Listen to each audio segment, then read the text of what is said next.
fire in my bones. My sight gets blurry, pushing back the tears. Should take a leap of faith and face my fear. I blame it on the voices that are in my head, wondering if they'll ever be put to bed. Feels like I am close to reaching my wit's end. Holding out, but I'm about to blow it up like a volcano.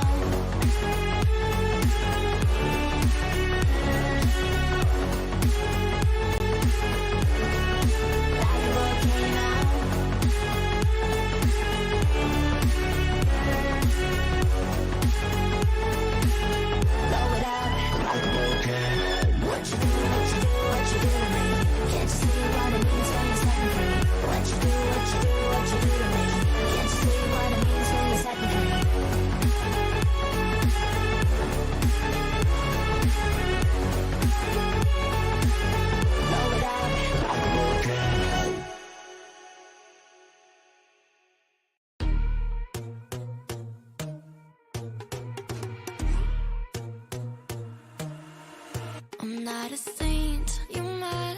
Your sugar-coated doll is not so pure, my bad. I don't give a. You're stepping on me and like I'm a mama, touch your bad and then I'm mad. You're mad, I guess you're mad. Wore my best pajama for this drama. Why you talking like that, like that, like that?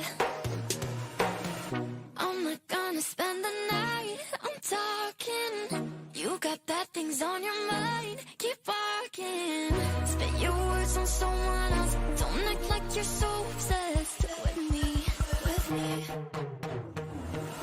You know that I ain't coming back, I'm sorry.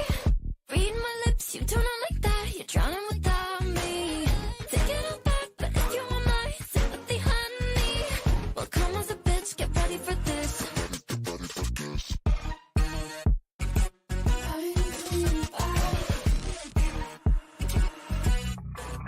Tries my best, confess. You hate me wearing the pants. If you weren't so damn obsessed with making me your perfect lie. Makeup is out, naturals in, letting my skin glow out. You're taking shit if you don't like this. You still live in your man's world. I'm not gonna spend the night, I'm talking. You got bad things on your mind, keep walking. Spit your words on someone else. Don't act like you're so obsessed with me, with me. You know that I ain't coming back, I'm sorry. Read my lips, you do not like that. You're drowning without me. Take it all back, but if you want my sympathy, honey, well come as a bitch, get ready for this. Get ready for this. You know that I ain't coming back, I'm sorry. Read my lips, you do not like that. You're drowning without me. Take it all back, but if you want my sympathy, honey, well come as a bitch, get ready for this. Get ready for this.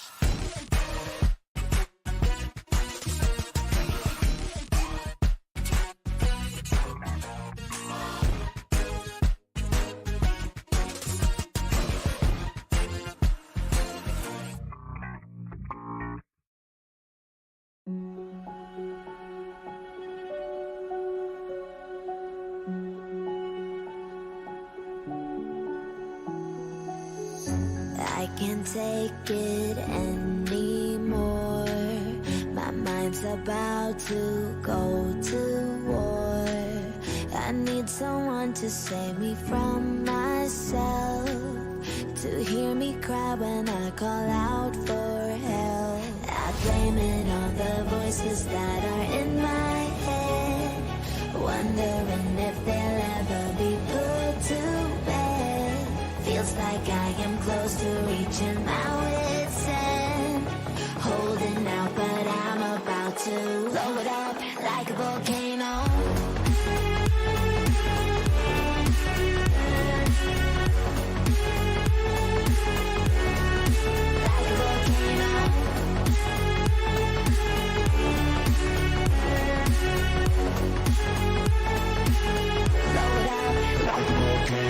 What you do to me?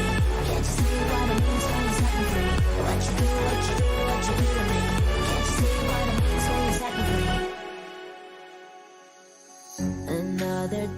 to lose control.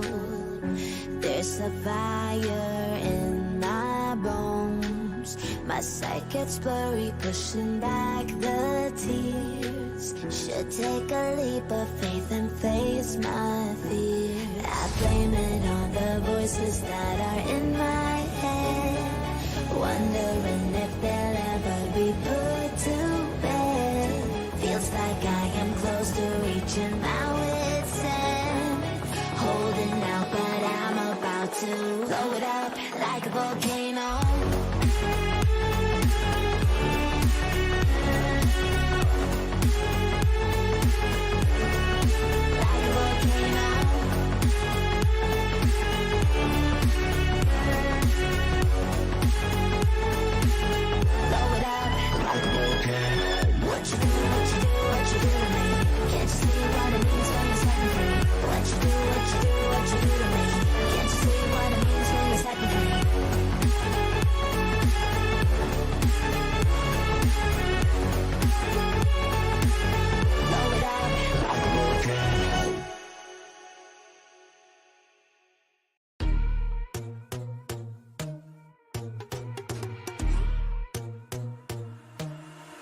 I'm not a saint, you're mad.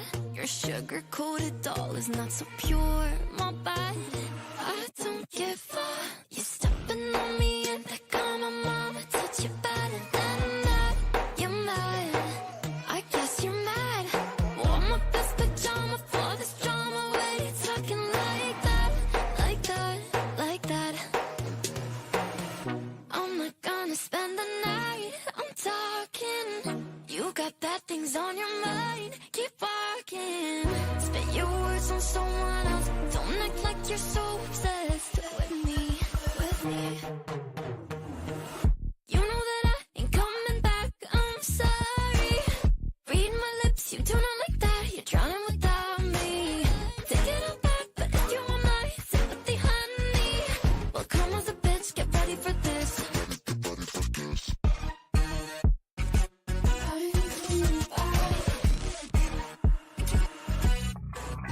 Trust my best, confess. You hate me wearing the pants if you weren't so damn obsessed with making me a perfect lie. Makeup is out, naturals in, letting my skin glow out. Yes, I can shit if you don't like this. You still live in your man's world. I'm not gonna spend the night, I'm talking. You got bad things on your mind, keep walking. Spit your words on someone else. Don't act like you're so obsessed with me, with me. You know that I ain't coming back, I'm sorry. Read my lips, you do not like that. You're drowning without me. Take it all back, but if you want my sympathy, honey, well, come as a bitch, get ready for this. Get ready for this. You know that I ain't coming back, I'm sorry. Read my lips, you do not like that. You're drowning without me. Take it all back, but if you want my sympathy, honey, well, come as a bitch, get ready for this. Get ready for this.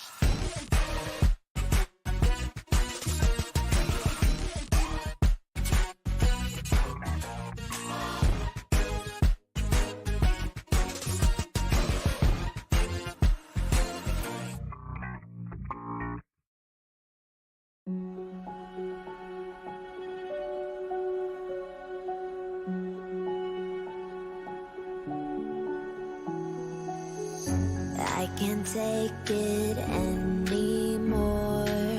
My mind's about to go to war.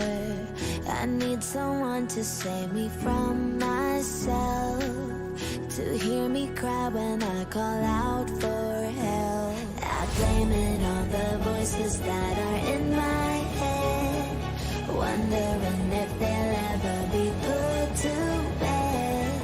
Feels like I am close to reaching my wit's end. Holding out, but I'm about to blow it up like a volcano.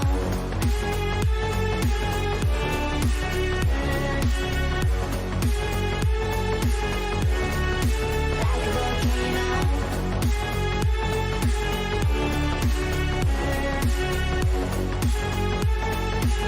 Blow it up like a volcano. What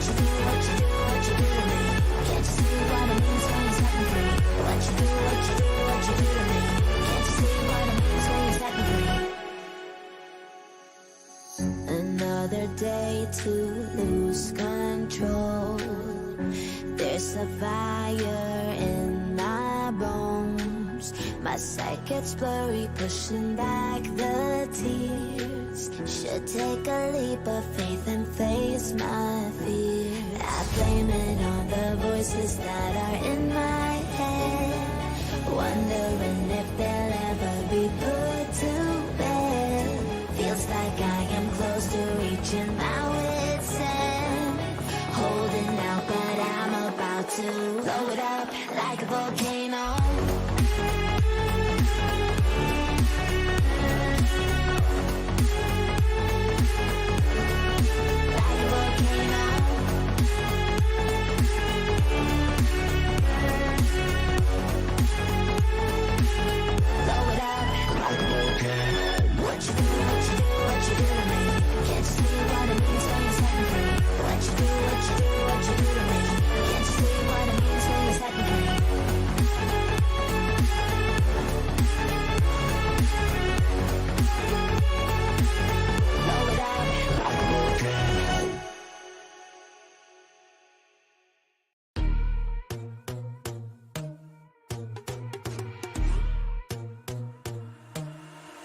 I'm not a saint, you're mad.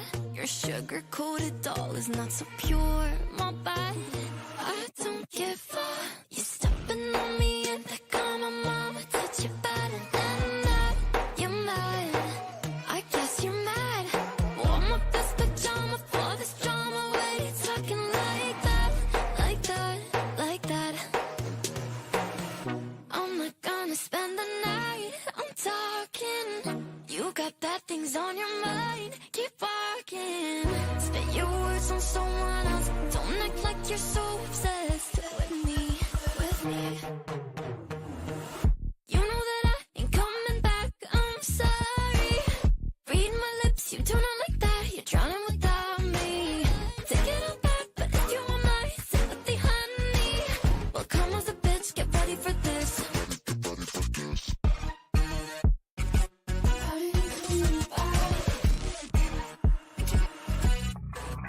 Tries my best, confess. You hate me wearing the pants if you weren't so damn obsessed with making me a perfect lie. Makeup is out, naturals in, letting my skin glow out. Yes, I can shit if you don't like this. You still live in your man's world. I'm not gonna spend the night, I'm talking. You got bad things on your mind, keep walking. Spit your words on someone else, don't act like you're so obsessed with me, with me. You know that I ain't coming back, I'm sorry. Read my lips, you do not like that, you're drowning without me. Take it all back, but if you want my sympathy, honey, well come as a bitch, get ready for this. Get ready for this. You know that I ain't coming back, I'm sorry. Read my lips, you do not like that, you're drowning without me. Take it all back, but if you want my sympathy, honey, well come as a bitch, get ready for this. Get ready for this.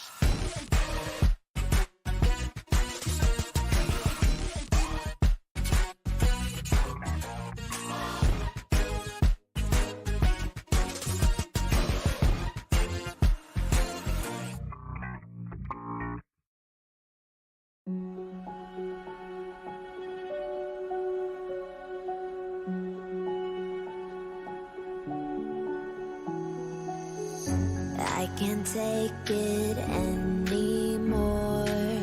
My mind's about to go to war.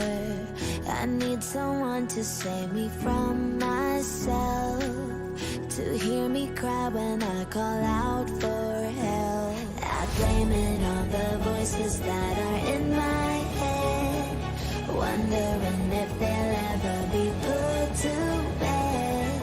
Feels like I am close to reaching my wit's end, holding out, but I'm about to blow it up like a volcano.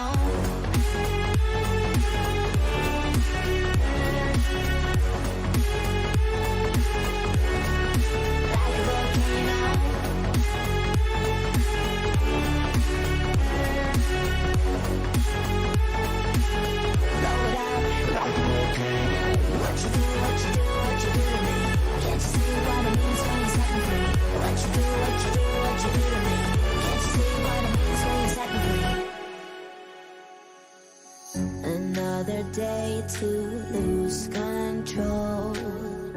There's a fire in my bones.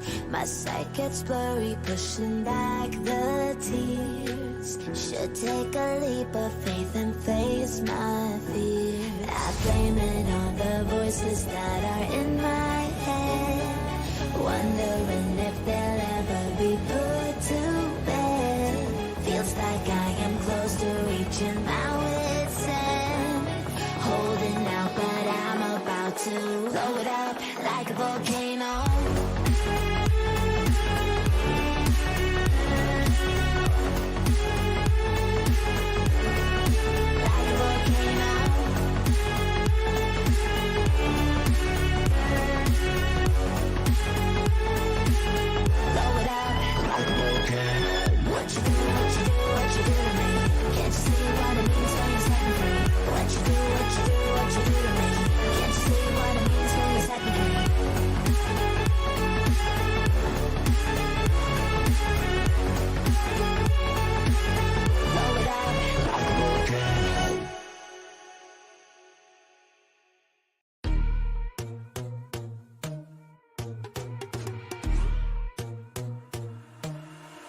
I'm not a saint, you're mad. Your sugar-coated doll is not so pure, my bad. I don't give a.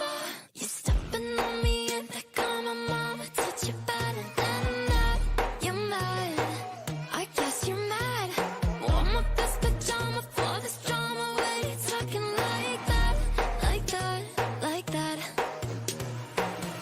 I'm not gonna spend the night, I'm talking. You got bad things on your mind, keep walking. Spit your words on someone else. Don't act like you're so obsessed with me, with me. You know that I ain't coming back, I'm sorry. Read my lips, you do not like that. You're drowning without me. Take it all back, but if you want my sympathy, honey, well, come as a bitch, get ready for this.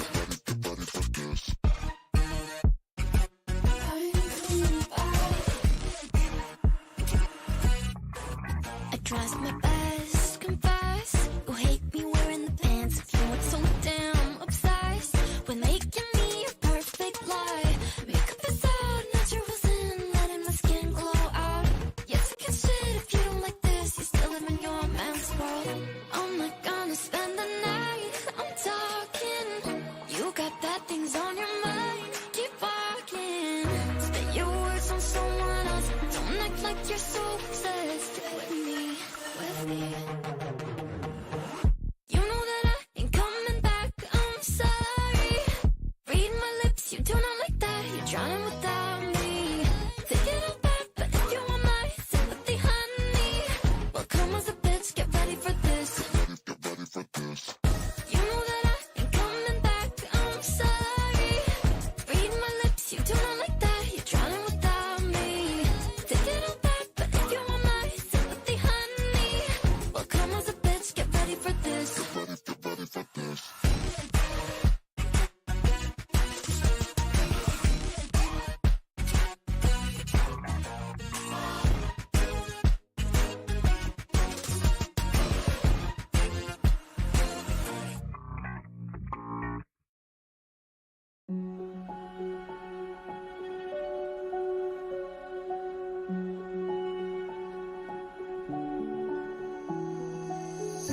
I can't take it anymore. My mind's about to go to.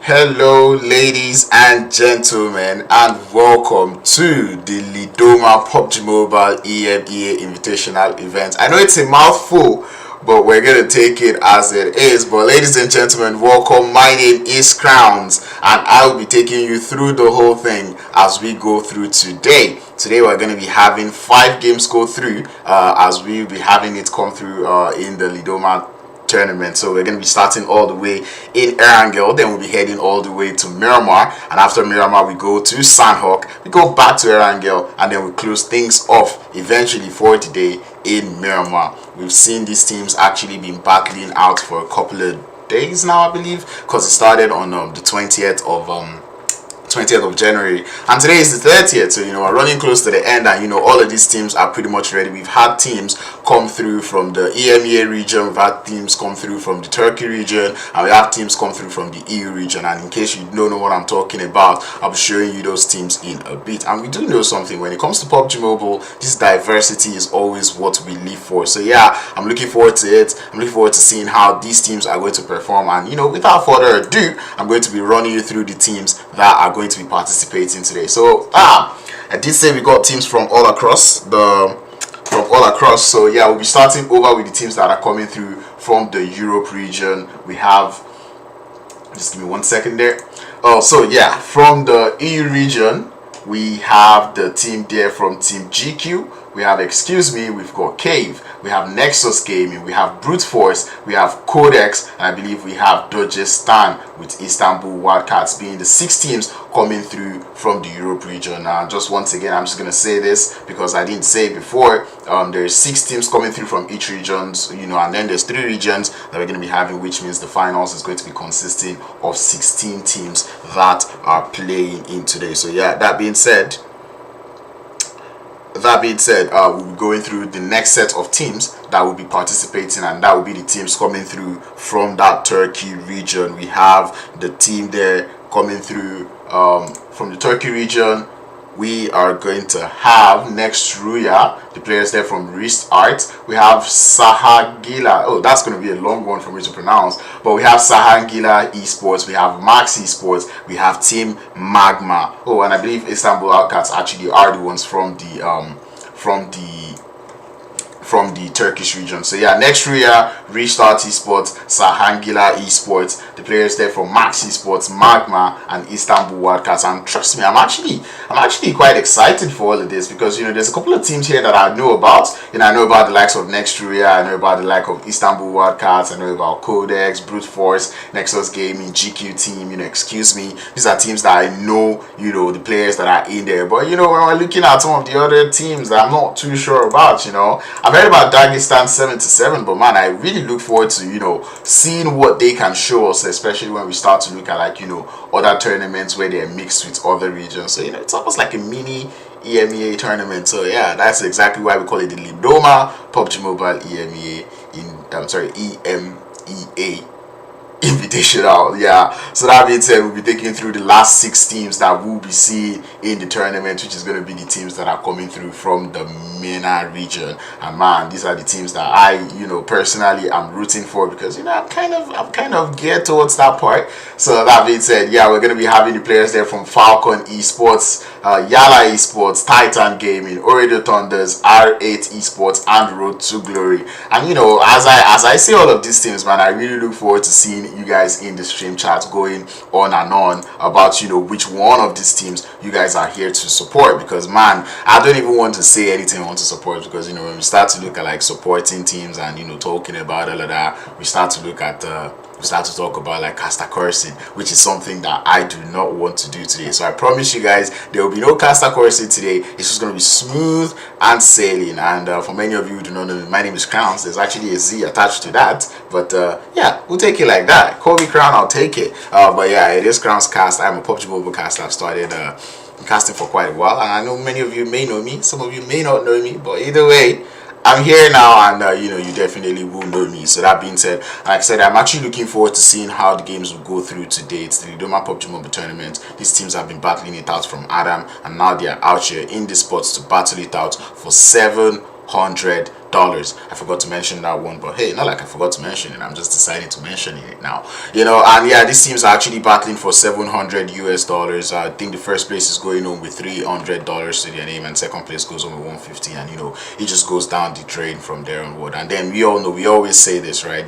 The difference between that first place and second place is more than enough to make you actually want to play well. So we know that all of these teams that are participating today are definitely going in for that #1 spot, because I don't think anyone wants to settle for number 2. $150, that doesn't sound too right, you know. But $300 in the pocket, that sounds exactly right. And of course, there would also be the MVPs of the days that we'll be seeing, that would also be going home with a prize pool money. So that being said, you know that it's not just the teams that are fighting it out, would also be seeing, you know, some of these players fight it out. And the thing is, you know, we're looking at these teams, they may have met themselves elsewhere before, but you know, when we start to look at like a tournament, we know like they're looking at landing in different locations, which is one thing that I would always like to talk about, which is the drop locations, you know. And you know, some of these teams may have played with each other, like I said, but you know, there will definitely be some clashes that I'm looking forward to, because after all, 18 teams in the lobby, there's only so much places that can actually you know, that there's only so much teams that we can accommodate, especially when we start to look at the drop locations, you know, the amount of loot that each team might actually want to get. So that being said, you know, like it's small and teams will definitely meet. So you know, we start things all the way in Erangel, you know, and Erangel, everybody's map, my map, your map, you like it, I like it, you know, we all just vibe in Erangel, because of course, what else is there to do but vibe when we start to talk about Erangel. So yeah, Erangel is definitely that place where everybody is just chilling and relaxing. And then we head all the way to Miramar. I said Miramar is that place. The sandy dunes, probably big enough, but you know, when we talk about how big Miramar is, we have to talk about just the space. We're not talking about landing locations or how much loot anybody's about to get. You know, Miramar is big enough, but you know, when you start to look at that loot, so it might get a little bit tricky when you start to look at landing locations. So I'm expecting to see some hot drops in Miramar, and of course it's Sanhok. Sanhok is the smallest map.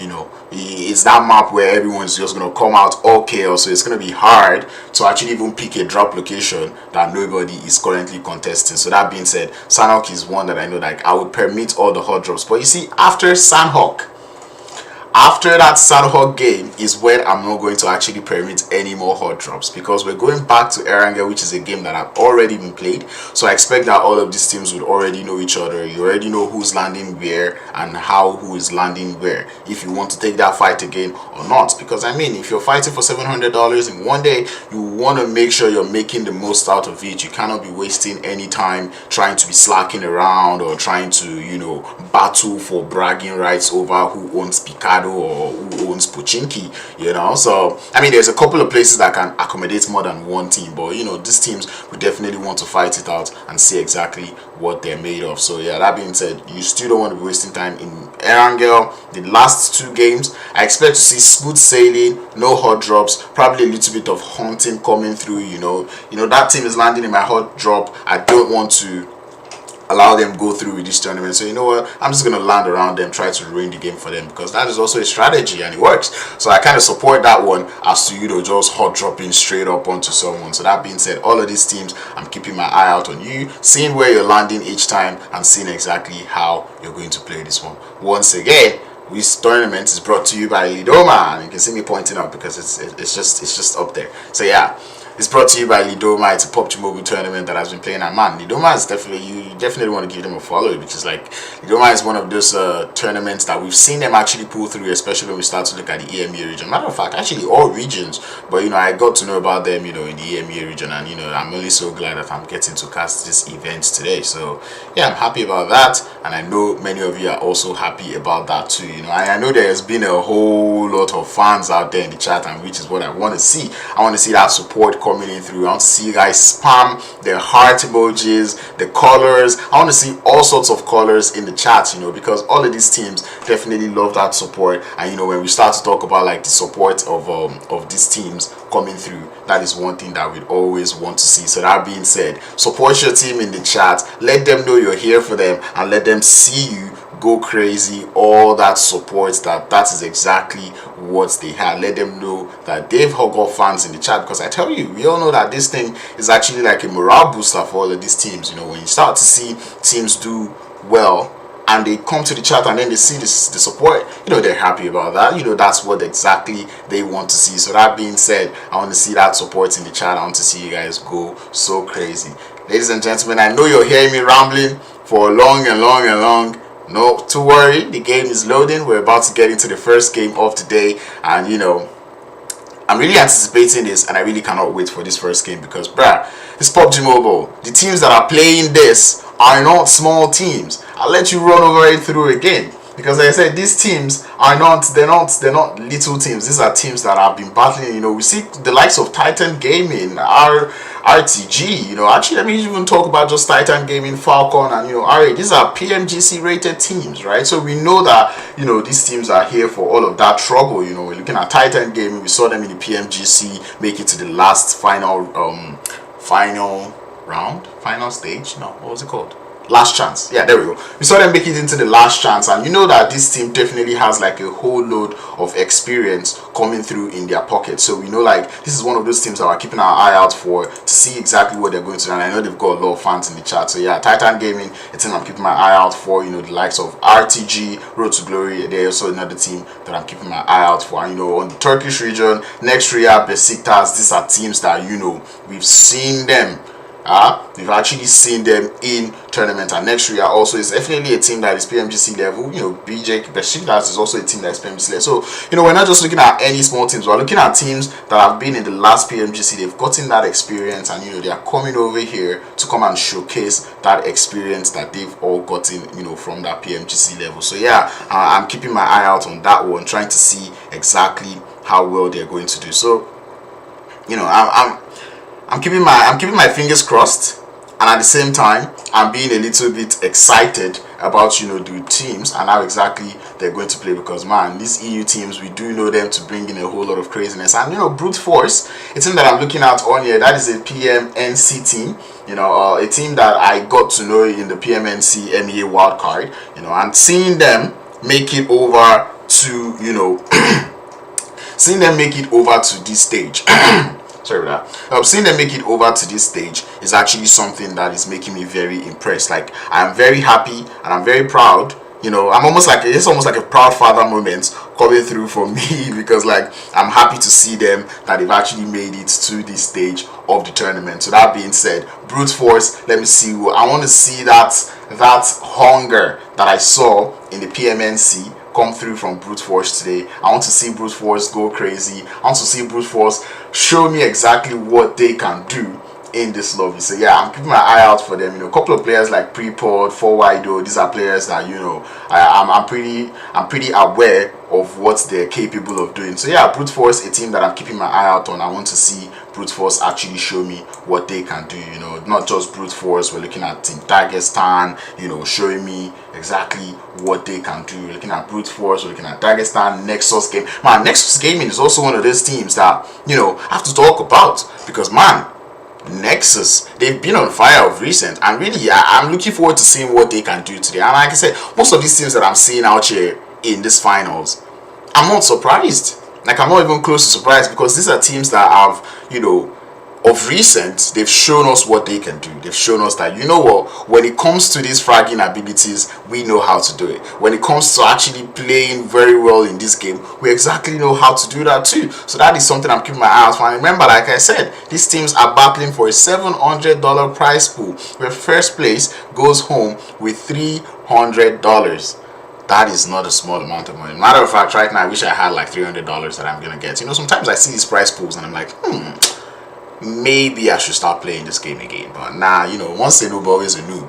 I don't think you get past that stage. But anyway, runners up, which is going to be second place, we're going on with $150, with third place going on with $100, fourth place also gets $50, fifth place with $50, sixth place also with $50. Oh, I actually thought there was something for the MVP, but it looks like MVP, you actually just have to carry your team till the end. And one thing I've not really spoken about is the is the points distribution that we have in the tournament today. As many of you may or may not know, the points system has changed in PUBG Mobile, so we're no longer doing first place 15 points, second place 12, like that. This time, first place goes home with first place would only earn you 10 points. So you know that right now it's not just about winning that chicken, it's about getting all those eliminations in check. You want to make sure you're getting those knocks, and the instant you're getting those knocks, you're getting those confirms, because the eliminations are actually gonna do it. Because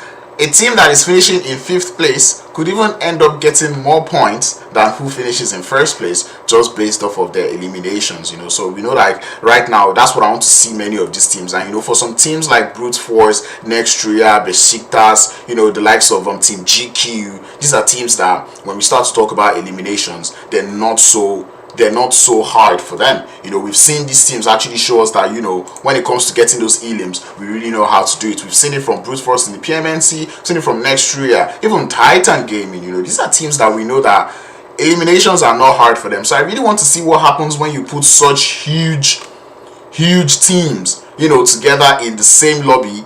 And, you know, man, I can't be the only one this excited. I actually cannot be the only person that is this excited to see what these teams are going to show us today, because, man, I really want to see them frag out and as well still put in the strategy, because at the end of the day, we're telling teams to actually frag out, but, you know, teams cannot also go out being careless, you know. So you can't trade off carelessness for frags. So because you want to get the elims doesn't mean you should start doing some careless play. So yeah, that being said, we want to actually see the teams, you know, show us that, you know, they can balance, find that perfect balance between it. Because right now, a winner chicken dinner with 5 eliminations doesn't really work. You know, it doesn't really push you up on the top of those leaderboards. You need those elimination points to count. And, you know, for some of these teams, we've seen situations where teams are more familiar with one map than the other. So we might probably see a couple of teams, you know, frag out in one map, maybe not get as much frags in the other map, but still, consistency is one thing we'd like to talk about. So, you know, as a team, I feel like at this level or at this point, you should try to find a balance between all of those maps. And I know there's so many people that, you know, will go into like the different games and be like, oh, okay, I'm better at Erangel, so yeah, Erangel is where we're going to play so well. Yeah, good. Everyone is just as good on Erangel, right? And then, you know, there's probably teams that'll be like, oh, you know what, I'm better on Miramar.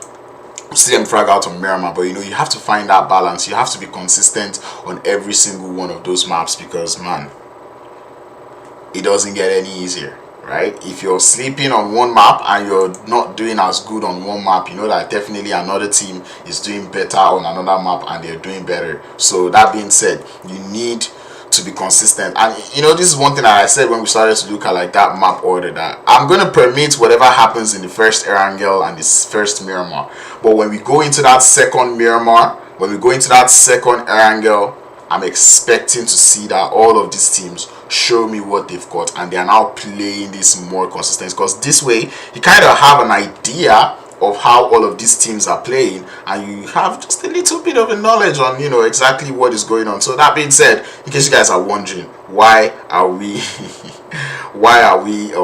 is Crown still talking? Why is Crown still here? Why am I still hearing this dude's voice at this point? Why am I not seeing the game? So a lot of times I was told that some of these players are actually getting their bags ready, trying to, you know, going for all the check-ins and, you know, show exactly what is going on to just get some things. You know, we're seeing some players trying to sneak some 556 up on board, so we're making sure that, you know what, that 556 drop it. I do see a whole lot of Titan fans in the chat, and I don't think any other person is going to allow the Titan fans to just take over the chats this way. So that being said, if you're out here and you're supporting, say, Nextruya, Besiktas, you know, Max Esports, you want to make sure you let your support be known in the chat. You can't be quiet.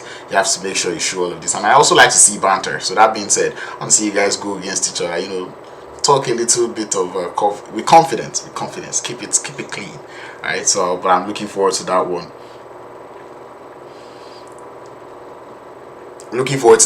But yeah, I'm being told that, you know what, Crowns, the game is going to start real soon. Sorry for that. I'm like, yeah, sure, no problem. Even I myself, I'm excited about this. I'm excited about the games that are about to start today, and I really cannot wait. So yeah, Nexus Gaming, Team GQ, Dagestan, the likes there, the team there from Brute Force, and Qodex, and excuse me, I'm kind of surprised and maybe a little bit curious as to what is going on. What do you mean Qodex and excuse me?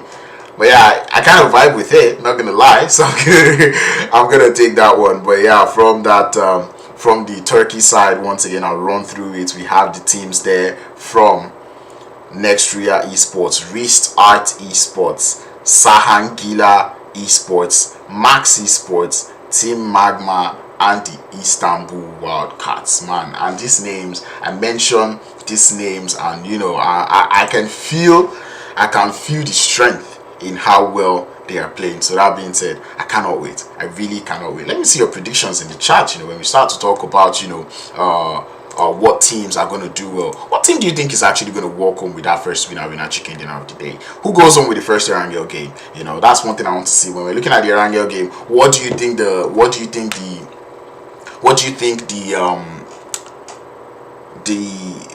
zone is going to be, right? What team do you want to win? And I'm saying, what team do you want to win? Don't just mention the team that you're supporting. You know, we want to actually see you go in depth with what am I saying?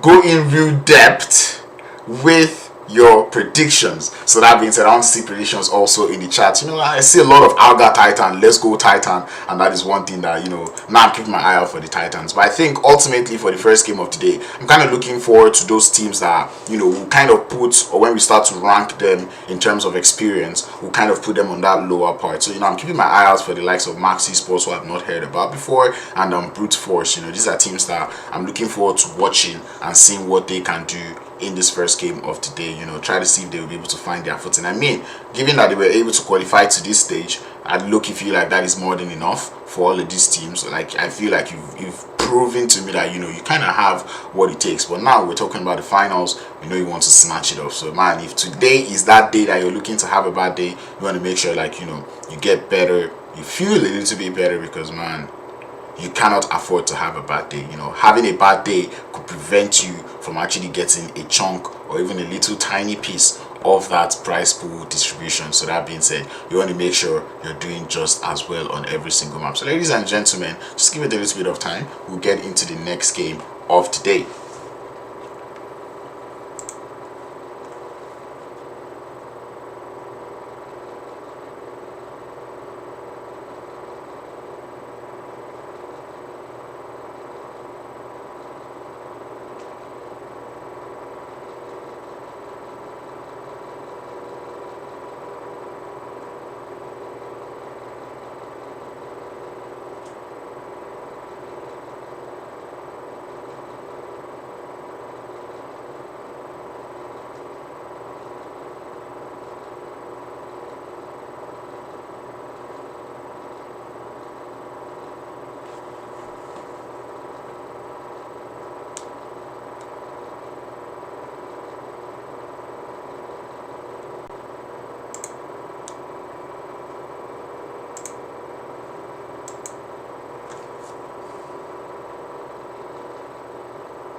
Alrighty, ladies and gentlemen, we are locked and we are loaded into the game. You can count the seconds with me, because I know that our first game of the day is about to get started. So that being said, everybody in the chat, now is the time to go crazy. Now is the time to actually get excited, because we're about to get into this. Because man, now looking forward to seeing what teams are going to win. I'm looking forward to seeing the consistency coming through from all of these teams, because man, ladies and gentlemen, we're about to get into the first game of today. It's going to be none other but Erangel. I'm looking forward to seeing maybe a Severny zone. You know, I kind of like all those zones that kind of have a little bit of water, so I'm looking forward to seeing either a Severny zone or something around that Muta area. You know, I don't want something too crazy like the Military Island zone. You know, I feel like the Military Island zones are a little bit too stressful, and you know, I really do not want to see Military Island zone finish. So that being said, maybe something nice, just a little water. Maybe you even have the Gatka open fields as as a place to finish the game, because I mean, Gatka Open Fields is that one place that, you know, we get to see players actually start to pull up their clothes, because, you know, apply that snaking strat, everyone's on the floor, try to see if they can actually get those points in place. So, you know, I really want to see a challenging zone where, you know, all of these teams will really get challenged. And of recent, you know, I kind of started getting a little bit of an interest in one of those zones that are usually around that Rozhok area, you know, around the waters of Rozhok, trying to split the map into two. So yeah, looking forward to that. It's a Verni zone or a Gatka zone. Let me know what you guys have got in mind when we start to talk about, you know, the zones that, you know, this first game of the day might actually present to us. So that being said, we're about to get into it. Ladies and gentlemen, indeed we are into it. Welcome. Sorry for all the delay, but eventually, they say the patient ones shall eventually get what they want. I don't know who said that, but I know it's probably someone who's related to Albert Einstein, but whatever. We are getting into the first game of the day. It's going to be none other but Erangel. We're going to be starting off with a playing part taking us all the way from that southwestern edge all the way to the east, which is the waters of the Pubg. So let us see how these teams are going to jump. We do already see some early skirmishes that may be looming to happen as we start to see those color clusters of participating teams. I've run through them before, and I'm going to run through them again. We have the likes there of Brute Force, the Cave. We have Dagestan 77, Falcon Esports, Team GQ, Istanbul Wildcats, MAGMA, Esports, Nextruya, Nexus Gaming, Ooredo Thunders, Qodex, R8, Road to Glory, RTG, Şahangiller, and YaLLa Esports, as we see all of them jump off to their drop locations, you know. And this is where we start, you know, having a little bit of fun. What are those teams' drop location? What teams are going to land to find the vehicles to get to their drop location? And we do have one of those zones that are out there on that southeastern edge, and southwestern edge actually of the circle. And you know, it does look like there is a potential that we'll get to see a little bit of water in this finish. So yeah, I'm happy about that one. I'm glad to see how that one is going to go. So let me know in the chats, get excited, get all crazy. Let me see who you guys are rooting out for as we get started into the first game of today. Welcome to the holy grounds of Erangel. Once again, this is the Lidoma Pubg Mobile Invitational, brought to you by Lidoma. So yeah, we gets it into it. A little bit of a hot drops going on, but maybe not yet. And this is something that I find very impressive, and I like the fact that, you know, I'm seeing this type of play, you know, in the beginning part of the games. You know, nobody's really hot dropping anybody. Everyone is just out here chilling. We do see a couple of, you know, of stray shots going on around as we see the players there from MAGMA, but still it's still quite nice to see that there's not too much of a hot drop. Everyone's just chilling and relaxing, and they have 16 teams in the lobby. So yeah, nothing too bad. Everyone's just chilling and having fun. It does look like there will be a little bit of a hot drop, but still, maybe not yet. Nextruya, we did see them participate so well in a previous tournament. I was watching the Unicorns of Love tournament, and I was seeing Nextruya actually show us exactly what they've got.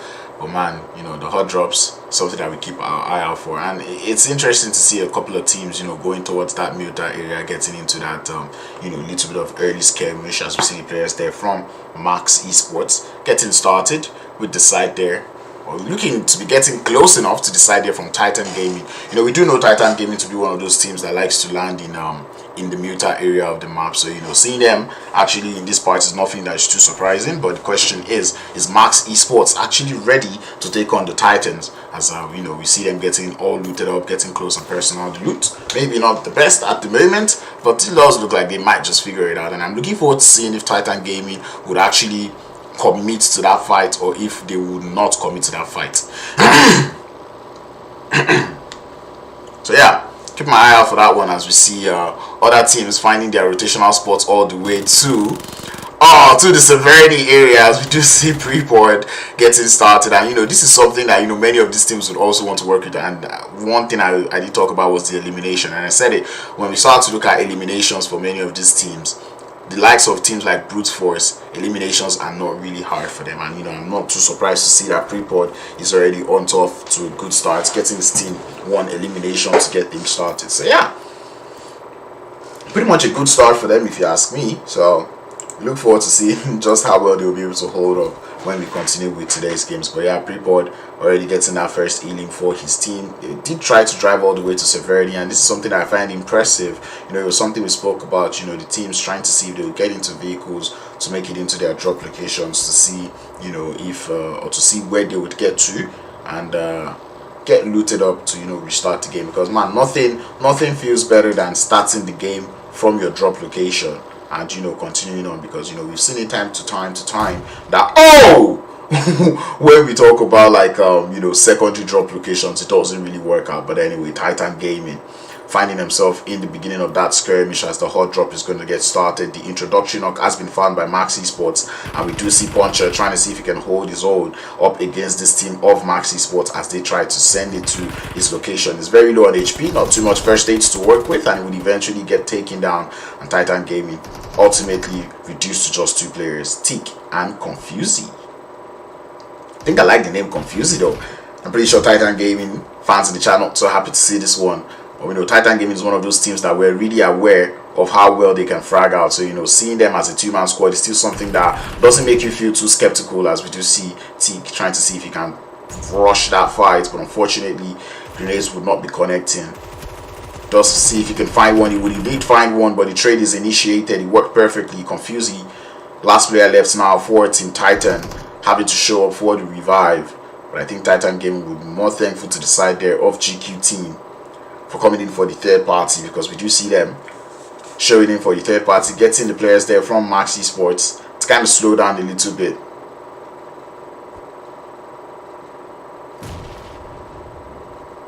Team GQ, I'm liking the fact that Team GQ, understanding that there's a hot drop here, leaving one player around to just try to see if he can, you know, go for the third party, as we do see Max Esports trying to prevent that thirst from coming through, trying to see if they can hold it. But this is kind of surprising, you know, and with the fact that, you know, Max Esports have just 1 player knocked, and they've automatically gone back to, you know, this passive style of gameplay, kind of makes me feel like that player who did get knocked was their senior fragger, being Creed, as we do see them playing a little bit carefully.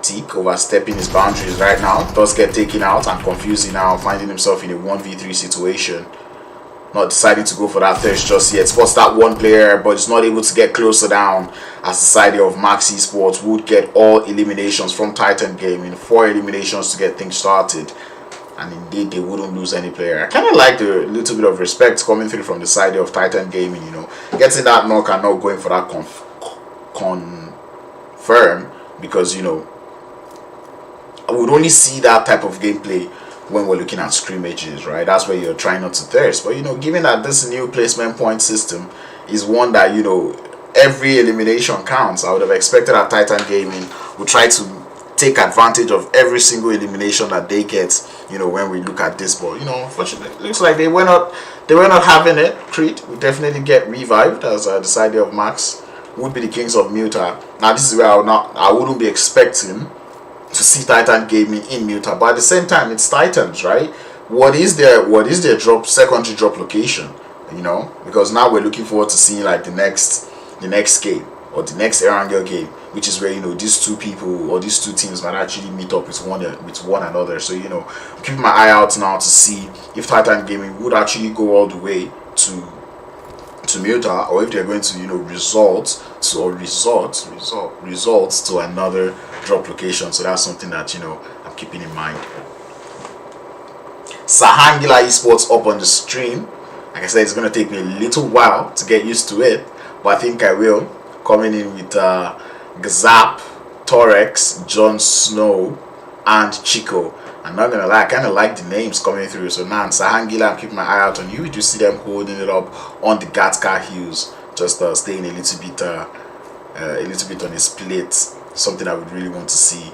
Qodex and Excuse Me, a team that you know, we've seen them actually move from time to time, and, you know, seeing them in this game is nothing too surprising. I kind of enjoy that that movement that we see from majority of the teams. You know, we can already see a lot of these teams already settled in the play zone. You know, no one is actually wasting any time. Everyone's just out there sitting in a position in that play zone. You don't know, like when they're trying to secure their position for like the next couple of for the next couple of zones. And you know, it might get a little bit choked up, but I think when you have so many teams going into the center of the circle, you kind of have that information gathering, you know, and that is one thing that, you know, many of these teams are definitely doing, especially when we look at those teams that are seated right in the center of the circle. A couple of teams that landed on the military island. We're talking about the side of Ooredo Thunders, looking for a way to cross over to the mainland. Nextruya do look like they're out here waiting for that, waiting for them to come through.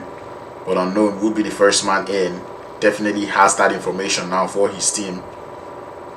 It's that question of how the rest of the Ooredo Thunder is going to make it over to the mainland, because, you know, and this is one of the downsides of landing in that military island. You know, it starts to become a problem when you try to make it into like onto like the mainland, because, you know, there's a possibility that there's a team that will be out there gatekeeping you, waiting for you to cross over, you know. And I wouldn't really fault Nextruya for that one. I mean, they're relatively close to that new play zone, so they could take their time to try to see if they can go for a little bit of a gatekeep, of a breach camp.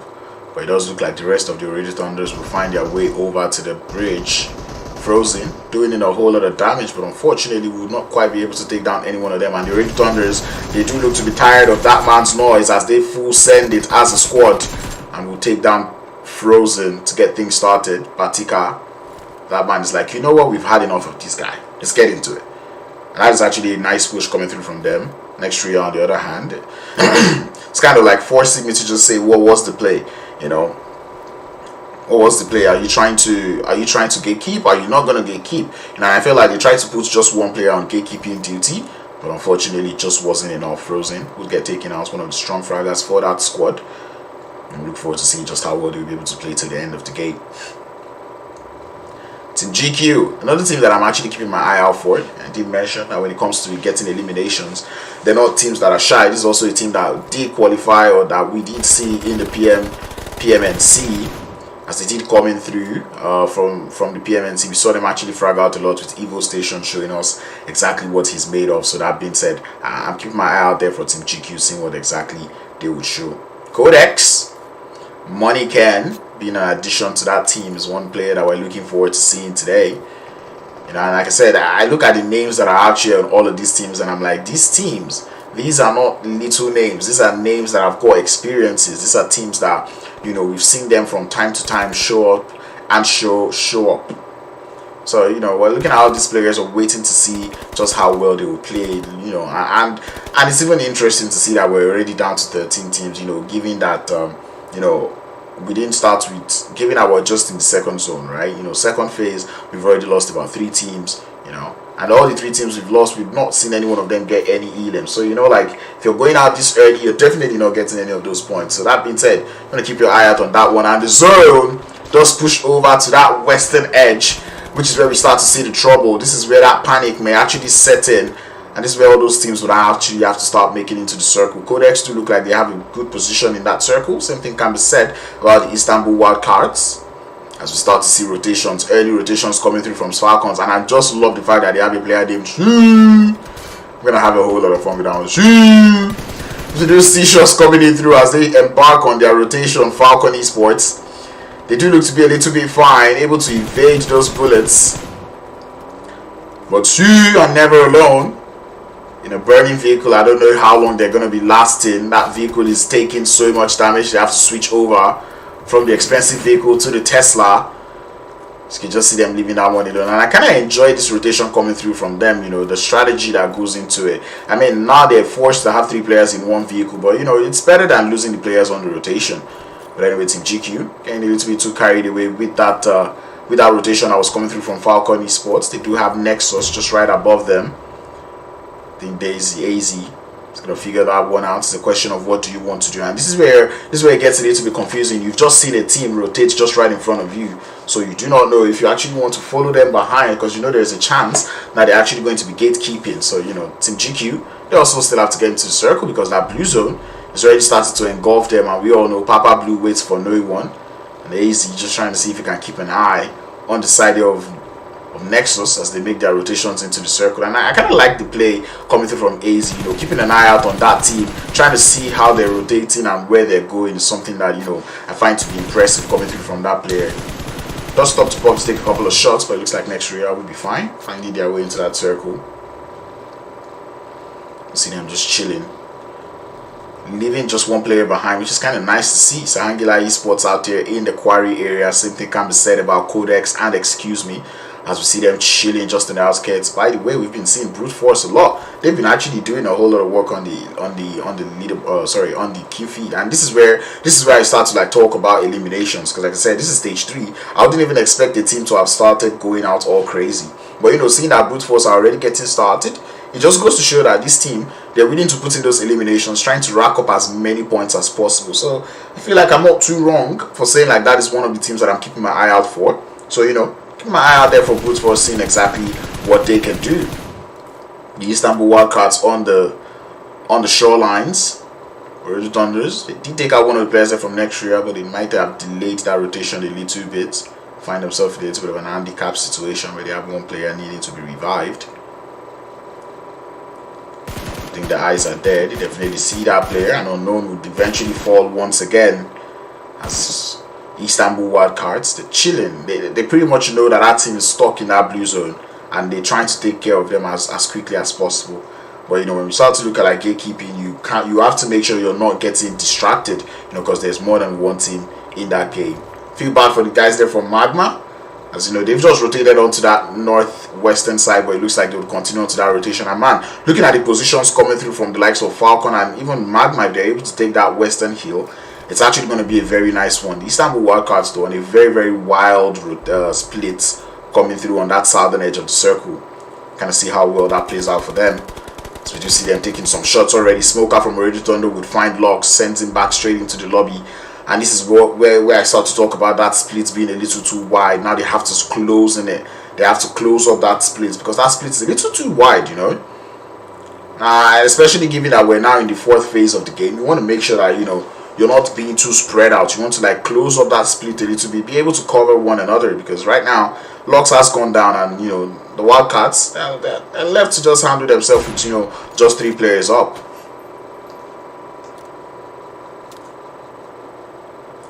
You know, in the center of the circle is where we have the side there of Falcon. They do look to be chilling.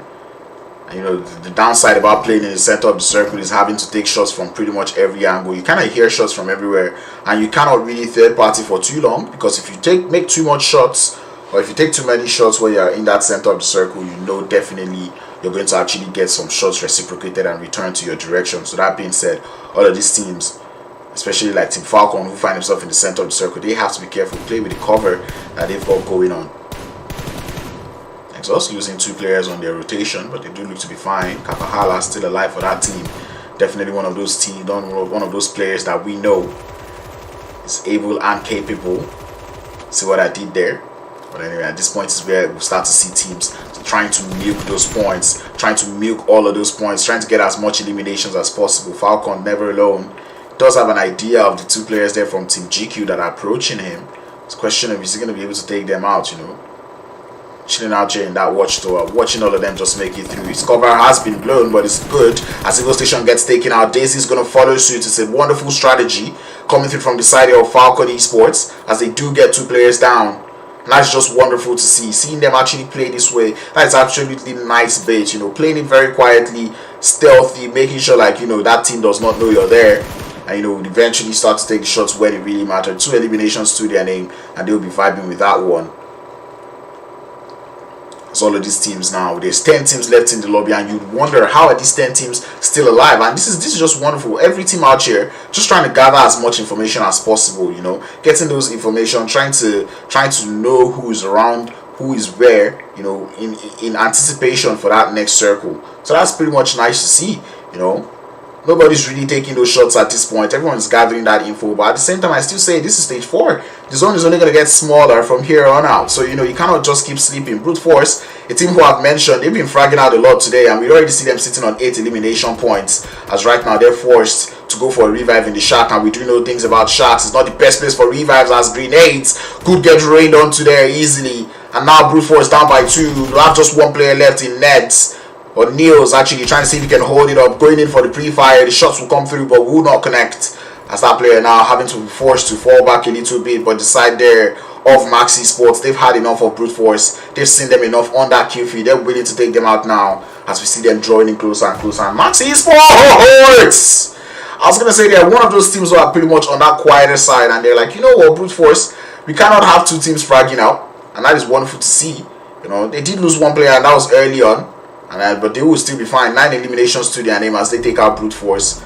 We're now left to the final 9 teams in the lobby. The Istanbul Wildcats still out there on that southwestern edge of the circle.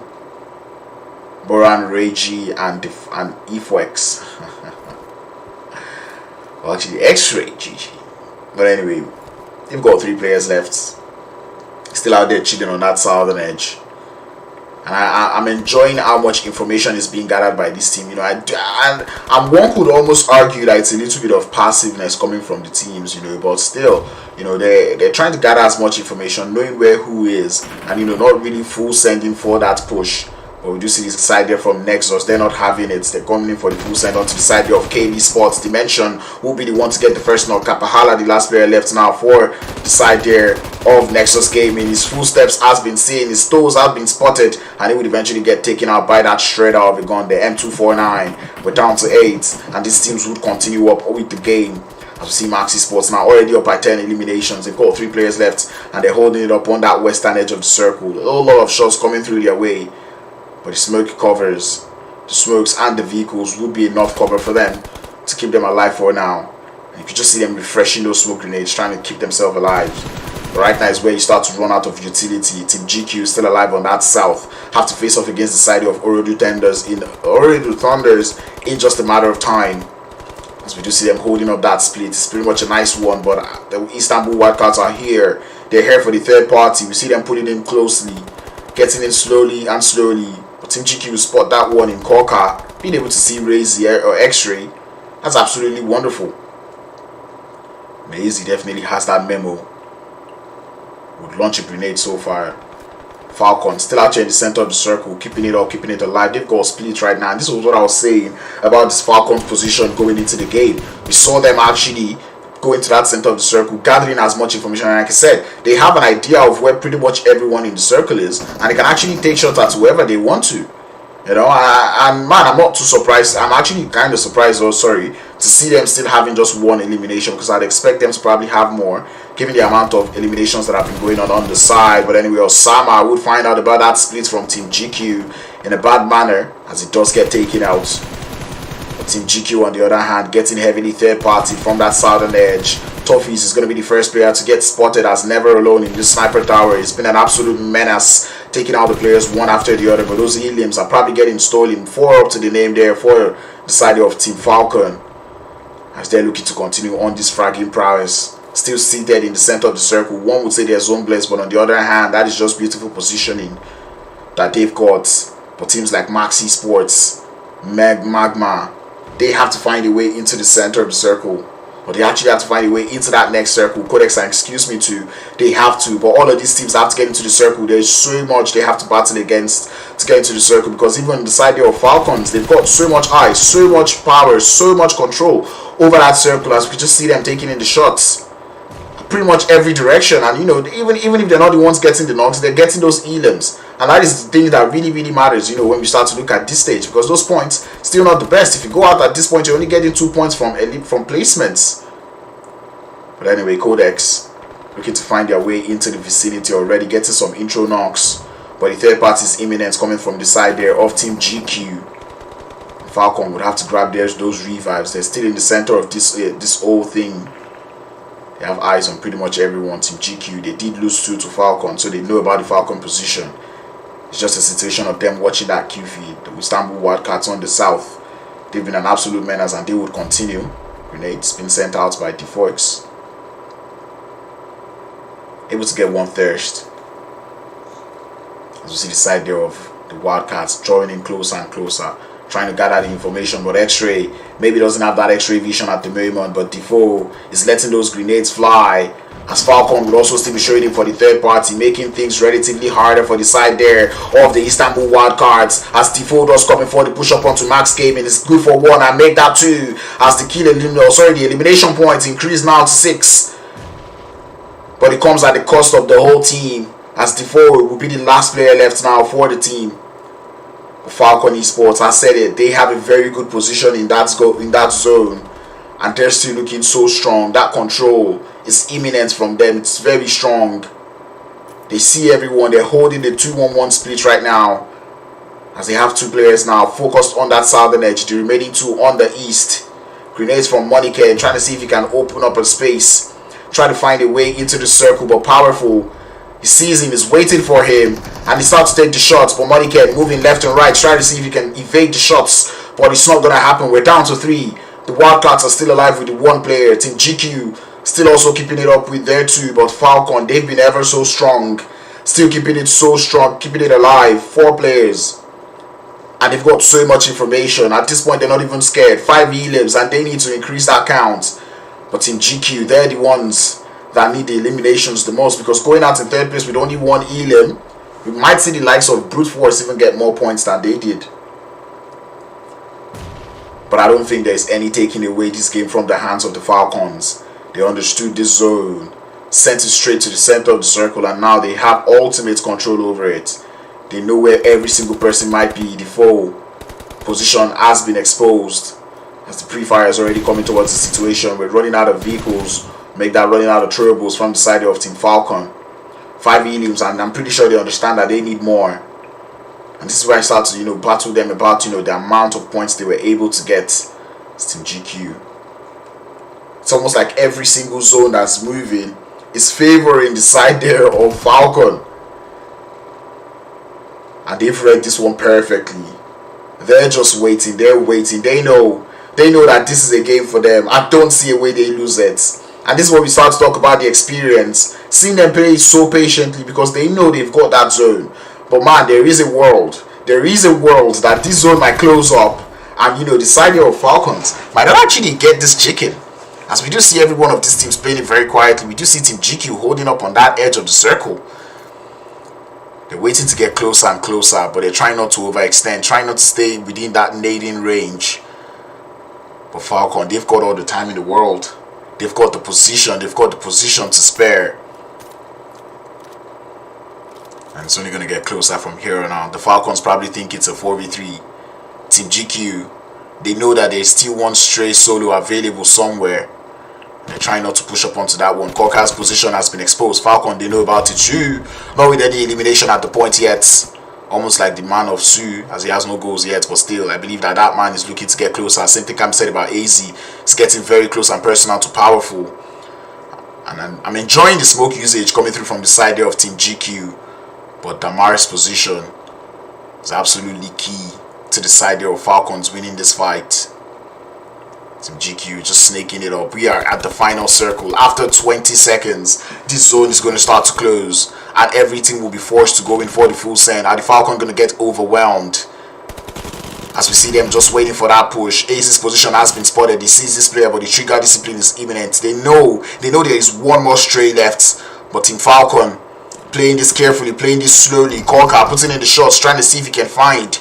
But unfortunately, will not be able to. Defoe just being very careful, because he knows exactly what is going on in this game, and he's going to allow these teams fight it out. But they are all running out of time. This zone is going to start to close. It's going to start to close at this point. There is nothing left to fight for. We are in the 8th phase of the circle. Defoe is getting spotted. The shots are raining to his position, and he does get spotted. It's the 4v2. The Falcons know it. They have the idea. They know where these last 2 players are. AZ stands up to pop. Korka same thing does, but it's not going to work. Damar is going to find one. Korka is going to be the last player left. The Molotov's been sent his way. He's up in the 1v4. He cannot hold it up, as the side of Falcons would walk home with that first winner chicken dinner of the day. They timed their rotation. They had that good position all through the game. They stuck with it, and that eventually led them to that winner chicken dinner, backing that up with 8 elimination points to go alongside it. You love to see it.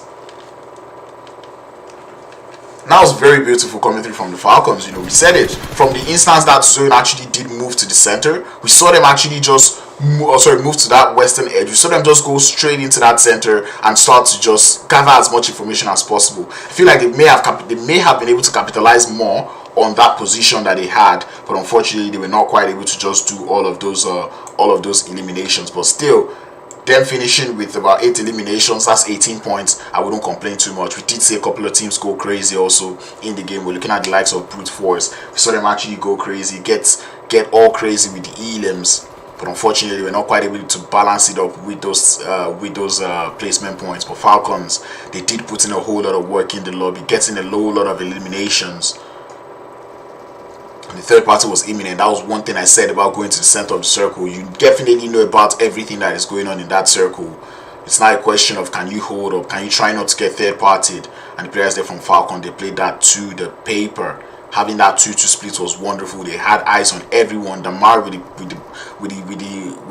the sniper tower was absolutely wonderful. Man, I really just have to say it. Falcon, they played this one just too well. But I would have still said it. I feel like they may have gotten a little bit more elimination than Team GQ. Definitely the team that I want to talk about.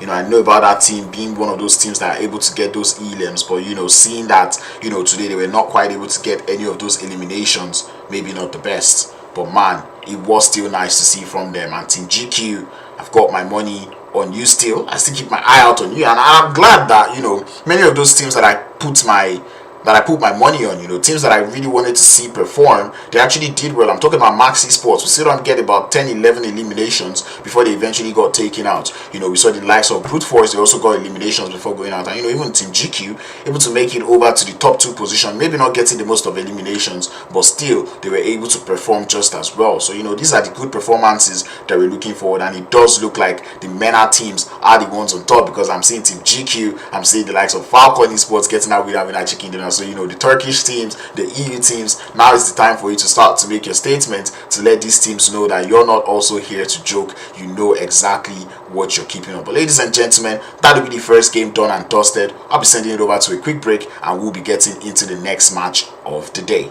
I might actually come back here maybe after a little while just to run a little bit of analysis on what has happened in the last game, show you guys a little bit of the statistics that we have with the leaderboards. But until then, I'll be right back. Do not go anywhere. Enjoy the highlights.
That we're looking forward, and it does look like the MENA teams are the ones on top, because I'm seeing Team GQ, I'm seeing the likes of Falcon Esports getting out with having a chicken dinner. So, you know, the Turkish teams, the EU teams, now is the time for you to start to make your statement, to let these teams know that you're not also here to joke. You know exactly what you're keeping up. But ladies and gentlemen, that'll be the first game done and dusted. I'll be sending it over to a quick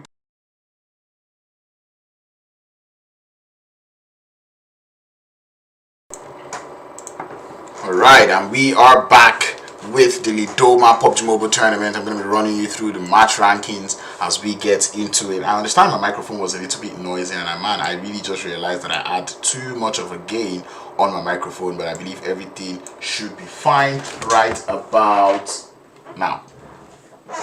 There we go. Anyway, we're into it. We did see Falcon Esports get the winner chicken dinner with 18 total points to go along with it. But then we see what I was talking about when we start to talk about that elimination. The side of Max Esports, they did not get the most rank points, but 11 elims makes them finish second overall on the leaderboard. So, you know, you can see that these teams are beginning to put in the numbers. You know, Qodex and 4 rank points, 9 eliminations. And you can just see that the teams that are actually up there from the second position, you know, to about 6th are teams that, you know, were able to get those elimination points in check. I mean, Brute Force with 0 rank points, but you know, 9 elimination points, and that puts them at 5th position. So you know, it's nice to see that, you know, all of these teams are able to put in those elimination points, able to make the most of those, of the placement point system. And you know, it's nice to see that all of these teams were able to use that. You know, Falcon Esports eventually walking without winner chicken dinner, 10 points from the placements and 8 from elims. It's going to put them 4 points ahead of the side of Max Esports. So you know, we're looking at all of these teams showing us what they can do, and closer from Max Esports. Forget about the or ignore the logo there, but yeah, it is closer, the man who was able to get the most, or the MVP of that last game. 5 eliminations, 506 damage coming through from them. And you know, of course, the MVP has to come from Max Esports. You know, given the fact that they finished that game with 11 eliminations, you know, and 5 going all the way to closer. That man just shows that, you know, he's got what it takes. 1 assist to his name, showing that that man could have even had 6, you know, able to survive for 22 minutes. And you know, longest elimination distance of 280. Is absolutely wonderful to see coming through from this player. So yeah, closer, I'm enjoying what I'm seeing, and now I'm looking forward to see if you're going to be able to continue with that consistency. And you know, Defoe, AZ, and Prepod being here as highest damage is not even surprising, especially when we look at, you know, Prepod and AZ. You know, these are 2 players that, you know, we saw them do a whole lot for their team, you know, and even Defoe being that last player to survive for the Istanbul Wildcats was absolutely good, you know, and he was able to get himself 844 elims, and that just goes to show how much work the side there of Istanbul Wildcats did, you know, playing all the way from that southern edge. We saw them putting a whole lot of shots, right, you know, stopping the players there from Ooredo Thunders from getting to the circle, you know, and then they continue on that south for that third party onto the side of Team GQ. You know, they were involved in a whole lot of fights, and it's kind of nice to see them, you know, Defoe being up here. But unfortunately, 844 eliminations, that damage would equate to 8 elims, but unfortunately that player wasn't quite able to get all 8 elimination points to his name. So that being said, you might want to start to get those confirms, you know, trying to get your elimination stolen. But AZ also from the side there of Team GQ, we did see that man try to clutch it out at the end, but unfortunately Falcon Esports, they had one too much of a momentum running through into that game, as they were just absolutely on fire, rampaging through the whole lobby. So yeah, AZ, I enjoyed what I saw from you. 746 damage, nice to see. Prepod, the man that we saw, tried to hold it up for his team Brute Force, and like I said, Brute Force, they were disturbing that Q feed in the first 5 phases of that game, or first 6 phases of that game. And you know, seeing Prepod out here is also not surprising. And you know, it's more, what is more surprising is to see that, you know, the team with the most, or the team that won the winner chicken dinner, is not the team that is actually above here on that on the on the highest damage or even the highest fragging list. So you know, that is something that just goes to show about you know, positioning. You know, the side of Falcon Esports decided to go for those positioning points, stay in the center of the circle, and I would expect that they would have more damage, given that being in that center would mean you can actually third party more fights. But unfortunately, we didn't see them do so much third party. They were only able to get 8 elims, and you know, that's what I said about the side of Team Falcon, that you know, I would expect that they would get more elimination points, given that they gathered so much information out there in the center of the quarry. But unfortunately, they were not quite able to do that one. But still, I'm not blaming them for it, because ultimately it was a good game. 8 eliminations and the winner chicken dinner, and that's 18 points in the bag for them. You know, putting them on the top of the leaderboard so far. You know, it's wonderful to see. And now you start, that now is where we start to pose the question towards the side there of Falcon Esports. Can you keep up with the consistency? How well are you going to hold up, you know, when we start to look at the next game of the day? Because we're about to run in straight into the Erangel game, straight into the Miramar game, as we've seen the first game go all the way to Falcon Esports. So now we're going into Miramar to kind of see exactly what we've got going on. And you know, I'm just going to show you the teams that we've got going on so far. You know, and this is where I start to throw it out. From the EU, we did see Team GQ make it into the top 2. So you know that we're doing well. We did see the side there of Max Esports also show us what they're capable of doing. We saw Brute Force also doing good. You know, Nexus Gaming survived a little bit. And you know, this is where I start to pose the question: which of these regions are actually going to come out today and show us that they are superior? Because right now it's not just, you know, battling for the prize pool, is also battling for that bragging rights to kind of say that, you know what, we from the E region, we are the strongest in this tournament. You know, we're strongest in the EMEA region. So yeah, I'm looking forward to seeing that one come through from all of these players. You know, and we've not really seen those Turkish teams other than Max Esports actually, who actually came out today to show us exactly what they are made of. So yeah, I'm keeping my eye out for all of these teams to kind of see what they are going to do.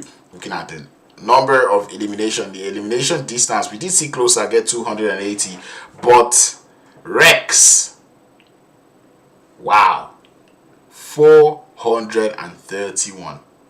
That has got to be a sniper knock. It definitely has to be a sniper knock, because that is a whole long range. Maybe he had like a 6x on, or maybe like an 8x on that scope, because bruh, that is actually sick for, you know, for an elimination. You know, going all that way, that man definitely has an eagle eye, and I don't think there's any beating that one. I don't think anyone is actually going to be able to beat that record. 431 being the 431 being that that elimination distance is definitely not going to work. But ladies and gentlemen, we have seen Erangel come through and show us craziness. We are now looking forward to seeing what Miramar has got in store for us, and man, I'm looking forward to it. We do know Miramar to be that sandy dunes, the map where everyone kind of, you know, goes for that long range, and I'm looking forward to seeing if many of these teams would also have that that long range engagement, you know, coming through. Because man, 431 only from Erangel makes me wonder what would that player be able to do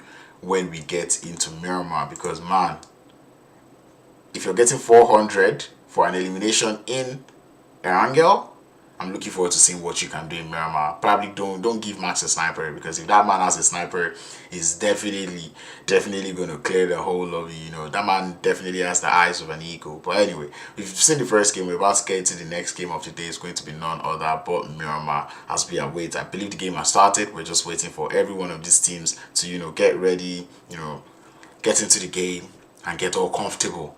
Because, you know, that's what we live for. Get comfortable, at least when we are getting off the plane. You know, we have to offer some first class services. But that being said, I did see a whole lot of support in the chat. So that being said, I see Falcon up.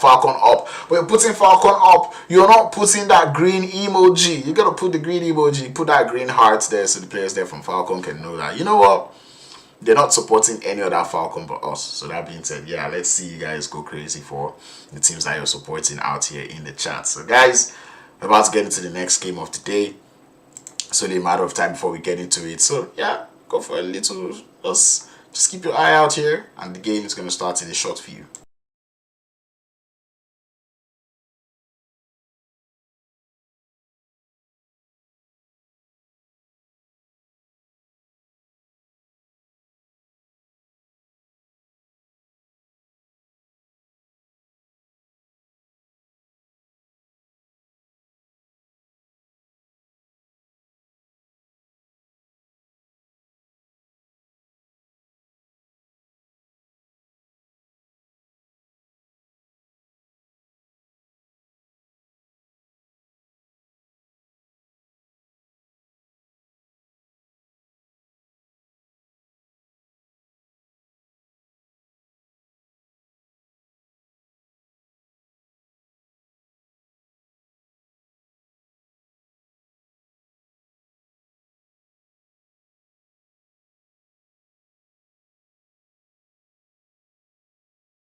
Alright, ladies and gentlemen, welcome to the second game of the day. We are going into the sandy dunes of Miramar and we're about to get things locked and loaded. We have our 16 teams in the lobby. I thought, wait, we're supposed to have 18 teams, but I don't know, I'm not doing that math. But yeah, either way, we do have our teams in the lobby and they are locked and loaded. I see someone in the chat asks, how many days?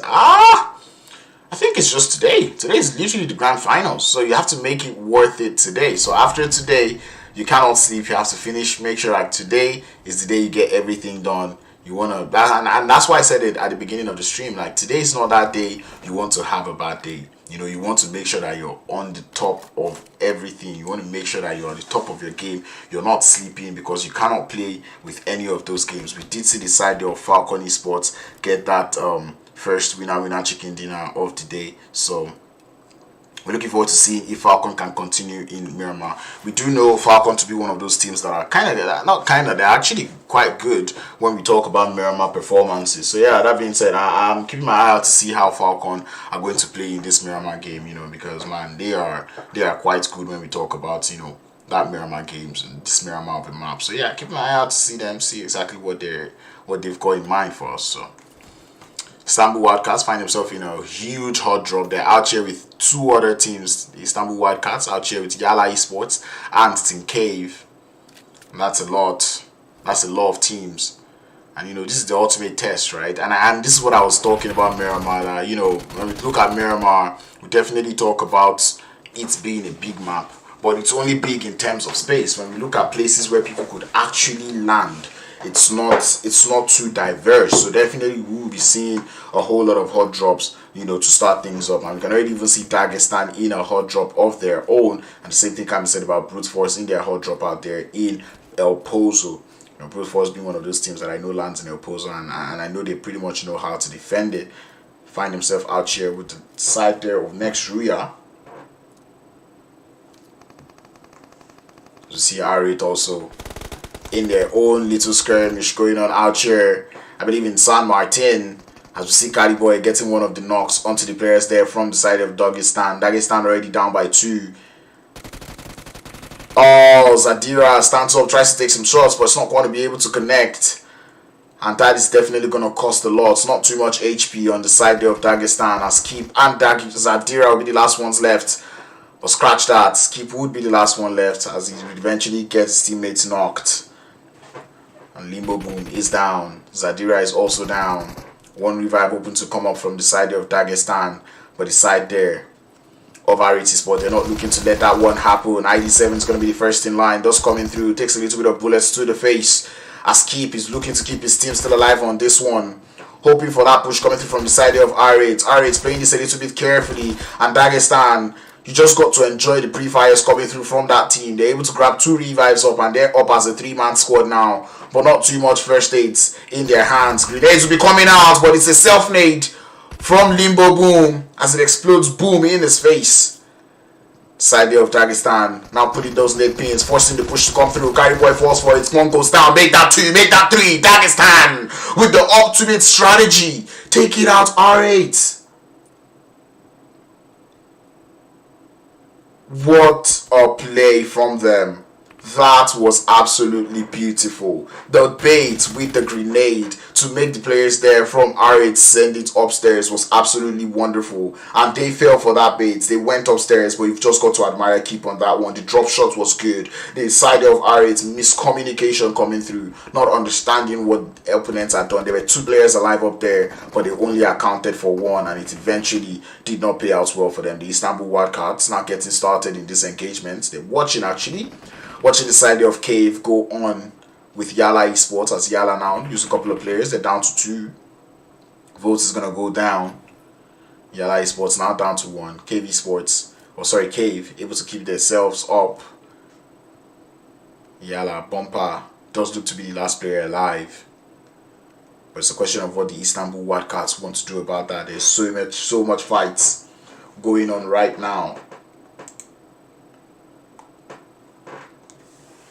As we wait for that engagement to get started. And I would have expected the Istanbul Wildcats to actually go in for that third party. You know, they heard the shots going on, and I feel like that's something they could have easily third partied, but it looks like they'll be taking their time.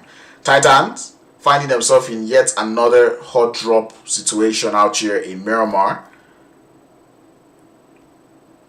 This time they are going to be with the side of Şahangiller. In the first game we saw them with Nexus Esports, but right now it looks like Şahangiller is going to be the one sharing the drop location with Titan. Titan already getting one elim. It's going to be in the side of Puncher,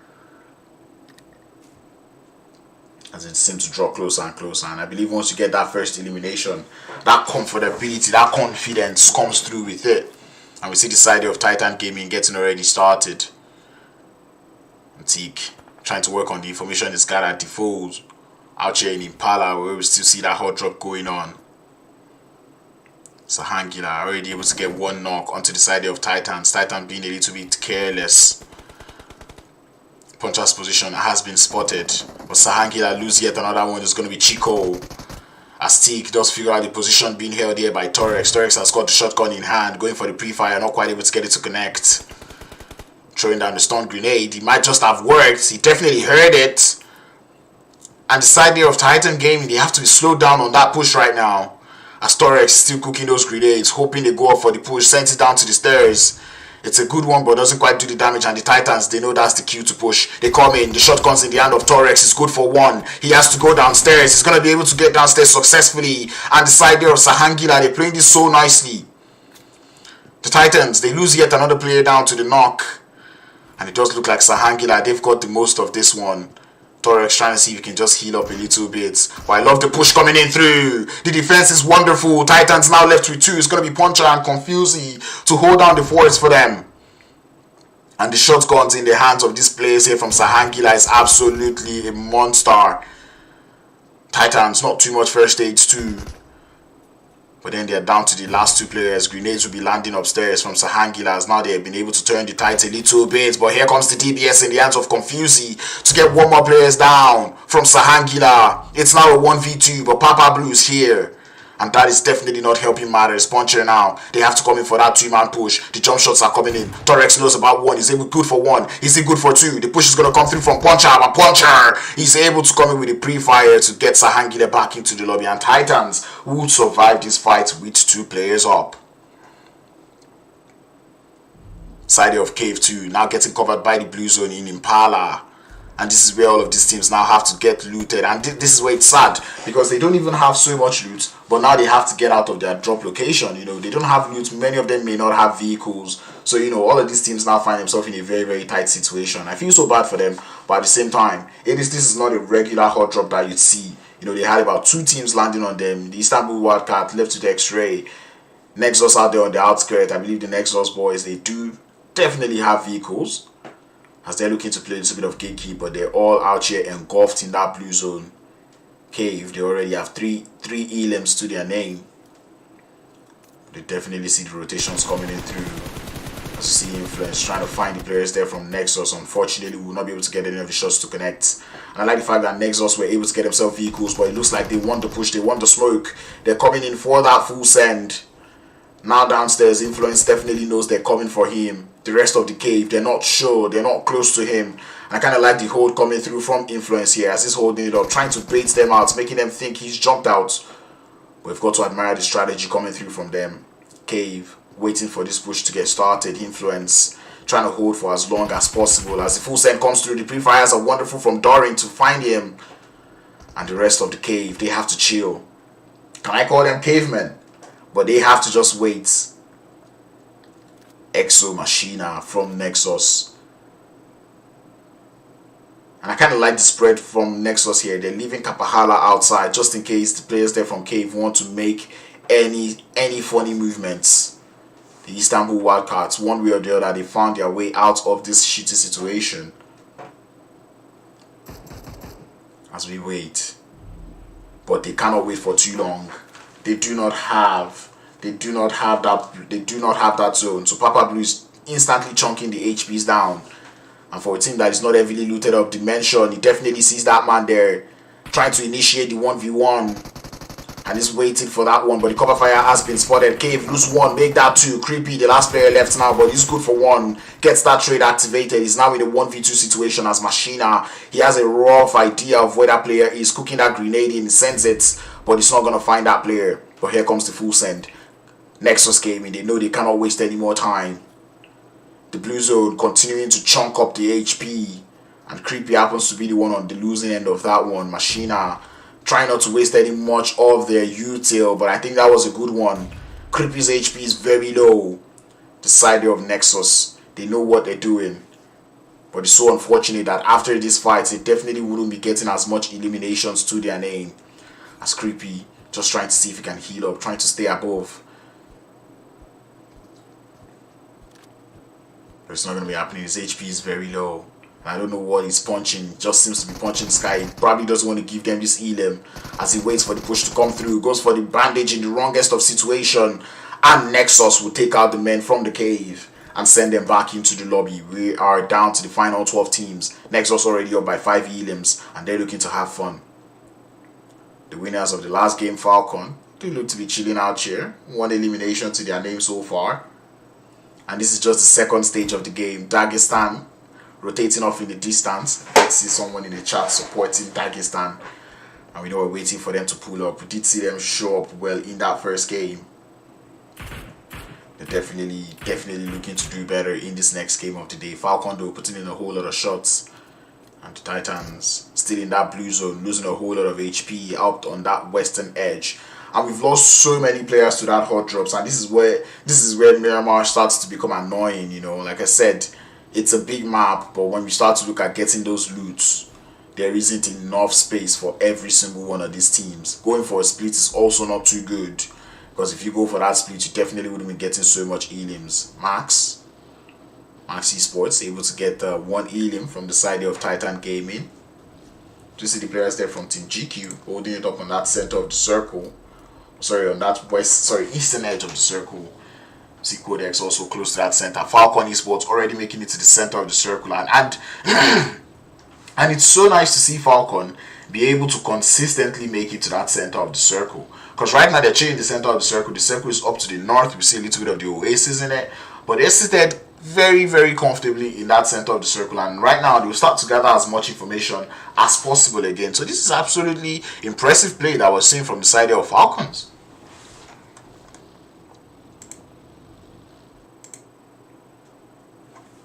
But either way, I can talk about the Falcons every day. Team GQ, we saw them finish in 3rd place in that first game, or 2nd place, sorry. Not quite able to get as much eliminations, but it looks like they're down for the elims in this 2nd game. They're already up by 3.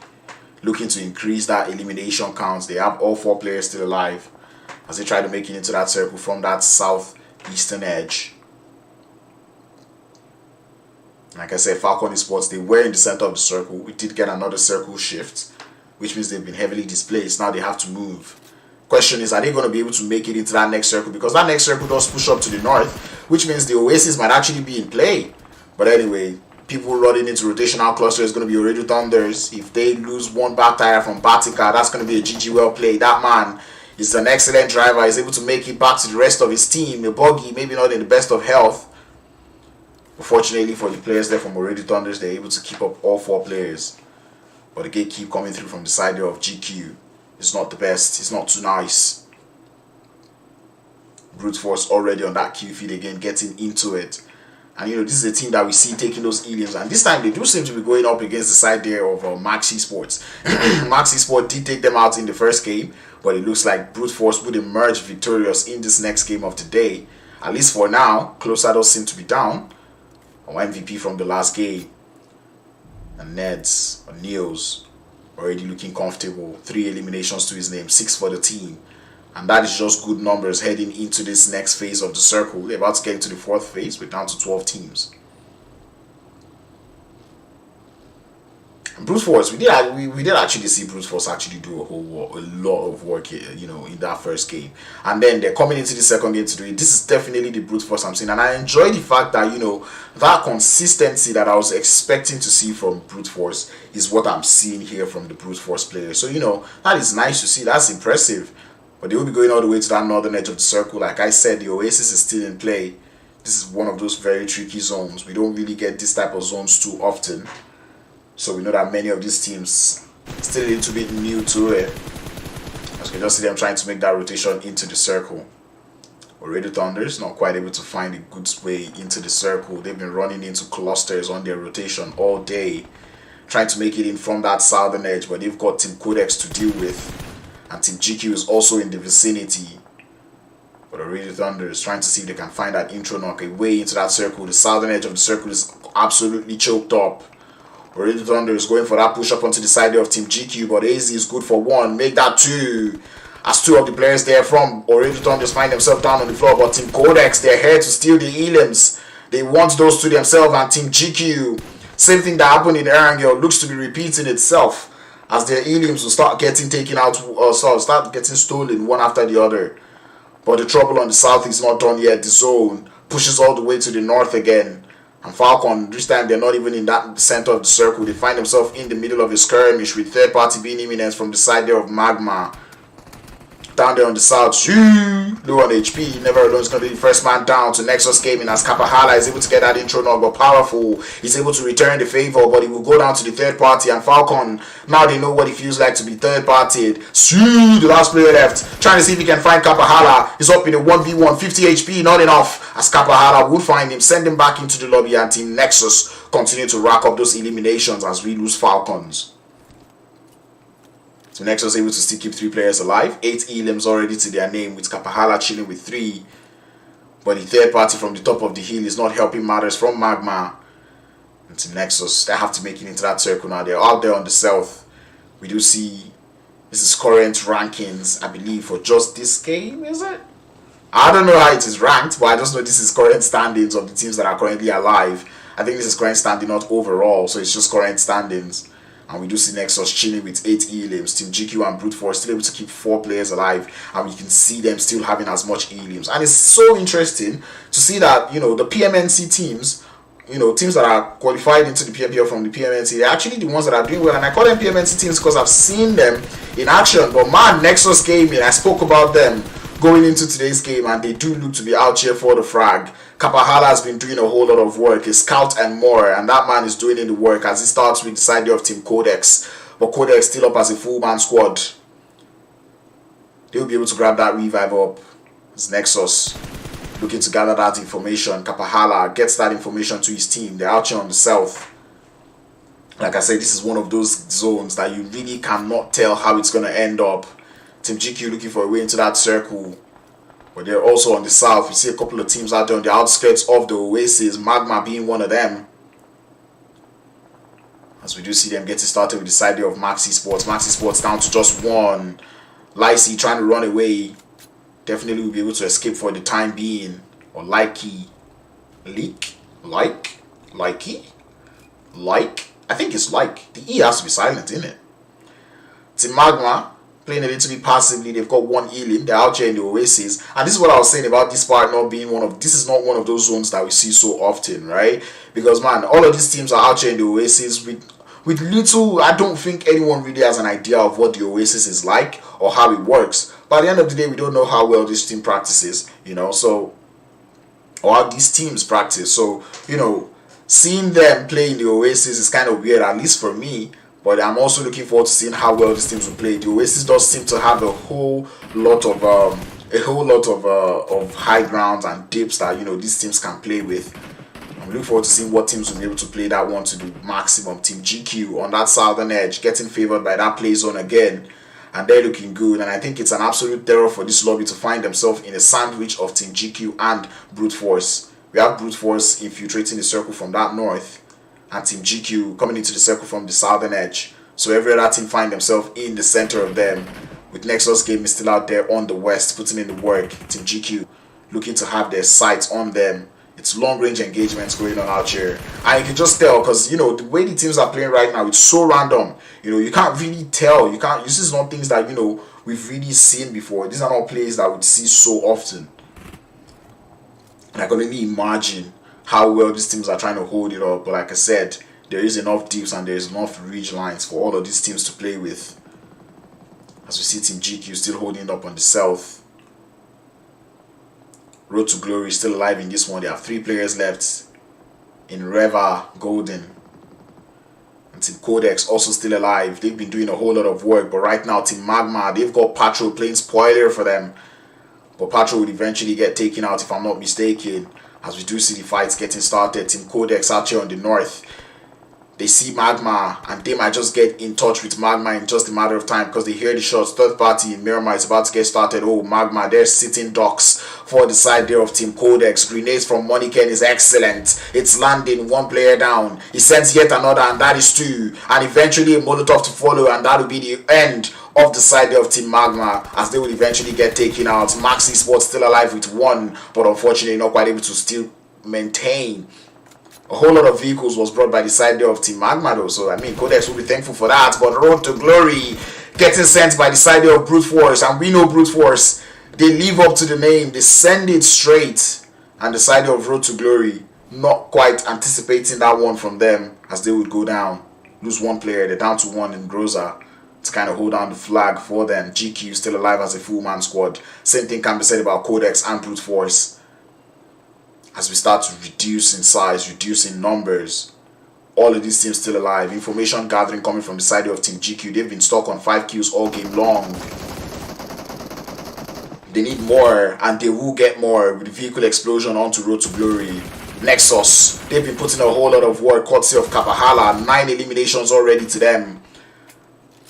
And all the teams out here in the top 6, they have so much eliminations to work with, or at least a lot to work with. Team Qodex having only 3, but they face their sights onto the side of Dagestan. Keep the last player left for Dagestan, trying to see if he can hold it up, but Papa Blue is not going to permit him as he starts to push in, forcing Team Qodex playing gatekeepers onto the side there of Brute Force. It's not going to be too, or it's actually going to be working out well for them as that blue zone does move again. Team GQ find themselves in a good position. Or at least they have 1 player in the zone in AZ, trying to see if he can gather information as much as possible. Dagestan will get taken out. We're down to the final 4. Brute Force still alive with 3. Qodex still alive with 4. All 4 players still alive. Kappahala getting spotted, but that man, his awareness is top notch. Goes prone, but Team GQ now in trouble. They lose 2 to Nexus, and the gatekeepers have now become the gate kept. Evo Station still alive. We know that man as a senior fragger for the squad. Team Nexus trying not to get distracted by Team Qodex out there on that northwest.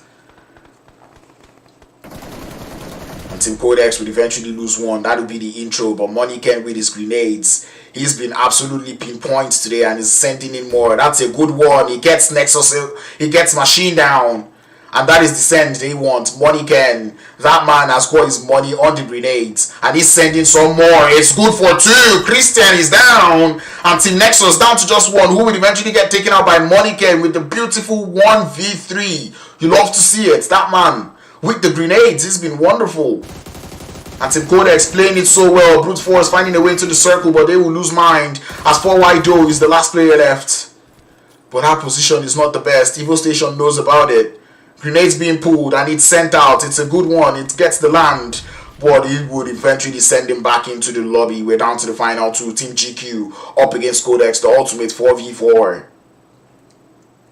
I expect things to actually calm down at this point, you know, because all these teams have been battling it out for Qodex one way or the other. Courtesy of Moniken, already up by 9 elims. Team GQ able to keep themselves alive. They've got 7 to work with. And now is the time when information gathering has to be paramount. Team GQ opting for that 2-2 split. Side there of Qodex holding on a very long split on that northwestern edge. The east is free to play, but unfortunately the cover on that eastern edge is not so nice. Moniken losing a whole lot of HP would not get knocked. And I think the side there of Qodex, they understand just how careful they have to be at this point of the circle. Team GQ still holding it up on that south. Both teams waiting for that next zone shift. It's going to decide. But there's a whole lot of back and forth. A whole lot of shots going through. Everyone's position has been exposed. And I would have actually suggested to have like a good position. You know. It does look like the side there of Qodex will get favored by that zone. Team GQ not overly in that circle. And now Qodex, they realize that. They begin to rain down the shots. Team GQ Korka is going to lose a whole lot of HP, but he stays alive. Daisy tries to go for the same run. He hits the deck. He's going to survive, but Korka will go down.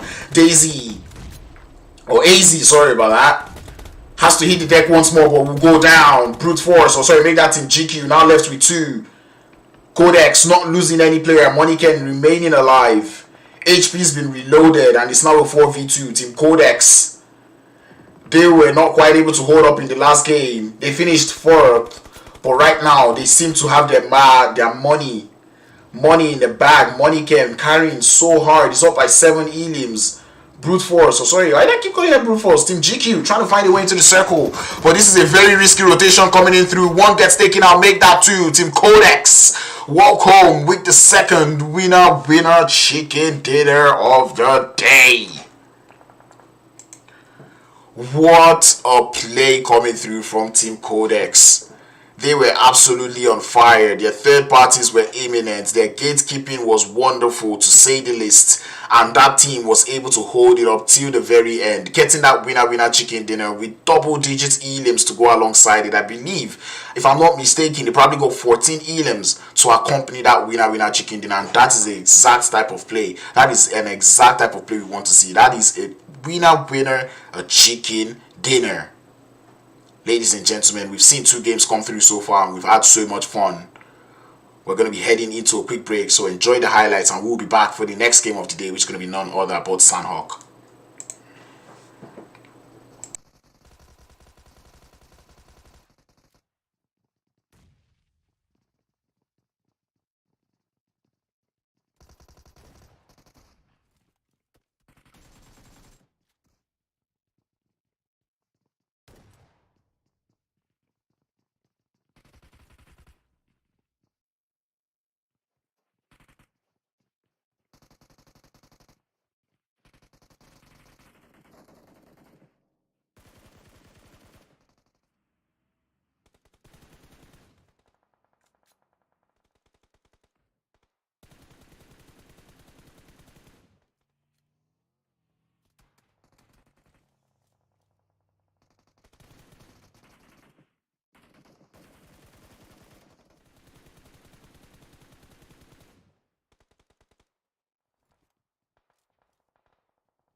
Alright, ladies and gentlemen, we are back, and we just saw Qodex and Excuse Me get a wonderful winner chicken dinner to get into our second game of the day. That was wonderful. 13 elims to go alongside it, 10 points, 23 in total. That definitely jumps them up on the top of the leaderboard. But man, Brute Force, it was get 8 elims and 5 rank points, pushing themselves onto that second spot. But Nexus Gaming, and this is what I was talking about, the elims, you know, we start to see this same trend follow through in every single game. The teams that are getting those elimination points are the ones that are occupying that top 5 position. You know, even Dagestan getting 6 elims to their name, that was good. You know, Team GQ finishing in second place once again. And I think the GQ team, they're inching closer and closer, right? Like, they're getting ever so close to that chicken dinner, but they end up just missing out by just a hair. You know, the same thing happened in that first game, and now in the second game they've done the same thing. But at the end of the day, I would call it consistency, and I'd like to see where they are on the overall leaderboards. But you know, we see a couple of teams, you know, even teams that got 1 rank point, not quite able to be above some teams who were able to get some elims. I'm talking about like Titan Gaming, Cave. You know, they were able to get 4 elimination points to their name, and you can just see them sitting in the 7th and 8th position respectively. You know, above teams like MAGMA, you know, Road to Glory, who were able to make it close to, you know, into that top 7, top 8 position. So, you know, the elimination points really count, and I'm looking forward to seeing, you know, all of these teams show us what they've got, you know, get those eliminations. And you know, teams that I actually did call out in the beginning, right,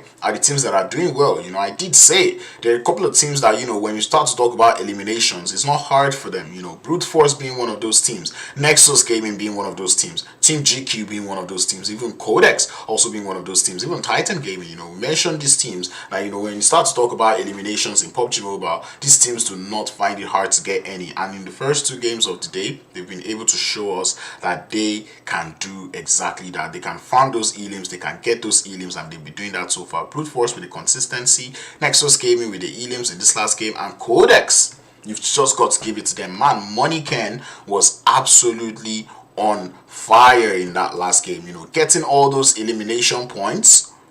I think he had 7 the last time I saw him. And I do not know how many players from Team GQ he took out, but that player was absolutely wonderful in that closing phases of that circle, or sorry, of that game, able to lead the team to winner chicken dinner. And I haven't got to even give Nexus Gaming also YaLLa. That was also another player who was showing us just how good he was. And man, speaking of players that were showing us how good they are, our MVP is none other but Money Ken. We saw that man, 7 elims, 767 damage to go alongside it with 1 assist to follow suit. We know that man was absolutely on fire, surviving for 23 minutes. That is beautiful to see from Money Ken, you know. And we did say that man was definitely carrying hard. The team got 13 elims, and this player had 7. That's over half, or just 1 above half, you know, leaving the whole team to just share, you know, 6 elims. It's like, you know what, guys, I don't want to be too wicked, so here, share 6 elims amongst yourself. But that man was totally on fire in this last game. Money Ken definitely activated his inner cyan mode, I believe that's what it's called, and that man just absolutely came out here to frag out. Love to see that one. I'd really like to see how that damage spread goes through, you know, across every one of those players. And once again, we see Brute Force having a player in or on this chart. You know, Money Ken from Qodex able to get 767 elims to his 767 damage, you know, with Korka following suit from Team GQ with 608, Niels from the side there of Brute Force getting 593 to his name. And man, you could just tell Money Ken was putting a whole lot of work in that game. You know, all the eliminations, he got the damage for it. 767. That just goes to show that, you know, that man got his elims, and he definitely worked for his elims. You know, Korka also from Team GQ putting in a whole lot of work. Team GQ able to get to 2nd position, but unfortunately not quite able to close out the game with a winner chicken. Now they were in that 4v4 situation, but unfortunately that zone was not the best, as that zone did push them out, forced them to move, and by the time they moved into that next zone, or tried to move into the next zone, the angles that the side of Team Qodex were holding were absolutely wonderful, and it took them all out. Now, I remember I said in that first game, someone got an elim of up to 400, and I said I don't think anyone's going to beat it, and I don't think anyone would beat it, as this next game, we do see Patrol being the longest elimination, 296, inching very close to 300, but unfortunately 400 is quite a number, and you know, I'm looking forward to seeing if anyone is actually going to beat that elim count. But anyway, we did see Kristan from Nexus Gaming also put in a whole lot of work. We saw that man playing cover fire for his team, and you know, able to get 197 elimination distance. That just goes to show that he was doing the work. But YaLLa, not gonna lie, I'm very surprised to see that YaLLa is not the MVP. I mean, he did do a whole, he probably didn't get up to 7 elims like Money Ken did, but one thing I would really appreciate to see would be like a head-to-head between both players, because both players were absolutely wonderful going into that game. They did actually play so well. But anyway, not too much long talk, let's get into the overall rankings and show you exactly where each one of these teams stand. A beautiful winner chicken dinner, putting the players there from Qodex and excuse me at number 1 spot. Brute Force stayed in 2nd position with elims. Now look at that, 17 elims but only 5 points from ranking. That just goes to show that the side of Brute Force, they're up there with those elims. Falcon Esports keeping that little bit of a balance, 10 elims, 10 points. Yeah, love it. Love it, love it. And Team GQ, I spoke about it, finishing second place twice in a row. They have the second highest rank points, and they're able to get 8 elims. Kind of good, but they're kind of like the odd ones out. And GQ getting most of their elims in this last Miramar game, it's not too convincing, but at the end of the day, they finished second twice in a row. That is good to see, but unfortunately, I still keep saying it's number one spot is what every single person is gunning for. Max Esports out there in 5th position. They've been good too with the elims, racking up those elimination points, and I really enjoy to see it. Now there's some teams, Istanbul Wildcats doing well based off that Erangel game, MAGMA Esports doing well in this Miramar, Dagestan keeping it up in that Miramar game, and we can already start to see that distance. I think there's an error with Nexus Gaming. They do have 14 points, not 4, but sometimes computers don't do the math right.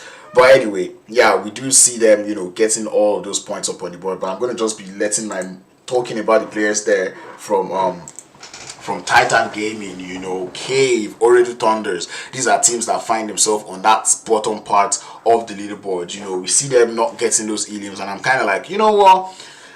You need to step up. Titan Gaming, they've been involved in 2 hot drops at the moment, and I know in sanhok they like to land in the ruins area, so I'm kind of looking forward to seeing if they would land in ruins, and they would have, I'm pretty sure there'll be a hot drop, because sanhok is almost like Miramar, but the only thing that makes sanhok better is that with sanhok you can go for a little bit of a split and you might still be able to get just as much loot as you may want. So that being said, I really would like to see Titan Gaming probably go for that spread rather than send all their players into ruins, because they know fully well, for one, that they definitely would have company out there in the ruins area of the map. Ooredo Thunders, they've been having problems with rotation starting from today, and I really look forward to seeing them show better idea of the games in the lobby. This is where we start to talk about things like the research that people are putting into this game. You want to put your research, know how the teams are rotating, because man, in game 1 Ooredo Thunders, they ran into rotational clusters with Nextruya, ran into a cluster with Istanbul Wildcats, and now going into that second game, they ran into Team GQ, ran into Qodex, and it just goes to show that they're having problems on rotation. I'm not gonna lie, if you want to continue with your rotation, you might actually want to start taking those fights, probably start going for those early engagement, because eventually it does pay out. We see teams like Team Brute Force actually go on with those early eliminations. They get those early elims, and they're putting it into play. That has put them in second place on the leaderboard. So that you want to get those eliminations to balance out wherever you may be standing on that leaderboard. So that being said, Ooredo Thunders, get your rotations in play, and if at all you see a team on your rotation, try to clear out the area and just get into the fight. Get into the fight, get those elims, get yourself up. I guess you're gonna lose one player, but then it's a small price to pay for salvation.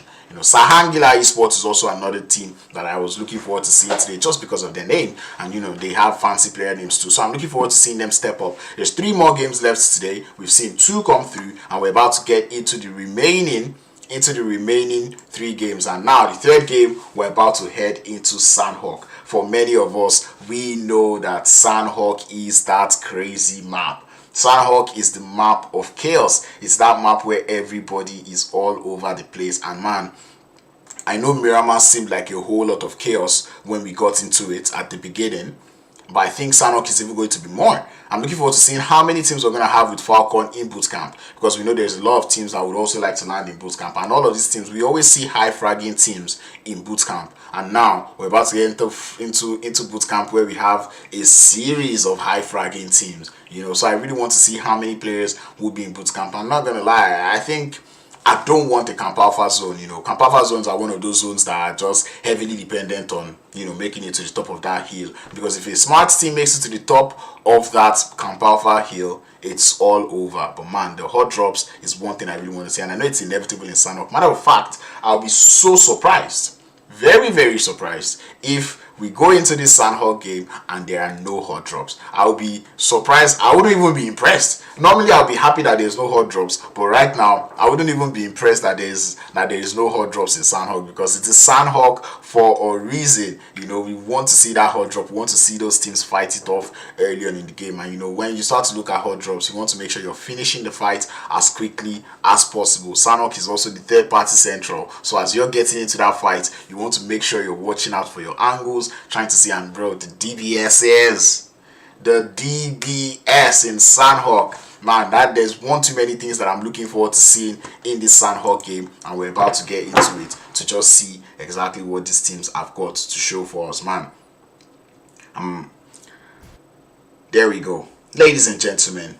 We are in the court. We are in sanhok. Welcome to the grassy dudes of well, welcome to sanhok, the city of snakes, or the land of snakes, the land of hot drops, and the land that has boot camp. I look forward to seeing how these teams are going to play. We do see that playing path, which doesn't really matter when we start to talk about sanhok, because obviously we know it is sanhok. Everybody can land anywhere they like. There's not too much of an issue. So yeah, sanhok, go crazy, have fun with it. There's no much trouble. I'm vibing with it. I'm enjoying or would like what I'm seeing. A couple of teams are out there in the boot camp area, but we do see hot drops going through around the Painan area. And this is actually very surprising. Titan, I like the fact that they've opted to go for a split, not committing all players to ruins, which is nice. There's no hot drop in ruins, but man, we do have a hot drop around the Painan. Not even in Painan itself. Boot camp has got YaLLa Esports out there just chilling all alone, but they have a couple of teams out there on the outskirts, so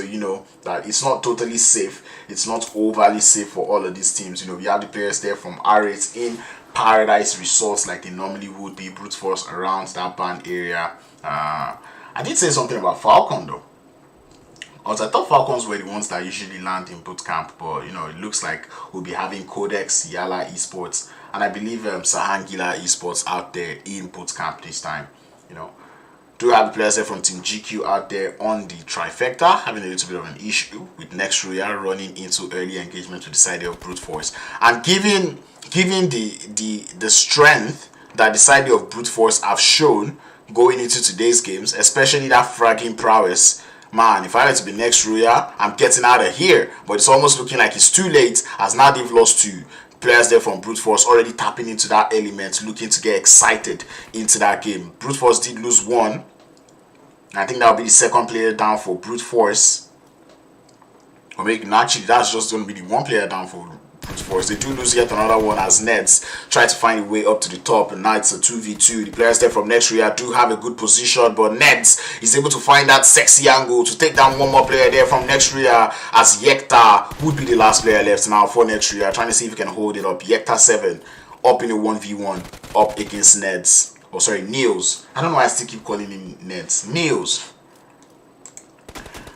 But anyway, the shots are already coming in through the pre-fires. Not quite able to get any to connect. This is sanhok. You definitely have to fight it out. There's no points going for his strat. Pre-pod doesn't really have too much meds, but it does look to be going for a little bit of a flank, as Niels looking to draw in closer and closer. Frozen still alive, trying to put in as much information as possible. Pre-pod. This is a very risky push coming through from him, given the fact that he doesn't have too much first aids.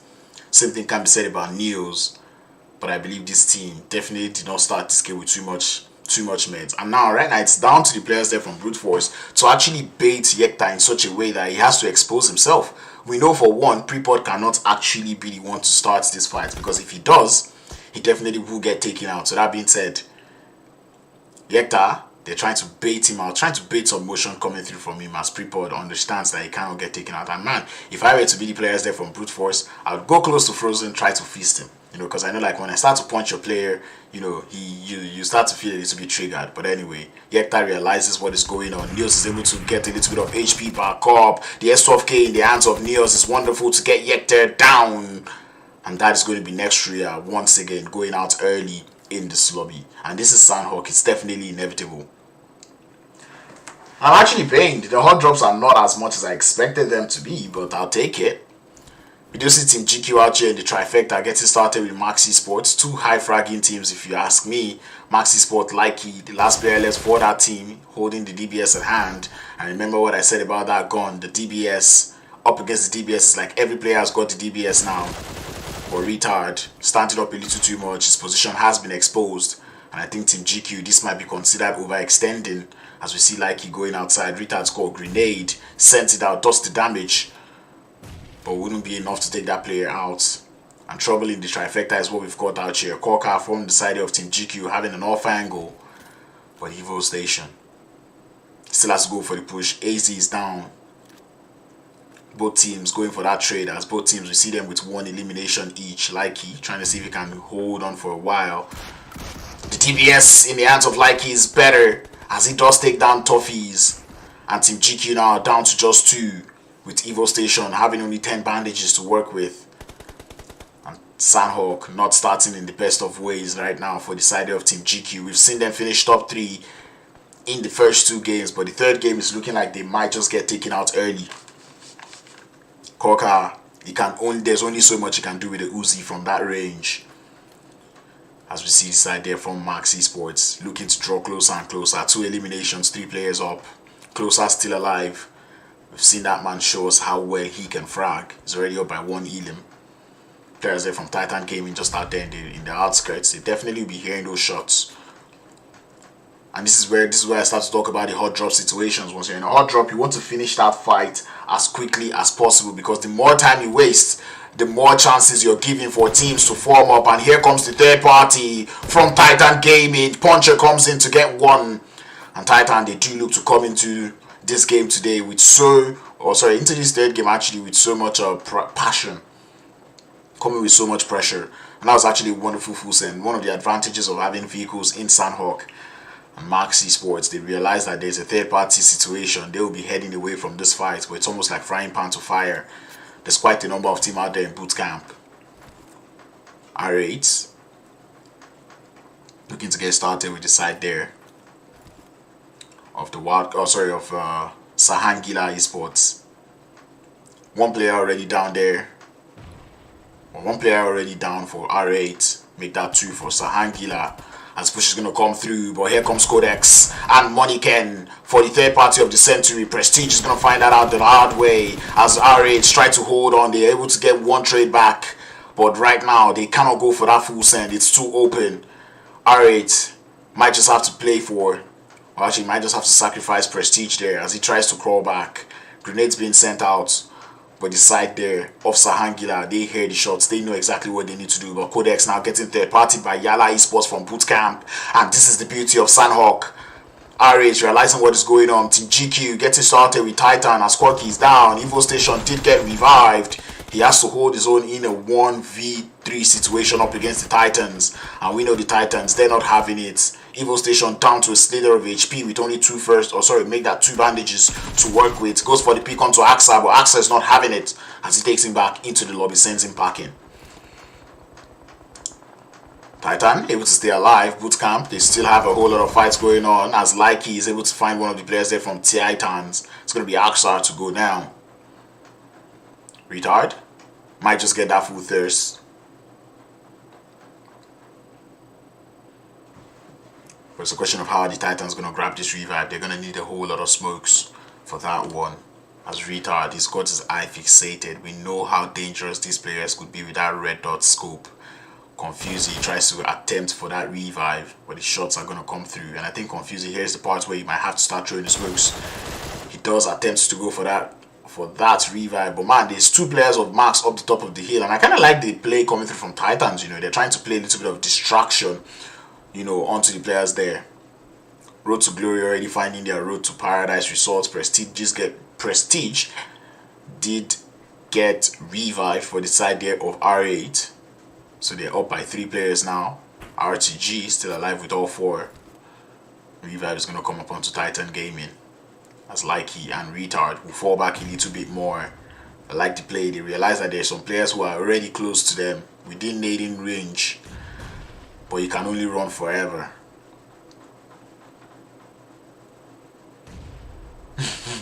They look like they're running so slow.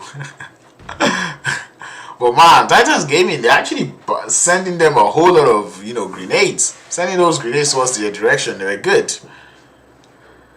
But unfortunately, we will not be able to find any one of them, as we do see all of these players holding up in positions. And this is where the rotation starts to come to Cave. To find the side there of Brute Force. 1 player left is going to be Neos to hold it up. YaLLa Esports in the background, but they're preoccupied at the moment as Cave, they're still up as a full 4-man team.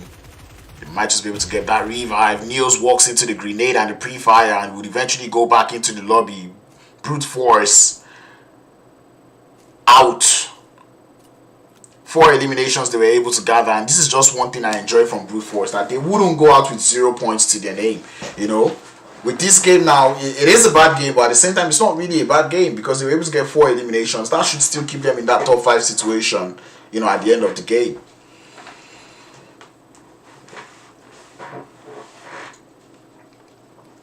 We do see the boys, or the cavemen, holding it out there in the outskirts of boot camp and Paradise.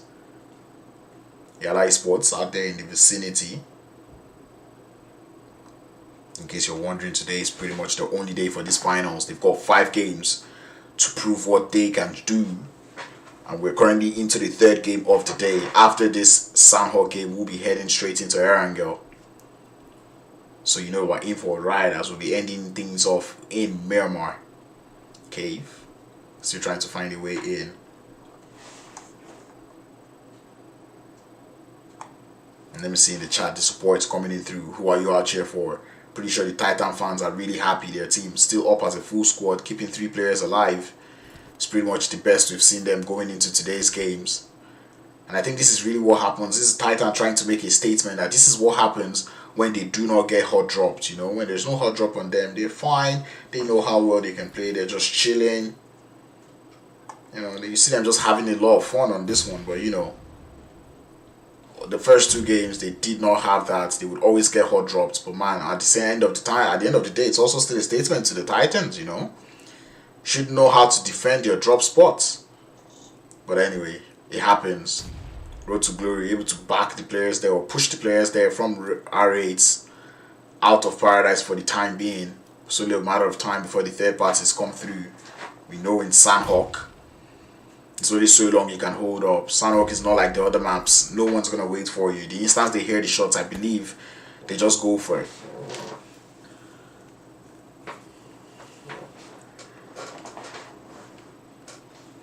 Players there from Road to Glory, trying to gather as much information as possible, trying not to overextend.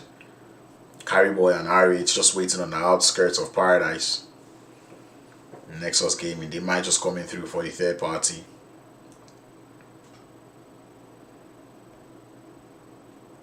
Funny enough, are we gonna actually see a back-to-back winner chicken dinner? Everyone who's won a chicken dinner has died though. It's gone out so far, you know. We saw Team Qodex now also go out here as they try to 3rd party a fight, and this is the thing with 3rd partying, right? You know, sometimes you think you're the one doing the 3rd party, but sometimes you walk into a 3rd party a little too aggressively, and you know you end up being taken out. And I think that's what happened to the side there of Qodex. They came in through for the 3rd party onto the side there from RTG, but unfortunately they ran straight into they came for the 3rd party onto the side there of R8, who were in a deep fight with the Wildcats. But unfortunately, YaLLa Esports was there to 4th party the 3rd party. Now, we do see traces of trouble. Carryboy finding himself in a whole lot of trouble. Has to walk into that Molotov, but it's not going to work.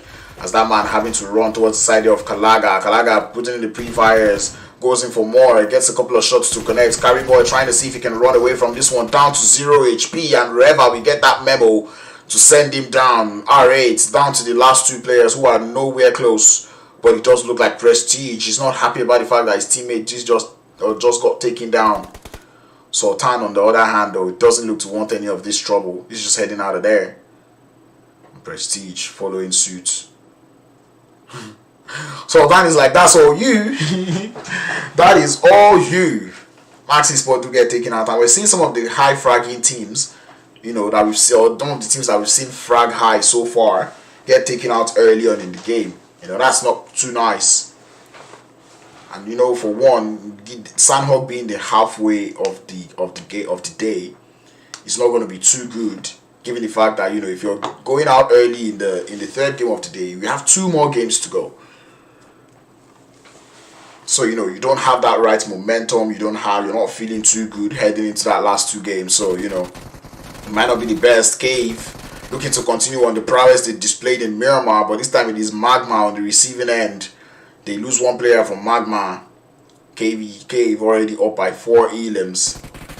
Their name is Cave, but they've got a snake as their logo. It just goes to show you that these guys, they know what they're doing. MAGMA, that man is a snake trying to hide from snakes, but he will eventually get spotted by Creepy, who's able to find him in the floor, sends him back into the lobby. Cave already up by 6 elims. YaLLa Esports, they came all the way from boot camp, finding their way to paradise. And I think when you're in boot camp for quite a while, when you're able to loot up in boot camp without getting obstructed, I think you kind of know that, you know what, I think there's fights going on in paradise, we should go to paradise. Because you know the paradise team would always also want to go to boot camp. Then paradise, they came to paradise YaLLa Esports, and they were able to find 2 elims onto the side there of Qodex and, excuse me, Qodex. That's what they said. We're just here to third party. But anyway, Dagestan now finding their way into Paradise Resorts. YaLLa Esports still out there chilling on the third party. RTG still on the chase, looking for the players there from R8. And Dagestan, they're not threading this too carefully. YaLLa Esports have got players on the outskirts. Volt's definitely aware now. Same thing can be said about Saif. I don't know if I read that name correctly. But both players definitely aware now that there is now company in paradise waiting for that perfect time to strike. Speaking of striking, Titan Gaming continue on their prowess. YaLLa Esports starts with Dagestan. The trade is initiated, but it is more like a third party helping the players there from Dagestan on the push. Keep one of the top fraggers for that team. We've seen that man play excellently. Dagestan now realizing what they've just walked into. They need to process 1 revive. But the side of RTG, they're happy about what is happening. They know that this is some free elims. As they coming through, Shivu's going to go down to RTG. The instant thirst follows suit very quickly. And Dagestan now find himself in between a rock and a hard place. Same thing can be said about YaLLa Esports. But YaLLa looking to fall back from that fight. Trying to gather a little bit more ground, maybe more cover to work with. As the side of RTG now comes through.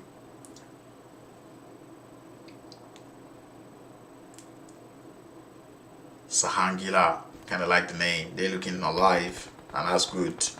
Paradise Resorts moving out of the play zone, going down to the south. YaLLa Esports now finding themselves fully engaging with RTG. As Dagestan have been able to evade this fight, run away from that situation. R8 is also back. But RTG, they understand that team is back and they were ready for them. Golden is able to get that knock. Prestige is down. We're down to the final 9 teams, and RTG, you've just got to admire the amount of awareness that they're showing out here. But Dagestan trying to find an off angle would lead them straight into the hands of the Falcons.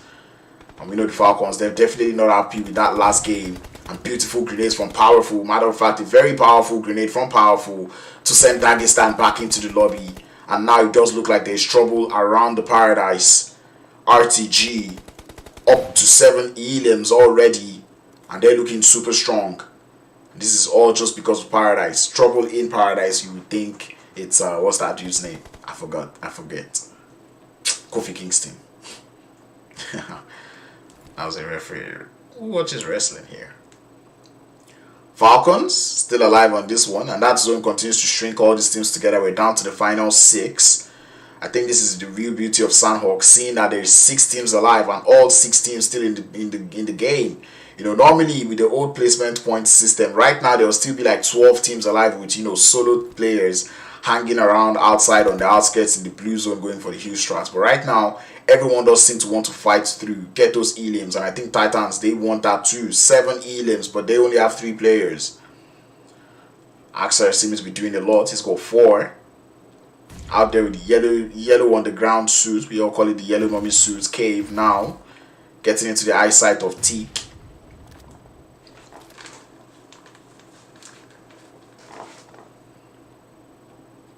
To see grenades. Cave trying to see if they can play that defense.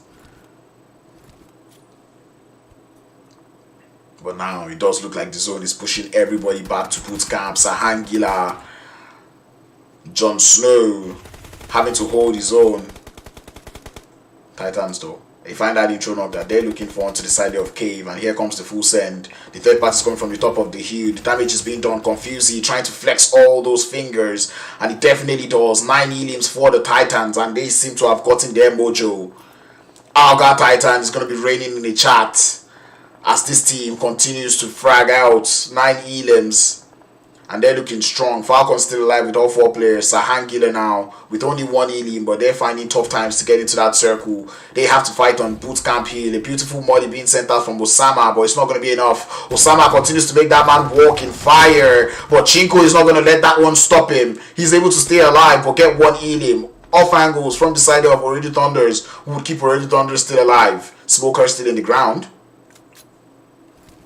Let a molly fly, and I think Chinko saw where that molly was coming from. This Chinko man, he's allergic to getting touched by Molotovs, but the grenade is gonna chunk his HP down by a lot. Jon Snow still playing a little bit quiet, looking for the shots, looking for those players, but unfortunately we would not find any. Chinko looking for the good positioning as Jon Snow comes in through. Şahangiller looking for a way into the circle. In 1 second, that blue zone is gonna start to close on to them. And Ooredo Thunder staying so strong on that defense, able to grab their player back up. They now back up as a 4-man squad. So Snow trying to see if he can let those grenades fly. And here comes the blue zone to force everyone to move. They hear the shots down there, but it's RTG going straight up against the side there of Titan Gaming. Ooredo Thunder is still looking for a way into the circle, but Şahangiller have decided to go for that quiet rotation. RTG already up to 10 elims. But the Titans are looking to stop them in their tracks, but not before Ooredo Thunder stop the side there of Şahangiller. We're down to the final 4. Titans still alive with 9. 9 elims to their name, and they're going to continue up on this engagement. AXA, they're on the bottom of the hill, but the side of Ooredo Thunders, they have a very strong position, and they're looking to capitalize on it, but Smoker would go down, reducing them by numbers. They're down to 2. Ooredo Thunder is on the top of the hill, 11 elims to their name, same thing as RTG, and it's a question of who is going to take out who. Groza has been spotted in the floor, the thirst comes through, Kalaga would follow suit back into the lobby, and that is the end of the line for the side of RTG. Ooredo Thunders, I called them out in the beginning of the game. They needed a good performance, and they're looking to do so in sanhok, but they do not get that zone. Titans up by 9 elims, and they have all of the zone to work with. All they just have to do is wait for the Ooredo Thunder boys to find a way into the circle. And the Titan fans, I can hear their rage boiling, waiting for this winner chicken dinner. They've waited all day, and they had to wait for 3 games. But here comes Papa Blue to force the players there from... wait a minute. Damar, what are you doing? Oh, what are you doing, my guy? Titans, though, they kind of have the information. They know where the players there from Ooredo Thunders are. It's literally a 3v3 with one player out there in the blue zone going for a huge strat. Unknown, he knows where that player is. Sends the money towards AXA, which forces AXA to move. But Unknown, he's going to have to drink that blue juice. AXA knows. He's waiting for him, but he's not going to wait for him any longer. The remaining players there from Ooredo Thunders come in from that northwestern edge with Batika falling down to that Molotov. Unknown goes out to the blue. Smoker has to prone down on the floor, but Batika is trying to play human cover. Teak moving a little bit too much on that southern edge. He does get spotted by Smoker, but it's not enough from Smoker to take him down. Smoker faces off against AXA, and AXA will take him out. Titans end the line, 12 elims, and the winner chicken dinner as Omar, or make that Damar, would eventually bleed out to the blue zone. You just love to see that one. I never knew the huge strat would actually still be a thing, but it does look like Falcon Esports put that in mind and will be working on that, which I don't support. But a win is a win, you know? You just have to just chill. But Titan Gaming, though, did not get hot dropped in the ruins, went for a split, got their loot, gaming for the third party onto Team GQ, got them out to there, chased out the players there from Max Esports, continued on to their run, and they're able to now win this last game of the day, waiting for Falcon Esports to just bleed out. Titan Gaming, the zone is going to start to close out real soon, and AXA is just out here throwing all that he's got, and the winner chicken dinner would eventually go over to the side there of Team Titans as they walk home with the third game of the day. What a game of play. The fans have been waiting for so long, ever so long, for that fight, or for so long for that chicken, and Titan Gaming are just like, you know what, just allow us to loot in peace and we will be fine. Titan Gaming, we look forward, and I'm hoping actually that this is, you know, the start of a good game for them, or good games. There's 2 more games left, 1 Erangel game and 1 Miramar, so I'm looking forward to seeing how the side there of Titan Gaming are going to hold on to their end. I mean, this was a very fun game, seeing the way they played. There was a whole lot of trouble in Paradise, and RTG had a whole lot of fun from that fight that happened in Paradise. You know, we saw RTG eat from Paradise, we saw, you know, even Road to Glory, we saw R8, you know, we saw YaLLa Esports. These are all teams that really had fun, got a lot of eliminations going into this game, but unfortunately they were not quite able to nip it in the bud by getting that winner chicken dinner. But anyway, that was game 3 done and dusted. We'll be right back for more Lidoma Pubg Mobile tournament action, as we have 2 more games to go for the end of the day.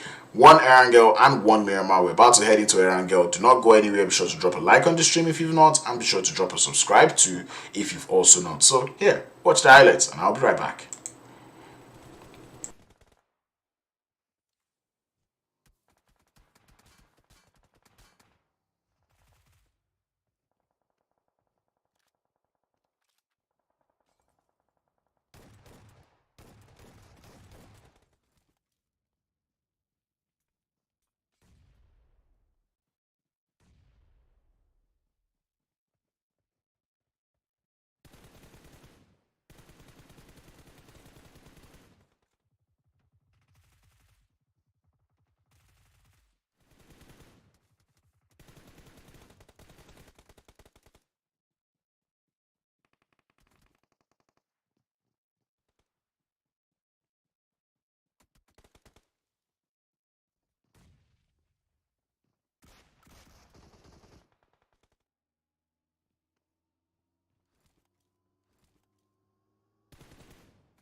Ladies and gentlemen, welcome back to the Lidoma Pubg Mobile Invitational Tournament.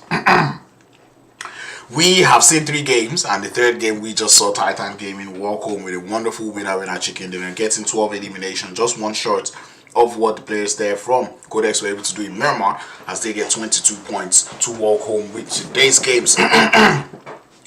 Red Thunders finally putting in the work, 13 elims, 5 points from rank, finishing in 3rd place, but they were able to get 18 points to their name. Road to Glory with 15. Love to see that one. Falcon Esports also doing well, keeping up that consistency. But man, just 9 points. Man, KV Sports able to get 6 elims but only 2 placement points, and they were able to get 8 points to their name. And here's what I was talking about, those elims coming through from brute force, you know, able to get themselves into that 7th position with only elimination points, even given the fact that they went out around like 16th or something.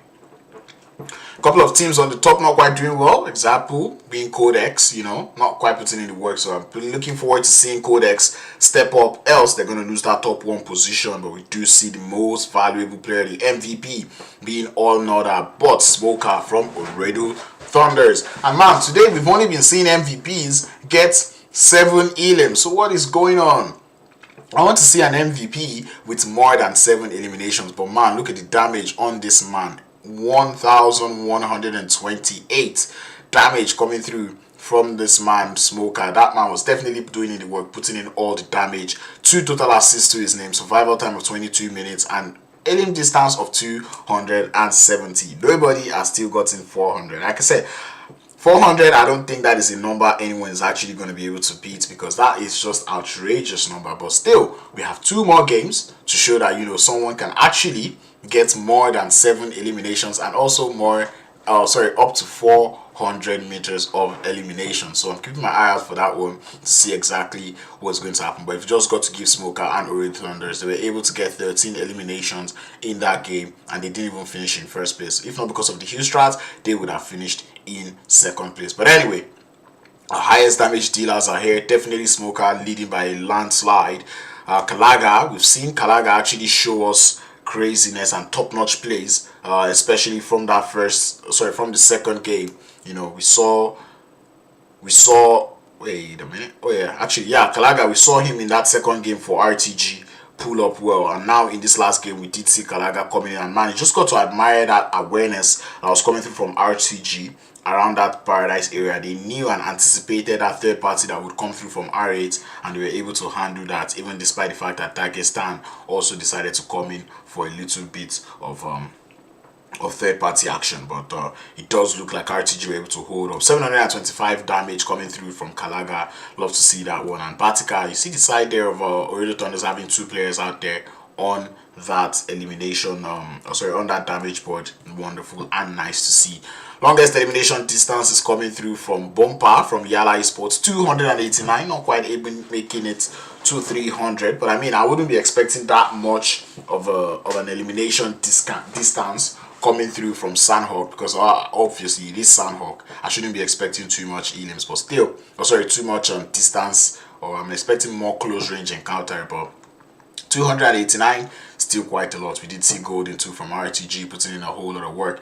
Not gonna lie, I've actually expected somebody from Max Esports to be here, but unfortunately they were not quite able to get any of those elims onto the side of Titan Gaming. So that would make perfect sense why there is none of them up here, because they only got the knock, they did not get that elimination. But man, look forward to seeing how well these teams are going to do. Now, how has this last game pushed Titans? Where did he take Titans to on that overall leaderboard is something that we're going to be seeing up next, because we do know that when those leaderboards, or when teams start to go pop off games like this, you know, winning a winner chicken dinner with 12 elims, 22 points, adding to whatever points you've gotten for the whole day, it's definitely going to push them up the top of the leaderboards. But there's so many things I'm looking forward to seeing on that next leaderboard. You know, is Ooredo Thunders going to bump up to leaderboards 2? Is Qodex still going to remain number 1? These are the questions that we've got in mind. And indeed, Qodex and Excuse Me will still be number 1, still keeping that gap to 7. And you just love to see this. Like, how are they doing it? They got 0 points in that last game,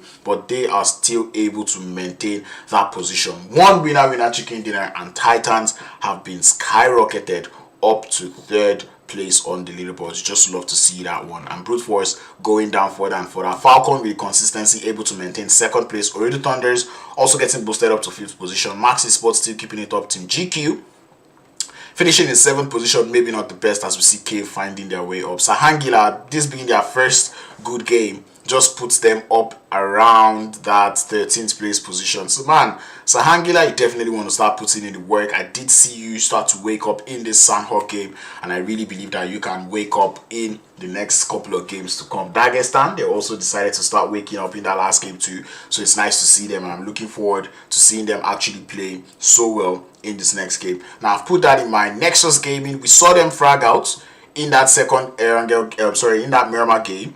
But right now, we're not really seeing that Nexus, or we've not really seen that Nexus in sanhok. But like I said, all of these teams, sanhok is a very random map, so I'm actually not too surprised that I'm seeing them, you know, not do too well on sanhok, because it is very random. We do not know what is going to happen. All of these teams just send it in there, and realistically, there's only one sanhok game today. But still, I'm still saying you cannot sleep on the sanhok games. You can't sleep on any of this game, because this final does not span across 2 days. It spans across just one day. So it means like only these 5 games is what you have to make it into it, or sorry, to actually get a piece of that prize pool money. So you know, all of these teams, I'm calling you out to start to do your best, because look at Titans Gaming, one good game and they're already skyrocketed. And one thing we know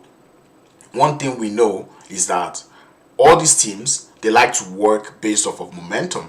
So you know, when they do well in one game, they start to push themselves up on that leaderboard, because obviously they're feeling good, they're feeling excited heading into that next game, and they're able to make it into that next position. And yeah, there is a couple of, you know, maybe a little bit of errors on the leaderboards, but man, it's just mathematical errors. You know, 17 plus 5 is 21, but it does say 12. You know, it happens to the best of us. But still, the guys there from GQ team still out there holding it up in their position. We've seen 3 games done and dusted, and normally this will be the last game of today, but given that today is a one-day final, we'll be heading back into Erangel to continue things, as this will be the 4th game of the day. The first Erangel was nice. Second, I don't know how it's going to be. And I'm, like I said, for the second game now, I'm looking forward to watching the Titans. You know, I'm looking forward to watching the Titans. I'm looking forward to seeing Brute Force. I'm looking forward to seeing RTG. You know, these were teams that actually ran into early hot drops in that first Erangel game, right? So I'm looking forward to seeing them not have that hot drop, because I mean, in the last Erangel, we did see areas like Pochinki still be empty. I don't think I saw many teams in the school area also. You know, Yasnaya is big enough to accommodate more than one team, so you know, I'd like to see all of these teams go there. You know, maybe Titans Gaming move all the way to Muta Power this time rather than going to Muta, because there's like a whole lot of strategies that you could play from Muta Power that wouldn't be too different from Muta, because given that Muta, you're going to have to, you know, be dancing around with Max Esports and the side of Team GQ who could come in for a potential third party. You know, you actually want to start putting in the work, and you want to change that drop location, at least for this game, because Titan Gaming, we've seen how good you can play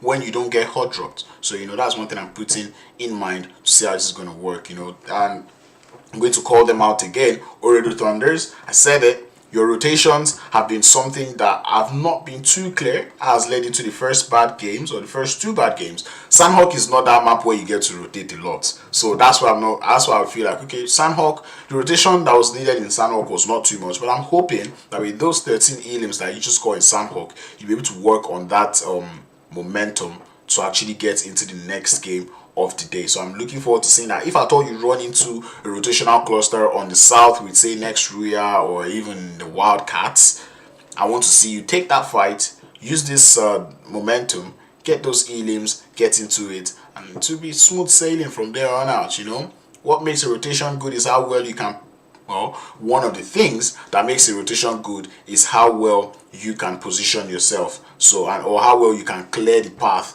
that leads into the game. So that being said, you want to make sure you're clearing up the path. But without further ado, we're going to be getting into the 4th game of the day. Welcome back to the Holy Lands of Erangel, ladies and gentlemen. This is the PUBG Mobile Invitational Tournament brought to you by Lidoma. If you're new to the channel, be sure to drop a subscribe. Also like the channel if you've not, or sorry, like the stream if you've not. If you're enjoying the stream, let me see you spam your crowns in the chat.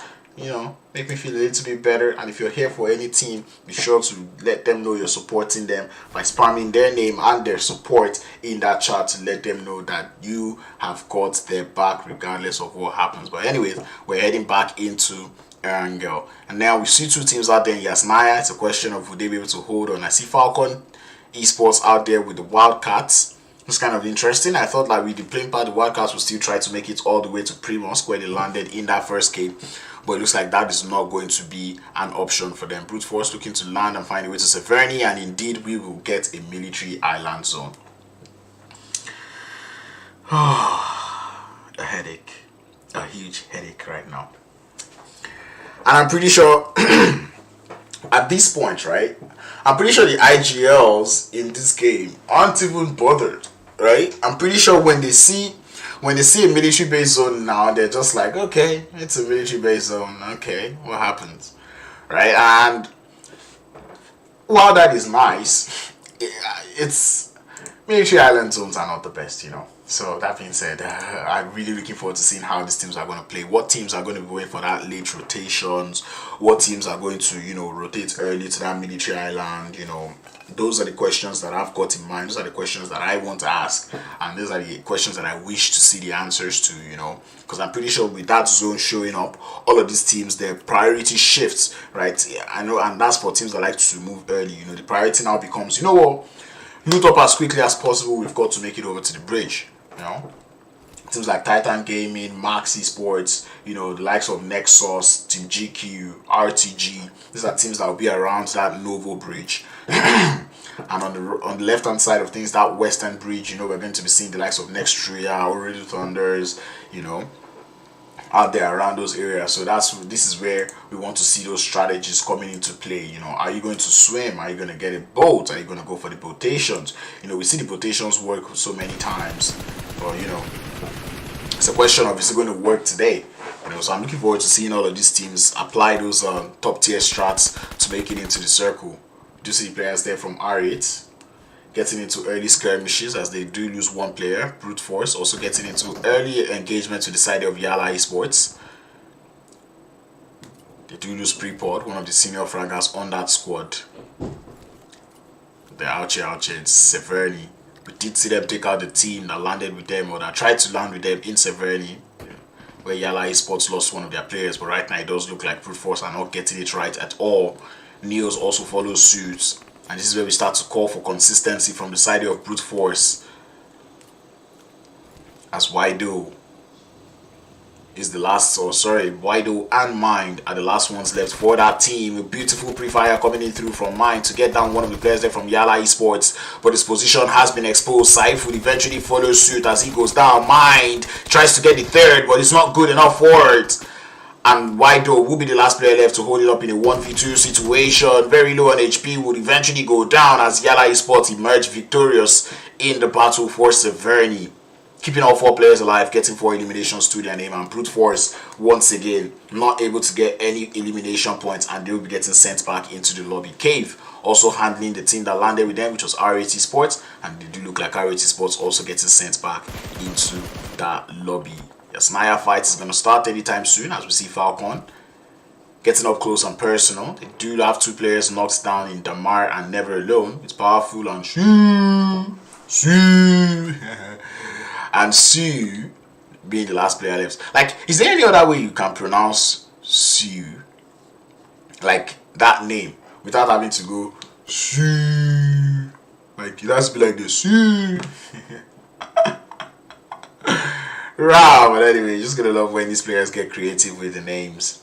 And we do already see early engagements coming in through KV Sports and YaLLa Esports looking comfortable with 4 eliminations to their name each. I think the side there of Istanbul Wildcats will also start getting their confirms right now. 2 eliminations to their name. Falcon Esports will lose 2. But Şahangiller now find himself in an earlier engagement with the side of Ooredo Thunders. And what I wanted to see from Ooredo Thunders is what they're doing. Getting into that early engagement regardless of when it is happening. This is happening on that military island. The grenade will take down Chinko, or make that the S12 kids take down Chinko.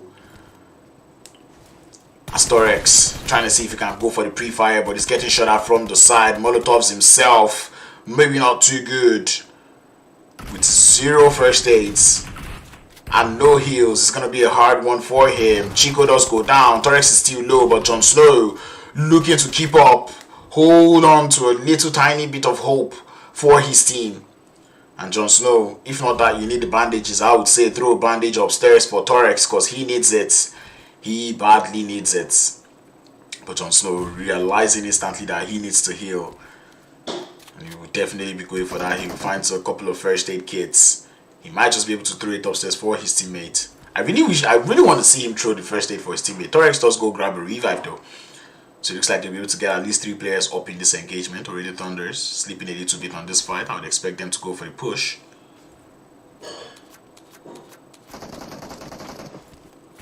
Ooredo Thunders still up by 3 players. It's now a 3v3. Oh, Jon Snow getting heavily battered with Molotovs. As Ooredo Thunders, they've got so much to work with. They've got so much to spare. Throwables going from left to right. As we anticipate this engagement coming through, Ooredo Thunders have to go for the healer, but man, it does not look like Osama has got the patience. He's going in for the push, finds the off angle, tries to get one. It's not good enough, but Jon Snow will be the last player down. 4 Şahangiller who would get taken out, and we're down to the final 12 teams, and Team GQ going for the bad manners onto Titan Gaming as they've just eliminated them out in the farm area. Daisy with 3 elims, or AZ with 3 elims, and this man definitely in contention for that MVP title, as he's been absolutely on fire today. You know, I've got to say it, like AZ has been actually good today. You know, 3 eliminations now, taking out Titan's Gaming, and that's what I was saying. Titan, we've seen now that Titan definitely not that team that wants to be taking those early engagements. You know, when you get into the fight, get looted up and probably start your rotations, because man, every game where they've tried to take it out, hot drop or early fights, they always end up getting taken out. So you know, Titan Gaming, you need to work on taking those, because man, with the new point system, you really want to get as much points as possible. Man says Ankara Messi, immense Messi. Right, I vibe with you on that one. But see is what we have left for Falcon Esports, you know. Qodex and Excuse Me looking to have fun out here on the military island. They find themselves on the hills that are just on the outskirts of Novorepnonye, RTG, Road to Glory. They landed in Novo. Yeah, definitely aware of that position coming through from Qodex. How they want to play around that is one thing that I want to see. Road to Glory right now, they're just having a lot of fun. And you know, these are teams that know that, you know, it's a military island circle. We're definitely going to be having a whole lot of visitors, you know, trying to get looted up as much as possible. Trying not to use as much util, Road to Glory. Trying to see if they can just bait out a couple of shots from the side there of Qodex. But one thing we've seen about the teams in this lobby is that they have that 3-guard discipline. Now, 3-guard discipline, they have that patience. Hey, the man of the moment. See. Sui.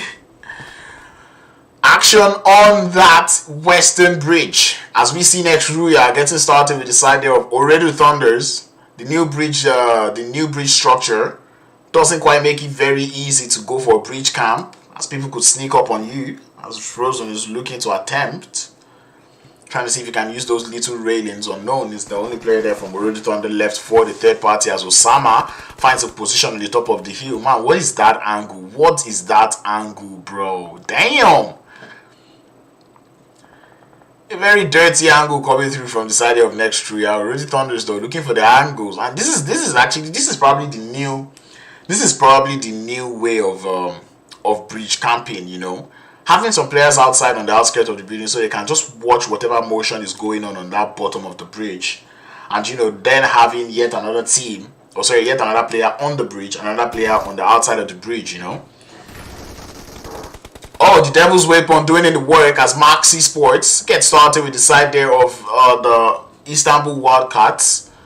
With the Wildcats able to hold on to their own, defending those shelter compounds. Creed, the last player left for Nexus Esports, now has to make it out to there. And trust me, if there is one type of circle where you do not want to be a solo, it is that military-based circle. You do not want to be a solo in that military island circle. Falcon Esports from Yasnaya have found their way all over to that eastern bridge, as they now face off against the side there of Team Qodex, RTG in the vicinity. I think right now the eastern bridge is pretty much free for everybody. Everyone going to be trying to make it into that bridge with that eastern bridge, hopefully. I would have actually expected a whole lot of teams on that eastern bridge, but man, it's only a matter of time. I mean, Team GQ did take out Titans. But now they're left to just one player, so that would mean like, you know, there isn't so much to do. It does look like Nextruya will be trying to use that eastern bridge as they get into the vehicles to head out. And that is wonderful. Understanding that there is a hot draw, that there is a bridge camp in process, and it looks like a good one with all the angles that the side there from Ooredo Thunders were holding. It's not a bad play coming through from Nextruya. They try to make it in from other parts into the circle.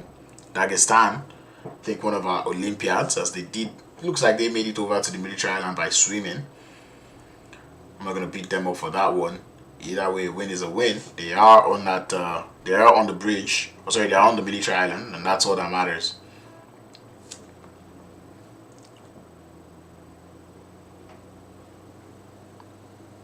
Dagestan. And now, you know, it's not just making it to the military island right now, you know. It's also about finding that good position on that military island, because man, military island doesn't have one too many places to be in. There's a whole lot of high grounds and there's a whole lot of low grounds, you know. If you stay on the low grounds, you're in danger of getting taken out from the high grounds. If you stay on the high grounds too early, you're definitely going to be in the danger of third party. YaLLa Esports looking to hold a third bridge camp, or early bridge camp. I think we'll call that the welcoming bridge camp. Onto the side of the Wildcats. Boran is going to be the first Wildcat here. The Devil's Weapon in the hand of Bumper goes for the pre-fire. He's got bullets to spare. Going for the left to the right. And Boran would eventually get taken out. YaLLa Esports YaLLa Esports able to get one more knock for themselves, as X-Ray and the rest of the Wildcats realizing now about this bridge camp that is happening. This is where it starts to get crazy. YaLLa Esports, they're playing this one nicely. 4 eliminations, or make that 5 now. And they're really chilling. For the Wildcats, they really do not want to give up this position. Looking for a way into the circle. And it's funny how they've not opted to, you know, go through Muta. But I mean, we've already seen teams use the boats in Muta, and man, using that boat is not even so... It's not even the best of options. Oh my god, why am I laggy?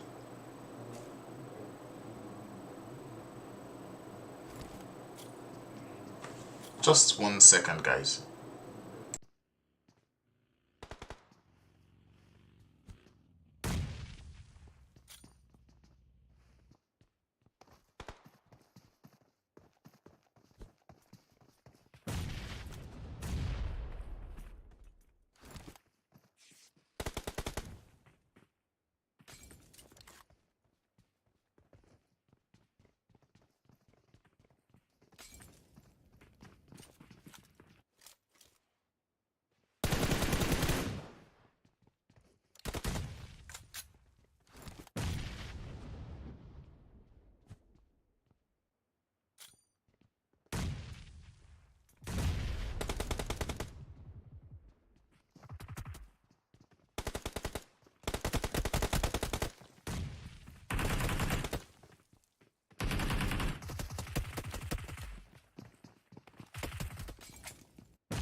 Alright, ladies and gentlemen, having a little bit of a network lag at the moment, as my network is deciding to do me dirty. Apologies. Real apologies right now. I'm trying to figure it out.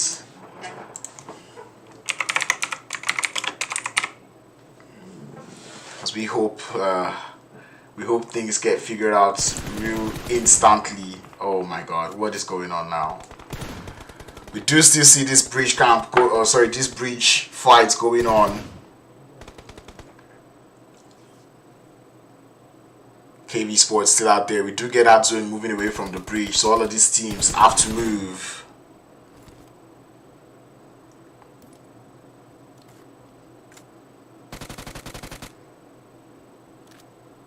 What is going on?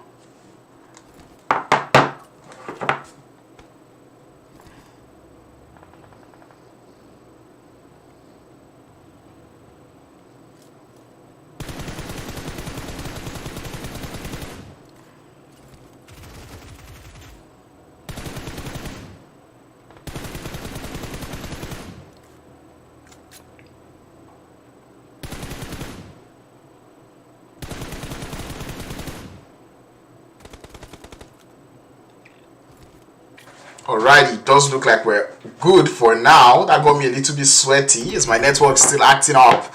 But man, we've got KV Sports looking to give YaLLa what they've asked for. As YaLLa Esports now down by 2. Saif, the last player left, trying to drive around, looking for that safe haven, trying to make it over to the bridge. But Cave, they're not looking to have it, sending the shots his way. But he's a good driver. He's going to be able to make it out as Cave now up by 7 elimination points. You'll have to see that one. I mean, that last one does render in. It's going to be 8 elims. And I think Cave, at this point, they might just start to look for different ways into that circle as YaLLa Esports. They've got one more on the bridge in Saif, who might just be able to still hold. Who might just be able to still hold it on that split. Or sorry, on that bridge. Creepy finding a way into the circle. YaLLa is definitely waiting for him. It's creepy, definitely knows what's going on, but man, even Saif, who's trying to play bridge camp, has also got shots coming through from the side, and Kalaga from way out gets that elim. With the sniper, trying to see if he can hold up. Apologies for the little lag. Hopefully my network is back to normal now. But anyway, we do see Team Qodex. They've descended from the top of that hill, looking for better positioning, and they did. It is better. Taking the fight onto the side there of Nextruya. As we do see Moniken, we've seen that man frag out today, and that man, he started again in this Erangel game. 2 eliminations already up to his name, and he's already sending all sorts of throwables to the side there of Nextruya. Moniken, an excellent player so far. Team Qodex looking to continue to keep themselves on that top of the leaderboard. That zone starting to close off. We're in the 4th phase. A couple of teams already reduced to 1 player, but the rest still holding up quite nicely. YaLLa able to get 10 elims before they went out. Definitely not a bad game for them. And Nextruya are trying to rack up those elims. They do lose Frozen. Might not be looking like a plausible revive, but a beautiful grenade from YaLLa, the no look one, would get down Team Qodex. As Qodex now down to 2. They do have IR actually on the cover fire on the off angle, but Doku Machine is looking for that off angle. Does find the backpack, takes a couple of shots, gets it to connect, not quite able to down the player. The cover fire is excellent. Gets one more player down as YaLLa. That man's been absolutely wonderful, getting more players down from Team Qodex, and Moniken might just be next. In that vehicle, he does fall through. He's got the devil's weapon in the hands of Nextruya, and they use it to the max as Team Qodex and will get taken out of the lobby. They only had 2 elims, coupled with just a tiny little bit of eliminations, of placement points, and we'll see if that is enough to keep them on the top of the leaderboard. Falcon still alive, 0 elims, but they've got only 2 players. With you still having a sniper in hand. Down to the final 6 teams. And this is what we start to talk about, those military base zones. Ooh, Exo Machine. Machina. Look at them. Nexus, they're the bicycle boys, bro. Don't play with them. Sheesh. Look at that. Christian just out here casually chilling. Who needs a Dacia when you've got bicycles? You know, kind of work out the legs a little bit. Put in a little bit of leg day. Have to skip the gym today. Yeah. Anyway. To see Falcon looking to get started with the side there of Dagestan. Dagestan have been enjoying how they've been playing so far. They still don't have any elims, but still they're alive at this point. Nextruya already up by 7 elims, and then they'll be sending it straight into the guys there of Nexus Gaming. They do lose the Doku Machine, and the bicycle boys of Nexus looking to get a couple of eliminations to their name. They've got 3, and we know they're capable of doing so. Kapahala has not even started. And that just goes to show that there's still a whole lot to anticipate. Nextruya looking to engage fully, commit fully to this engagement. They might just decide to go around. This is not the best of place to play, but everybody wants their way to the top of that hill. And YaLLa going with that buggy might just be able to find that off angle. Nextruya looking for a way to the top of the hill, but road to glory gets started with Dagestan on that off angle. Kalaga is the last player left. We saw that man on the eliminations board, or make that on the damage board in the last game, and we know that man is definitely capable of holding on his end. He's already gotten started with the side of Dagestan, and he does look to be holding his own. But that blue zone is not in his favor, as he does get taken out by Shifu, who's going to continue on the rampage, focusing on the guys there from Team Falcons. But on the top of that hill, we've got Nextruya getting crazy with the side there of Nexus Gaming. Max would lose all their last players, but Nexus with the OP flank would be able to get one or two actually of the players there from Nextruya. YaLLa did make it to the top of the hill, so he has to hold up in a 1v2 situation. Kapahala is down. 4 aliens for the side of Team Nexus. Machina trying to hold on.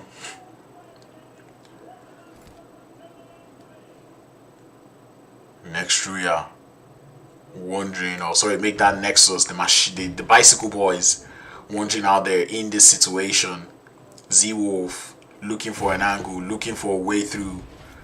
Would not be able to find any, but here comes the push up onto YaLLa. Grenades landing towards his position. His HP is being drenched. But we've seen YaLLa show us what he's got today. As more grenades will be coming through, YaLLa stands up, gets one. He's good for one, but not for two. As Exo Machina will take him down. Z-Wolf will be the last player left. And that man just has to play it very quietly, as he understands that noise is the last thing he has to make. Nextruya already up by 8 elims. This is a game that they need.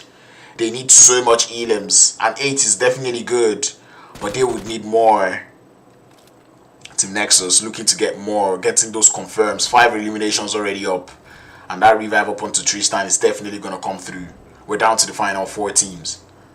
Falcon still alive on this one with 2 players. Nexus still holding up as 3 on the side of Dagestan. They've got 2 players alive with only 1 elim, but they find themselves at a disadvantage. They do not have that high ground advantage, and Falcon leave 1 player powerful to play spoiler for the side there of Dagestan. And Limbo Boom is trying to see if he can get that player down. Powerful has to get into the circle as that zone begins to move, and Limbo Boom is aware of that one. He sees that player pulling away, goes for the revive. Love it. Information gathering at this point. Everyone is trying to know what's going on, and that is why Shu still got that sniper at hand. Not getting them the most of elims, which they need at this point. But YaLLa Esports, man, we did see a couple of teams actually frag out. You know, Cave, getting 8 elims. The side of Ooredo Thunders with 4, YaLLa with 10. You know, these teams have actually been on fire. But Dagestan, though, they seem to be the one that everyone wants to take out at the moment. As Shifu does go down, he recently just got revived. Limbo Boom is the last player left, and there's only so much he can do. That blue zone is not going to be letting him do too much, as Dagestan will eventually go out with only 1 elim. Powerful, the last player left to fend off against this brutal 4-man team, or 3-man team of Team Nexus. Nexus have been getting close and closer to winner chicken dinner. Maybe not so close. They've been getting so much elims, but then they've not been up there. And now we wait for them to get that one. Does look like they're game for the win, but they need to take account of everybody in that circle. Powerful. Make that Shu looking for that knock, as Z-Wolf continues to send some grenade towards Christian. Not quite enough to take him down. Christian. But that player there from Nextruya, he is the thorn in the flesh for Nexus.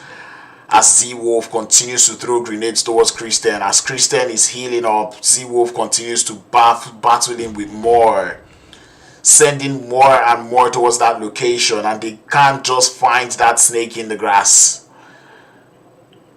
Dorian is got an angle, and I love the spread coming through from Team Nexus. They know they have that zone, nothing to worry about. Falcon, they have to get into that circle, but they're going for that wide split, but it doesn't work. There is no single sales of cover. Christian does go down to Z-Wolf, who decides to stand up.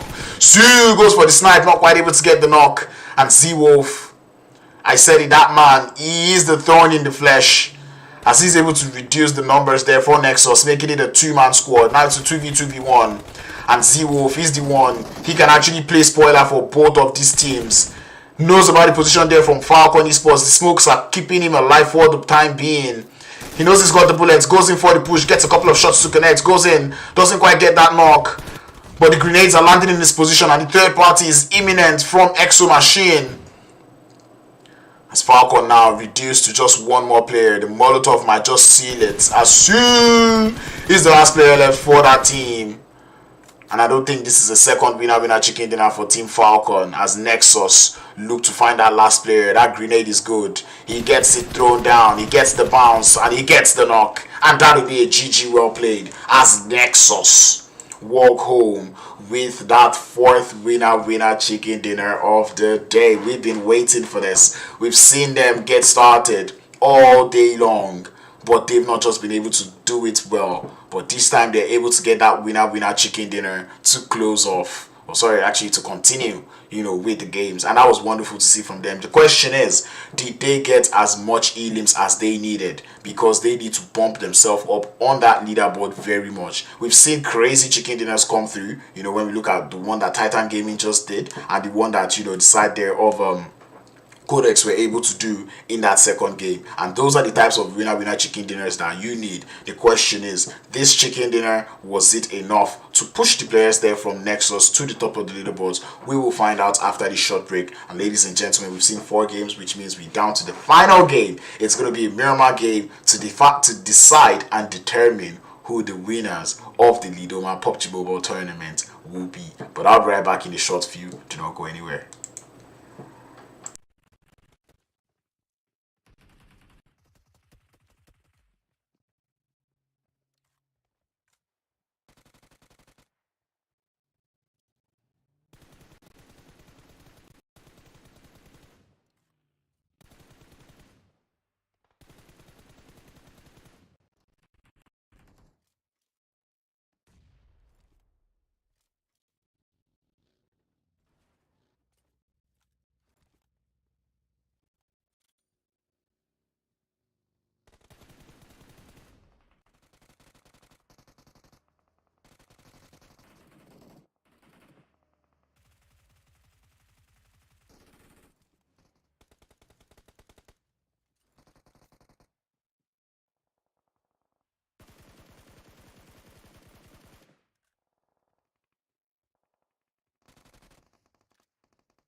And we are back, ladies and gentlemen, to analyze what just happened in that last game. The fourth game of the day, we saw Nexus Gaming walk home with that winner chicken dinner, 9 elimination points, giving them 19 in total.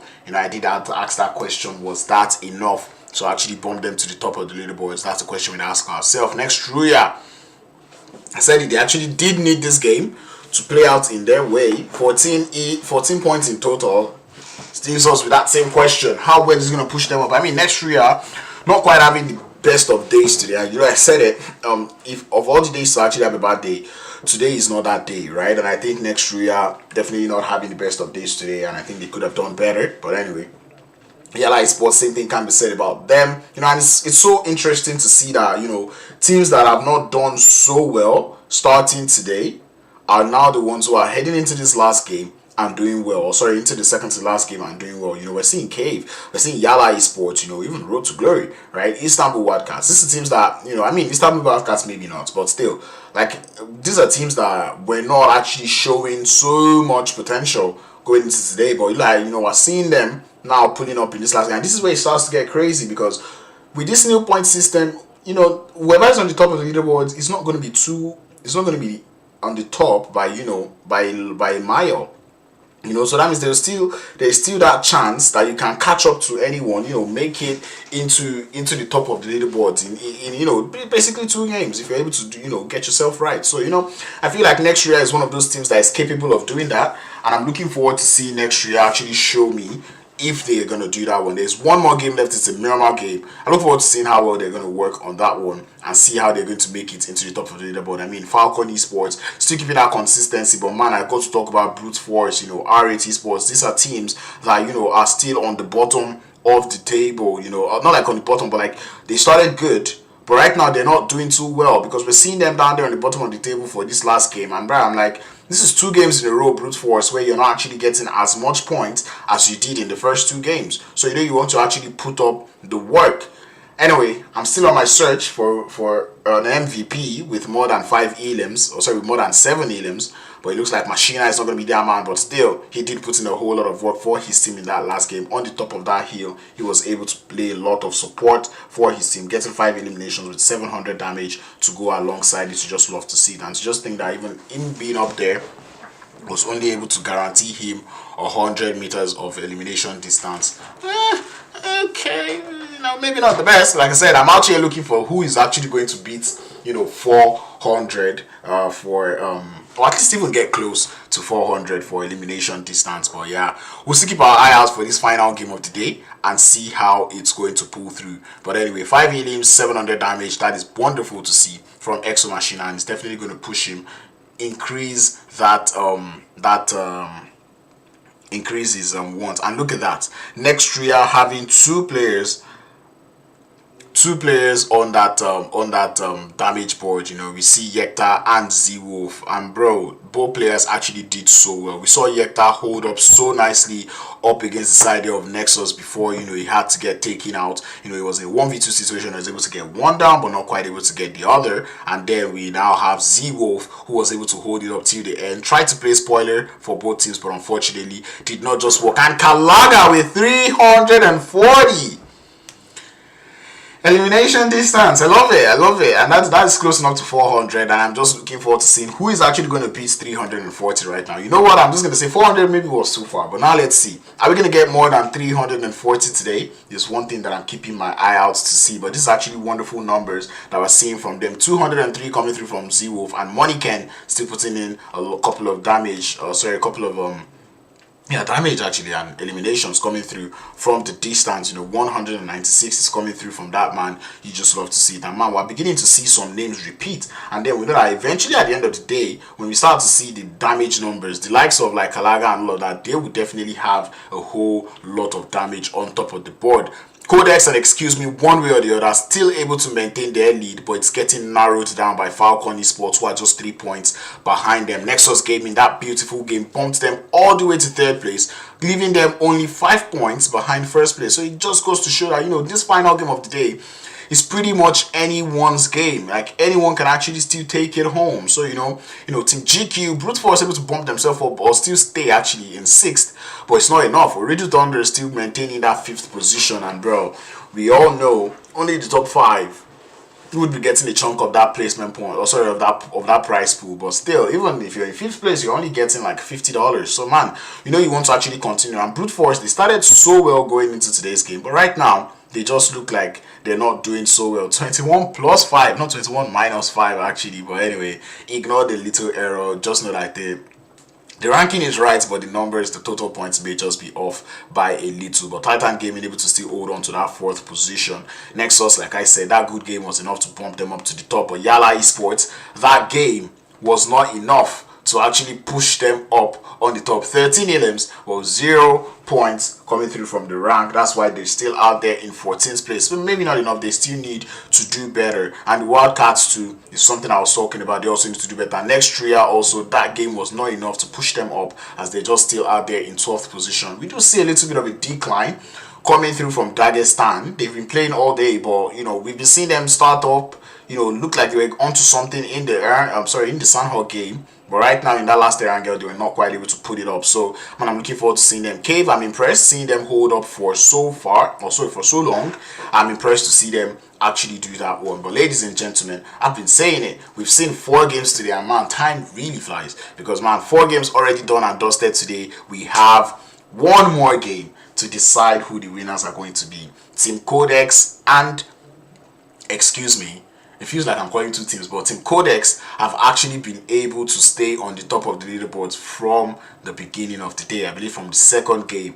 The question is, can they continue to hold up? They're only 3 points behind second place, 5 points behind third place, and the gap from there on is not even too large. You know, the gap continues to just increase by a little bit, which will mean Team Qodex, they really need to get up to play and do as much as possible to get themselves points up on the board in this final Miramar game. We did see Team Qodex win in the first Miramar game of the day. The question is, can they repeat that playing, or can they repeat what they've done in that first Miramar game of the day? Because bro, this Miramar is going to get spicy. We already know where the hot drops are going to be. Who is going to be leaving what hot drops? Are these players going to be going back? You know, I said it at the beginning of this broadcast that, you know what, I do not want to see the same hot drops that happened in the first game happen in the second ones, right? And I'm glad that the Erangel game, I saw different hot drops, and it wasn't really hot drop. Plus, I'm just going to allow the Erangel game slide because it was a military island zone. So yeah, take it away. But the Miramar, this last Miramar game, we saw a whole lot of hot drops come through in that first Miramar. I'm not gonna lie, as much as I want to permit it for this Miramar, I still cannot. I mean, there isn't so much places you can land in Miramar. There isn't so much splits you can go on that would actually give you those loots. So man, if you're going into this Miramar game, I want to actually see you, you know, go for a different drop spot. I'm talking to the Wildcats, I'm talking to Titan Gaming, talking to the side there of there was another team who was involved in a hot drop. I think it was YaLLa Esports. Yeah, they were in a hot drop. You know, R8s, they were also in a hot drops. You know, Brute Force wasn't in one, but yeah, Brute Force wasn't in one out there in El Pozo. But you know, I've mentioned pretty much so much places. There was Impala, there was El Pozo. Man, I do not want to see all those hot drops. At least maybe not having 4 teams. I mean, Los Leones is there. Los Leones would comfortably hold about 3 teams, you know, and all 3 teams could stay there without even fighting. So I'm looking forward to seeing what teams would actually decide to switch up that drop spot, go to a different location, try to play a different strategy, because that is exactly what we're playing out for. There is no more time to waste, right? This is the final game of the day, the final game of the tournament. Remember, it's a finals with only 5 games just today, and that is it, done and dusted. So as a team, you want to actually bump yourself on the top of the line, and seeing that with good games you can actually jump to the top of the board. Please get those good games. Matter of fact, this is the last game. You have to make this last game count. You have to make it absolutely worth it. And I really cannot wait to see what these teams are going to do in this final game of the day. It's going to be exciting. I'm looking to see some spoiling gameplay coming through. And I know these teams are definitely spoilers. I know when we start to look at competitive players, these players know how to play spoilers. You know, there's a couple of teams that are on the bottom of the leaderboards like R8, MAGMA, Şahangiller. These are teams that could actually decide to come and spoil teams, spoil things for all of these teams going into this last game. So man, and you know, we would normally see the last game be an Erangel game, but our last game is going to be a Miramar game. That first Miramar game was unprecedented. We saw a finish around the ruins area, or sorry, around the Oasis area. Now this next game, now that just because I said it, this next game I would like to see a finish around the ruins area. You know, let us explore the parts of Miramar that we've actually not explored before. You know, it's not every day we get to see zones that go to the Oasis. You know, we see the Los Leones zones, we'd see the San Martin, we'd see the Picado area. You know, we don't really get those zones going around the ruins area. So I really want to see a zone that, you know, goes up to that northwestern edge of the circle. So man, looking forward to seeing that one, as we will soon be getting into that final game of today. I'm not gonna lie, final game of today, I'm excited to get into it, but at the same time I'm pained to let you beautiful people go, because I'm really enjoying the support and the banter that I can see in the chat. You know, even though it's in a language that I don't really understand, or not I don't really understand, I don't understand, but still I still vibe with it. I just like the fact that, you know, I can see people actually going all through in the chat. But man, this is the last game. Spam your support for everybody. Let them know that you are here to support them. Let them know that, you know what, Titan Gaming, I'm here for you. Nextruya, I'm here for you. You know, Nexus Gaming, you know, all of these teams that are on the top and even the ones on the bottom, you know, because every single support is needed. So, you know, all of these teams definitely looking strong and strong. And, you know, what makes this tournament good is the fact that they can use this as a preparation, because I mean, I understand that the deadline for submitting roster, final roster, is going to be this Friday for the PMPL spring, and we know a couple of these teams are, matter of fact, all of these teams are in that PMPL, so definitely they want to start getting some strategies done, knowing their limits, knowing what they can do, or knowing what they are up against now. You know, that is what I'm looking forward to seeing now from all of these teams. So that being said, use this as a practice, not as something to let you go down. But anyway, without further ado, we will be heading into the final game of the day. We're heading in once again into the sandy dunes of Miramar. And I promise you, Miramar is going to be crazy. We can see that playing path starting off all the way from that eastern edge around the islands, taking us straight to the outskirts of ruins. I don't know if you guys are vibing with what I was saying earlier, but you know, maybe we might just get a zone that ends in the ruins area. I will keep that in mind and see if that really works. But we already see a couple of teams jumping off. I said it, we will see hot drops, but I'm hoping not to see the same hot drops that we saw. We saw about 4 teams in El Azahar the last time, and I'm hoping not to see that much in this next game of the day. So that being said, these teams have to play it on, and man, there's a couple of teams that have to play it extra careful. And when I say extra careful, I'm talking to Qodex. You know, they're on the top of the leaderboard by a hair. They have to play it extra careful, take the smart fights, because we've seen them go out early in the last 3 games, but they were able to put in just a little bit of points to keep them on top. But still, it's not going to be enough. But I just like the fact that, you know, they're doing so well on that elimination count. I mean, the highest in the lobby with 24 elims. That is absolutely wonderful. It does look like Nextruya is still going to go all the way to Opposo. Oh, in case you're wondering why I'm saying, oh, it's because of the zone. I guess we wouldn't be getting a ruins finish. And I love that. Look at Titans. Titans deciding to wait till the end and jumping off, going to the ruins. The loot they might get at that point might not be the best. But still, we've seen it that Titans in the sanhok game, when they do not get hot dropped, they tend to have a good game. But right now it becomes different, because now you're landing in ruins. I mean, it's the same name, but it's different position, right? You know, they would normally land around Ooredo, but right now we see them landing all the way, you know, in the ruins area. That kind of changes things a lot, especially when we start to look at, like, you know, rotations. But I think, you know, for Titans Gaming, they will definitely use this as, you know, they'll definitely use this as a learning phase / a learning curve for themselves, you know, because now you get to know what it feels like to rotate from the north. And who knows, this might actually just be, you know, the start of, you know, a new rotational pattern from the Titans. So, you know, it's nice to see.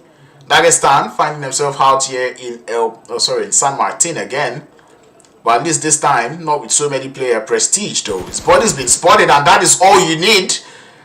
And Shifu able to work on that one, getting that elimination down. And you just love to see the awareness though coming through from these players. And R8's gonna be going down again. Carry boy out there trying to see if he can prevent his teammates from getting thirsted, but ooh, that VSS, the silent killer, would take down one of the players there from Dagestan in no other but Shifu. We did see Dagestan look like they were losing that engagement in the first Miramar game, but it looks like this time they're looking stronger than they did in the last one. Pre-fires coming in through, a lot of bullets in that Thompson clip. It's going to be enough from Limbo Boom to take down one other player there from R8. Carry Boy trying to hold his own, but R8 once again lose out on that San Martin fight to the side there of Dagestan. And this is where it becomes sad, because, you know, I was expecting R8 to probably use this last game as a confidence booster, but it looks like they went back for that hot drop and would not be able to defend San Martin. And unfortunately, this time it even ended up fast. It even ended faster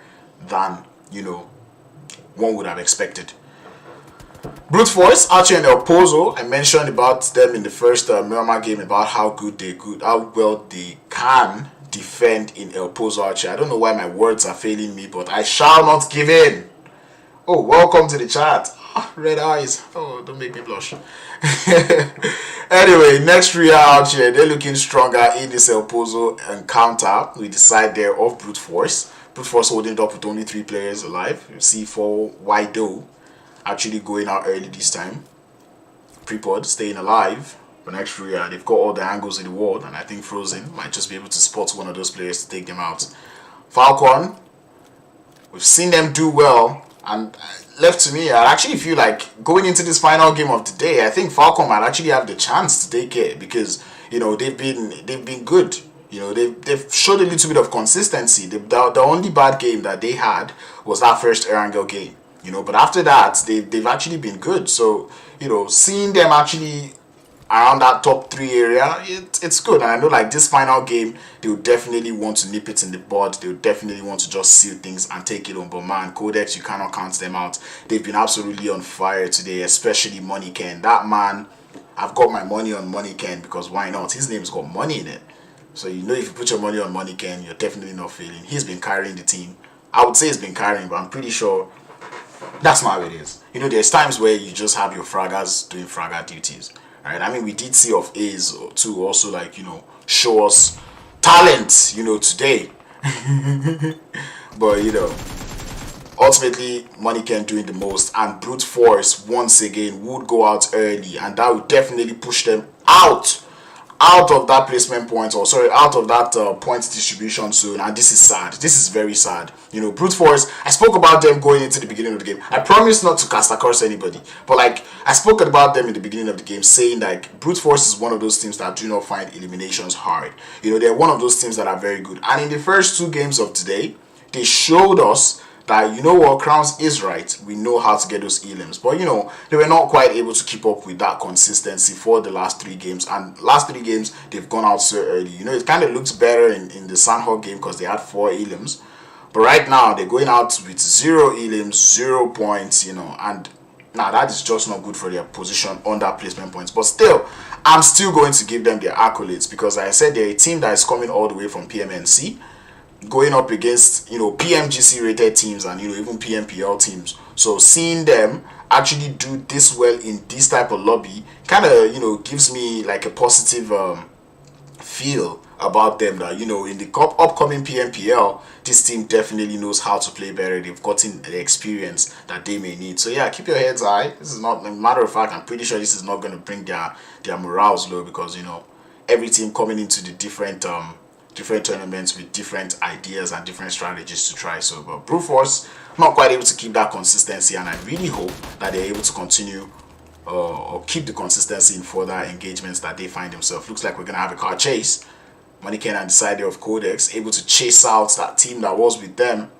Does look like they wouldn't get into that early skirmish. They have 1 elimination, kind of puts them at 40 points. That is good, but right now they need to actually stay alive. You know, I'm pretty sure their eyes right now are on that kill feed, you know, watching that elimination feed and looking at, okay, we need Falcons to go out early. Okay, we also need Titan Gaming to go out early, because these are teams that are actually smelling that top 1 spot that they're holding. But I believe in Qodex. I mean, I've seen them actually play convincing enough for me today. So yeah, I'm Gucci. Keep it up. Keep it up. I knew it was a car chase, and they caught up. It was Cave actually finding himself on the receiving end of the bullets, as Qodex would get 2 eliminations to their name. They do look to be getting started, and man, I was talking about of Hayes, and it does look to be the one getting the elims now. Money Ken, get your money up. Man, going into this final game of the day, we're also looking for who is going to get the longest elimination, you know. Longest elimination we've seen was from that Erangel game where we had about 400 for the distance, and so far so good. 340 has been the closest. So now I'm looking forward to seeing this final Miramar game show us something that is at least 400 or close enough to 400. That is why I'm keeping my eye out on. So we'll see about that one. YaLLa Esports, we did see closer show us what he's capable of doing all day, or at least in the first game. They've not really been able to keep up the consistency, but one could tell that is a team with a whole lot of potential. So YaLLa Esports, vibing with what I've seen from you guys today. Really hope to see you guys in further tournaments and see you guys do good all across the year. So yeah, I'm actually out here just wishing all these teams good luck. But man,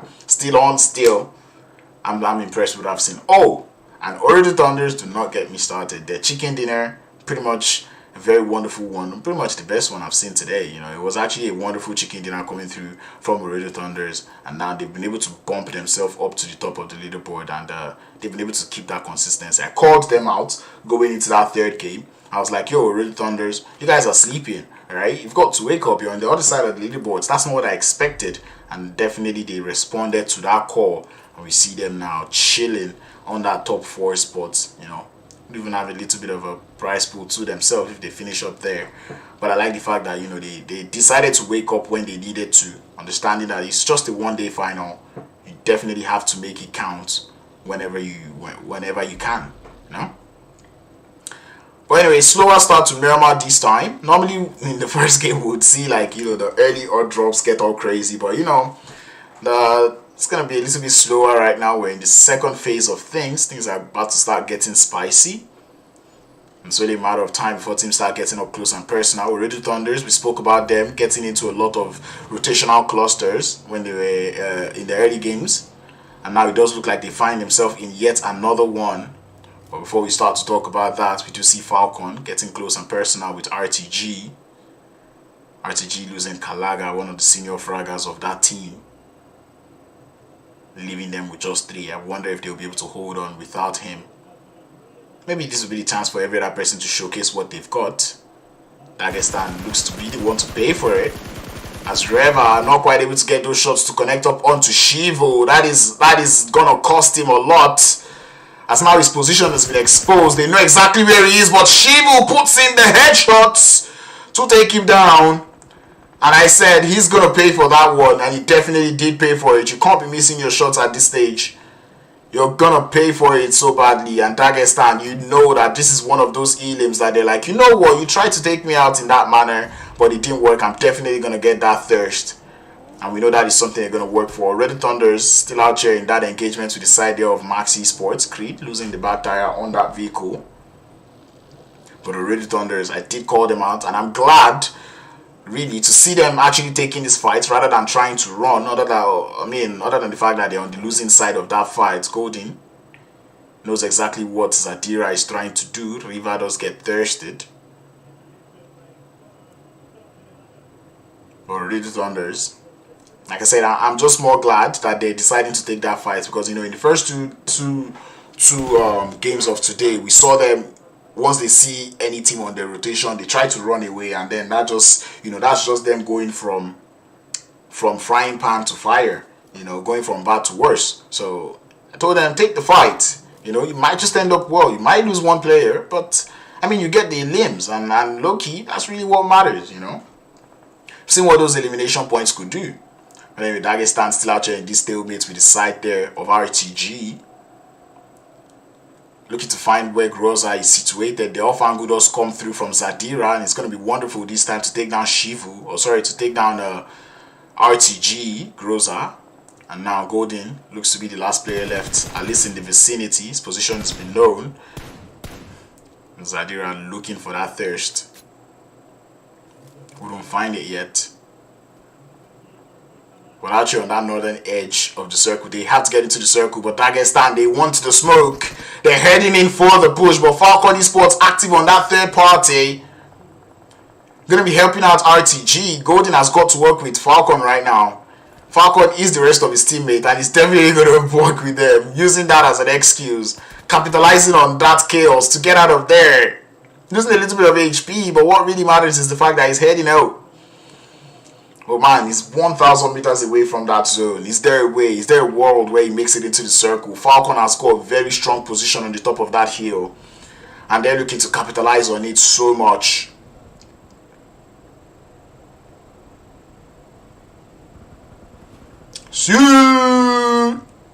I've not really seen this man actually get a lot today, you know. But I believe on another day I definitely see more from Ooredo Thunders once again in that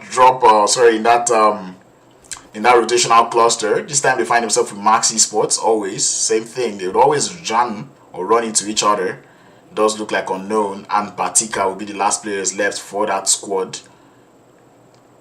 Looking to get those elims, looking to get those throwables in there. Retard Does walk into the molly. That man is on fire, trying to run it off, but he would eventually get tapped from the side. Or actually, the Molotov does work, takes him down. Third party is imminent from the bottom of the hill, but Ooredo Thunders looking to hold on to their end. And would they go for the full send? Answer is yes. It does look like Unknown looking to commit fully to that fight. He's gotten one knock and there's nothing left to wait for. Kapahala in a lot of danger. No look, and it's wonderful from AZ. We've seen that man pull through today for the team. Normally we would see Evo Station being that player to do those crazy damages or crazy numbers when we start to talk about elims. But this time, it is AZ who's been on fire all day. And look at that nade. I really love when the players do that no look, you know, just turn their back like, yeah, I know it's got covered. Oh, likey. I know it's covered, yeah. They're dead. That's all that matters. The nade works. Already Thunders go out early once again. Sad. Looks like my idea also did not work.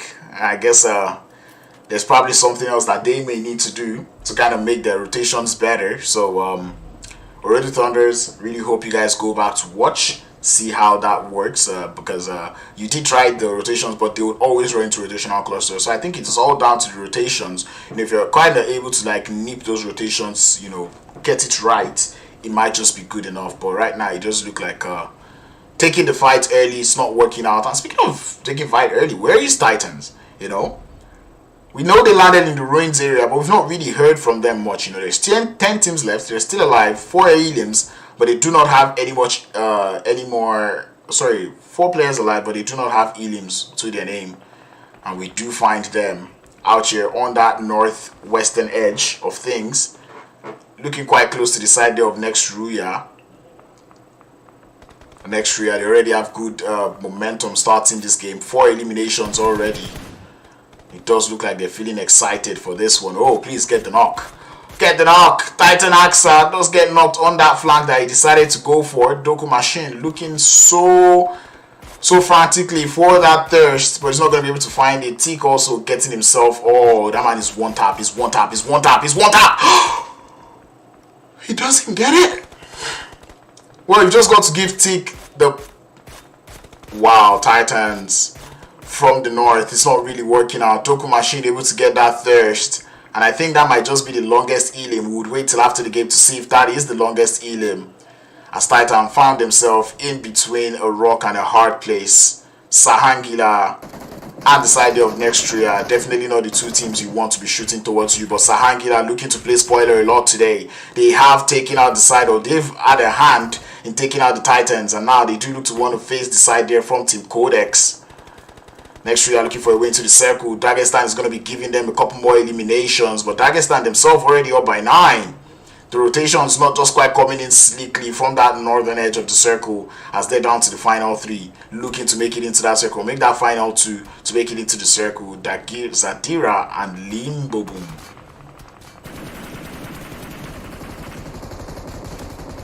All eyes on Dagestan, and they would eventually get taken out. 9 eliminations though. Not too bad, but they get sent out in 8th place. I believe that's going to be 10 points in all that they would get to go home with. We're down to the final 7 teams in the lobby. Qodex already up by 4, and it does look like they will be running away with the tournament. Everyone who's relatively close to them is out. Nexus is out, Brute Force is out, Titans are also out. There's only so many teams that can contest, and even to do that they would need a whole lot of elims. Would they be able to get it? That's the question. Şahangiller though, looking to prevent the side of Nextruya from making it into the circle, looking to play gatekeeper. And they might just fully commit to this fight. Nextruya, they understand what's going on. This is the information gathering stage, stage 4. A lot of teams already racking up those elims. Team Qodex on 4, Nextruya on 5, YaLLa Esports on 5, and I spoke about them earlier. I said they were a team with Closer showing us what he could do in that first game. And now, in this final game of the day, he does look to continue on that. Team GQ, I've enjoyed how well they've been able to survive today. I'm very surprised that they're actually not in that top, in the top part of the leaderboards, or not really up top. Because man, they've actually been very good, been very consistent. First 2 games they finished in 3rd place, maybe not the best of elims, but you know, in that second game we saw better eliminations coming through from them. They've gotten close to a chicken dinner twice today. Would this be the third time? Would they be able to get it? It's the third time the charm.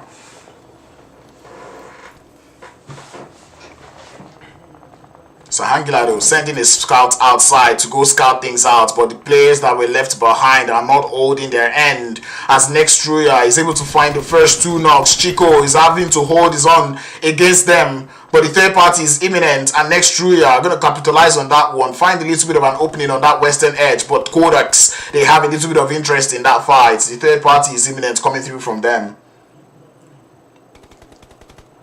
as they start to send those shots to the top of the hill.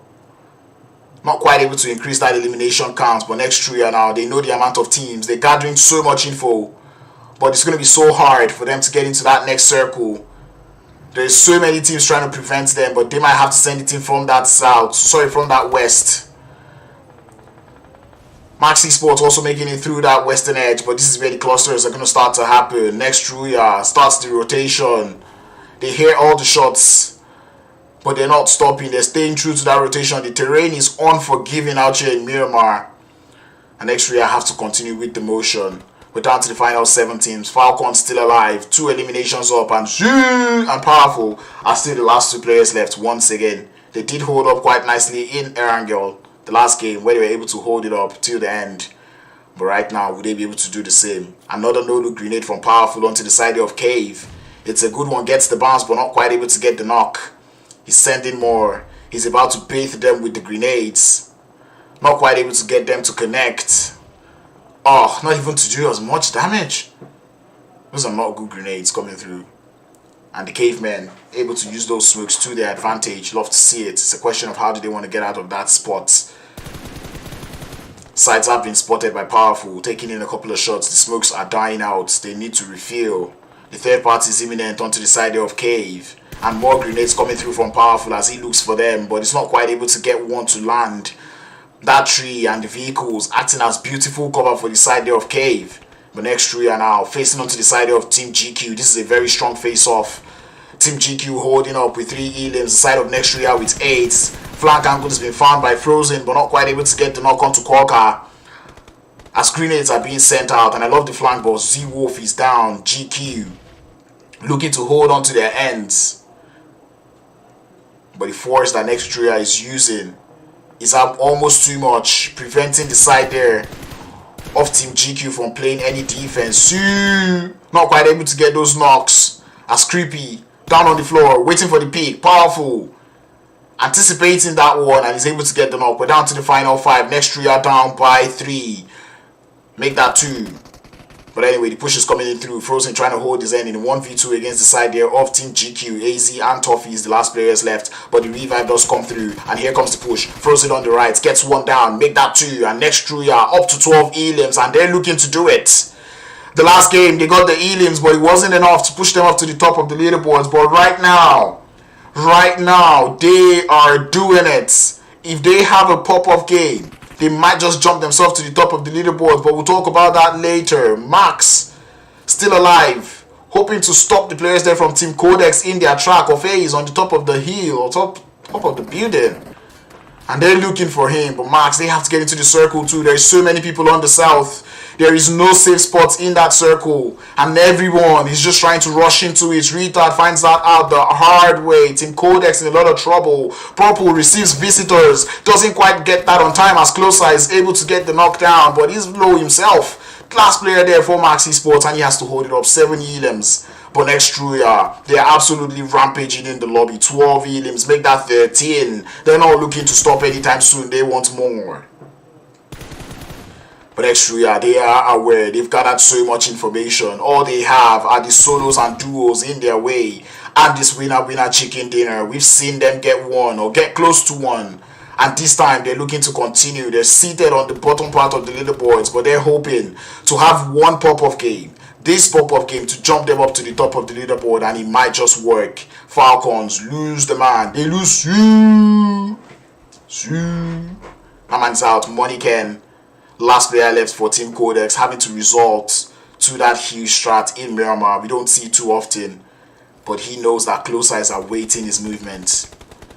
But I think that seals it for Qodex, I don't think there is any way they lose this tournament. They've definitely won. Powerful does get taken out by the side of Nextruya, and they continue to rampage. Look at them driving all across the zone, looking ever so strong. There is no way they're losing this one. Moniken tries to make it into the circle, but the blue zone stronger than him, closer in the 1v4. We know he's a fragger, but is he the one to do 1v4 against Nextruya? The answer is no, as Nextruya would get that winner chicken dinner to themselves, the final chicken dinner of the day, to get themselves in a beautiful position in that circle. Was it enough? We know that the top 5 teams would be getting a little bit of that placement point, of that prize pool.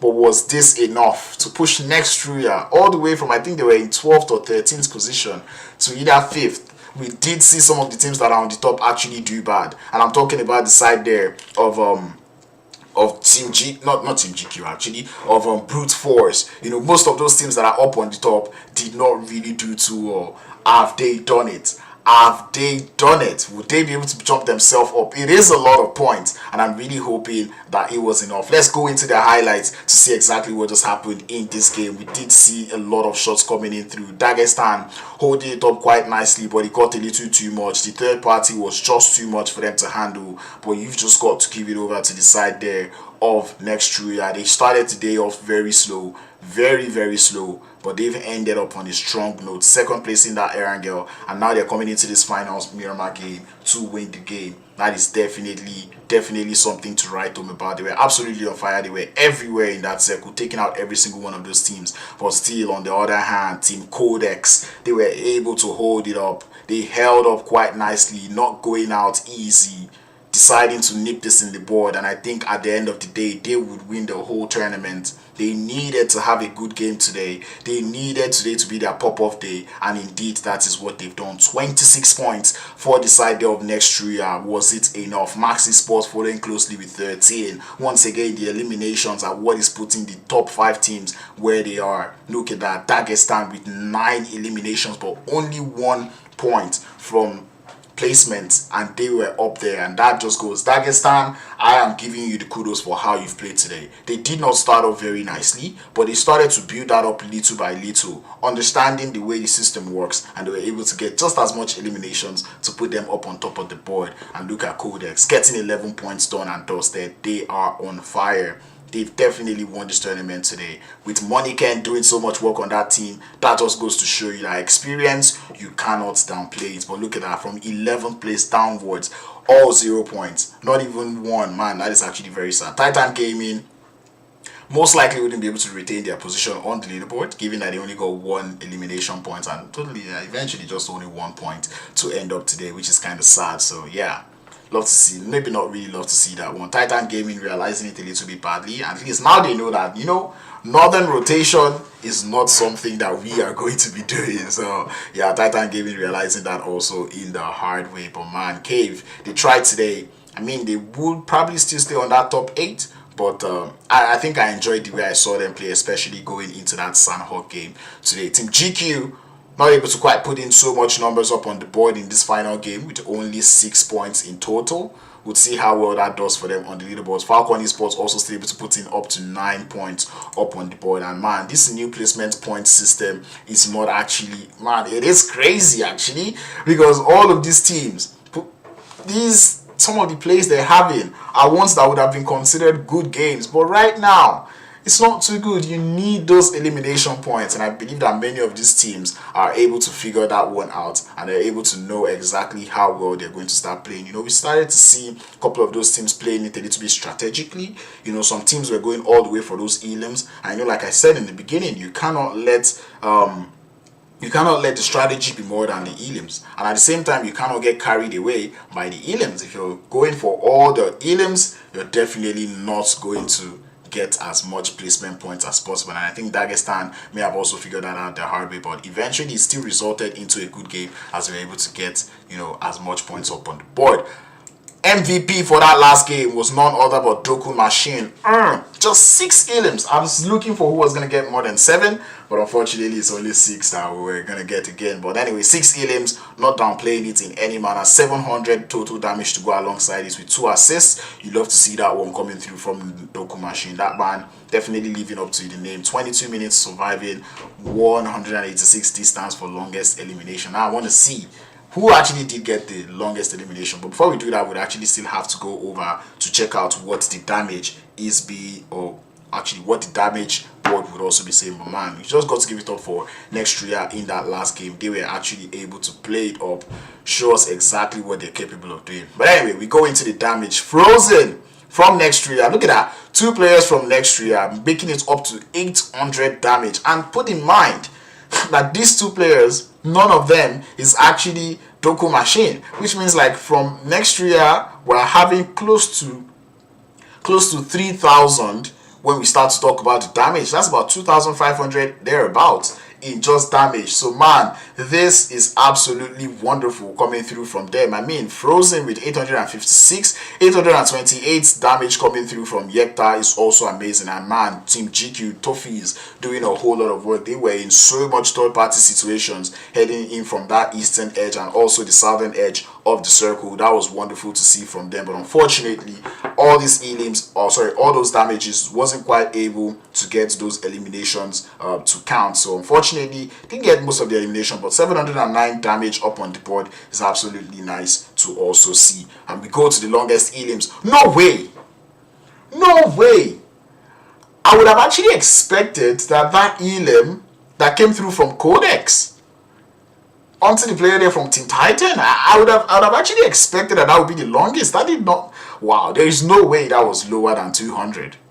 Well, I guess it's PUBG Mobile, no? But anyway, 239 points. 239 longest distance meters coming through from Closer. We've seen Closer actually show us that he can frag, and he's also shown us that he's got the eagle eye to get those long eliminations. Shifu from Dagestan definitely did so much work for his team today. Same thing can be said about Limbo Boom, who tried so hard to make it into that circle, but unfortunately that vehicle in Miramar is not the strongest, especially when you have about 4 teams shooting in your directions. You're definitely not going to be surviving that one, but still, you got to give it up for Dagestan. They did actually play that final game well, and like I said, they did earn my respect given the way they played today's games. Starting off slow, able to build up little by little, and even doing better ultimately at the end of the game. I enjoyed what I've gotten there from the side of Dagestan Esports. Keep that up. That's something I'm looking forward to see. And ladies and gentlemen, and I know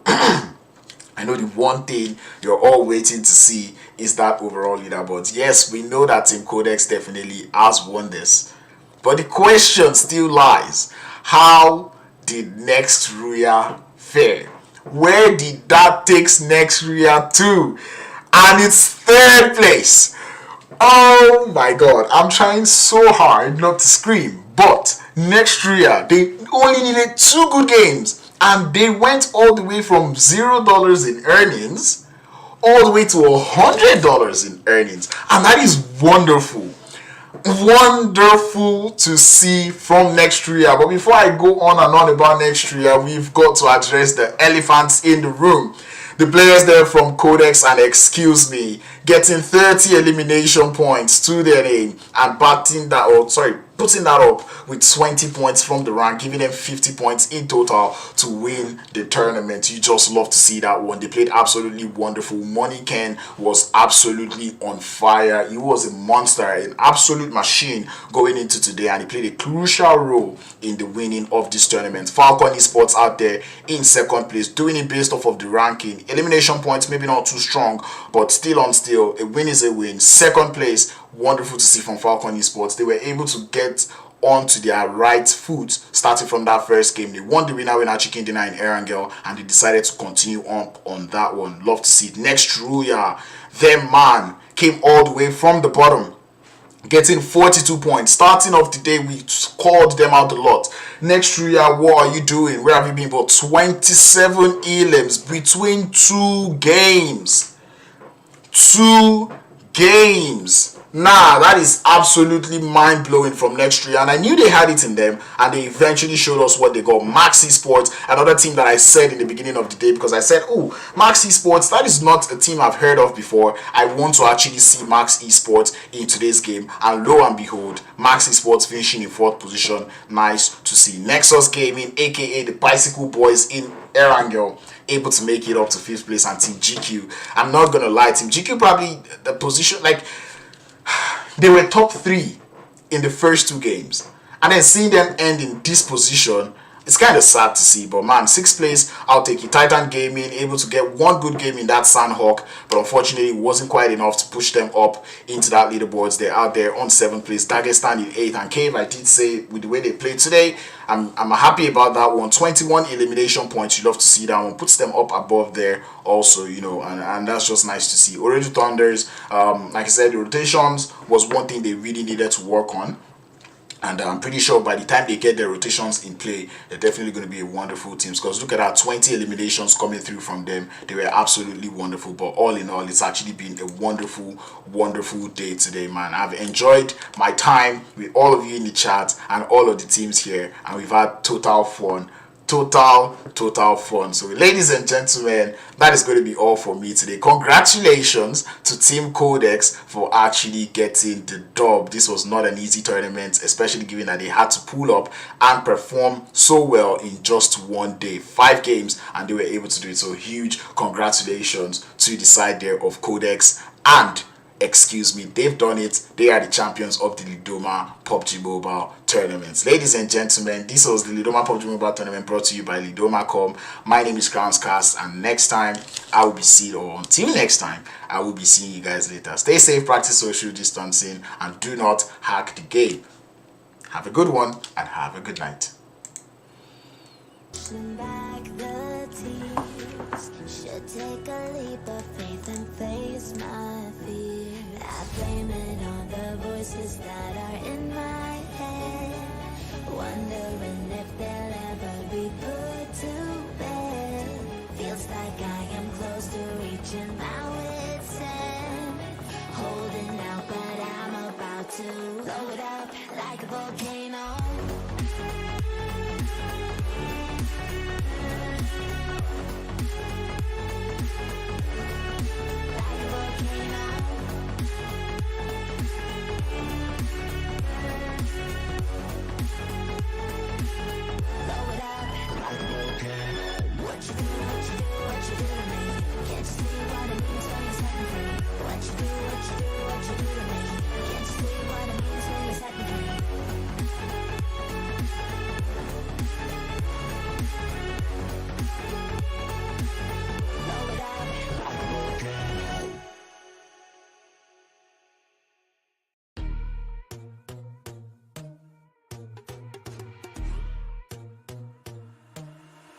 I'm not a saint, you're mad. Your sugar-coated doll is not so pure, my bad. I don't give a. You stepping on me and that got my mama touch you better than that. You're mad, I guess you're mad. Wore my best pajama for this drama. Wait, it's talking like that, like that, like that. I'm not gonna spend the night, I'm talking. You got bad things on your mind, keep walking. Spit your words on someone else. Don't act like you're so obsessed with me, with me. You know that I ain't coming back, I'm sorry. Read my lips, you do not like that. You're drowning without me. Thinking I'm bad, but if you want my sympathy, honey, well, come as a bitch, get ready for this.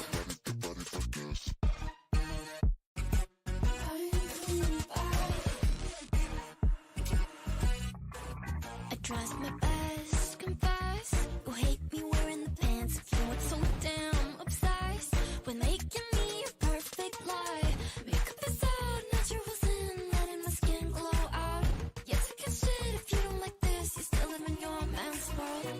I'm not gonna spend the night, I'm talking. You got bad things on your mind, keep walking. Spit your words on someone else. Don't act like you're so obsessed with me, with me. You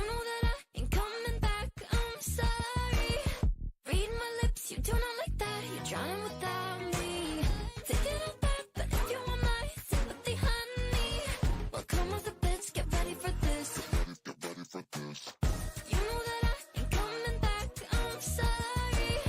Read my lips, you do not like that, you're trying without me. Take it all back, but if you want my sympathy, honey, well, come with a bitch, get ready for this.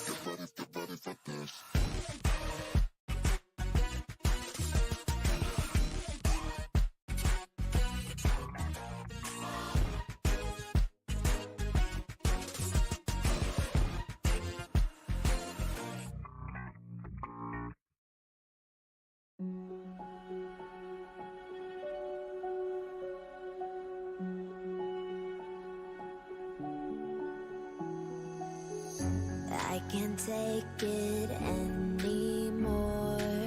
My mind's about to go to war. I need someone to save me from myself, to hear me cry when I call out for help. I blame it on the voices that are in my head, wondering if they'll ever be put to bed. Feels like I am close to reaching my wit's end, holding out, but I'm about to blow it up like a volcano.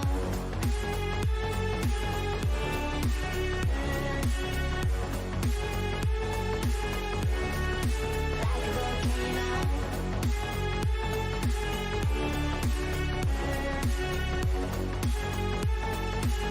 Blow it up like a volcano.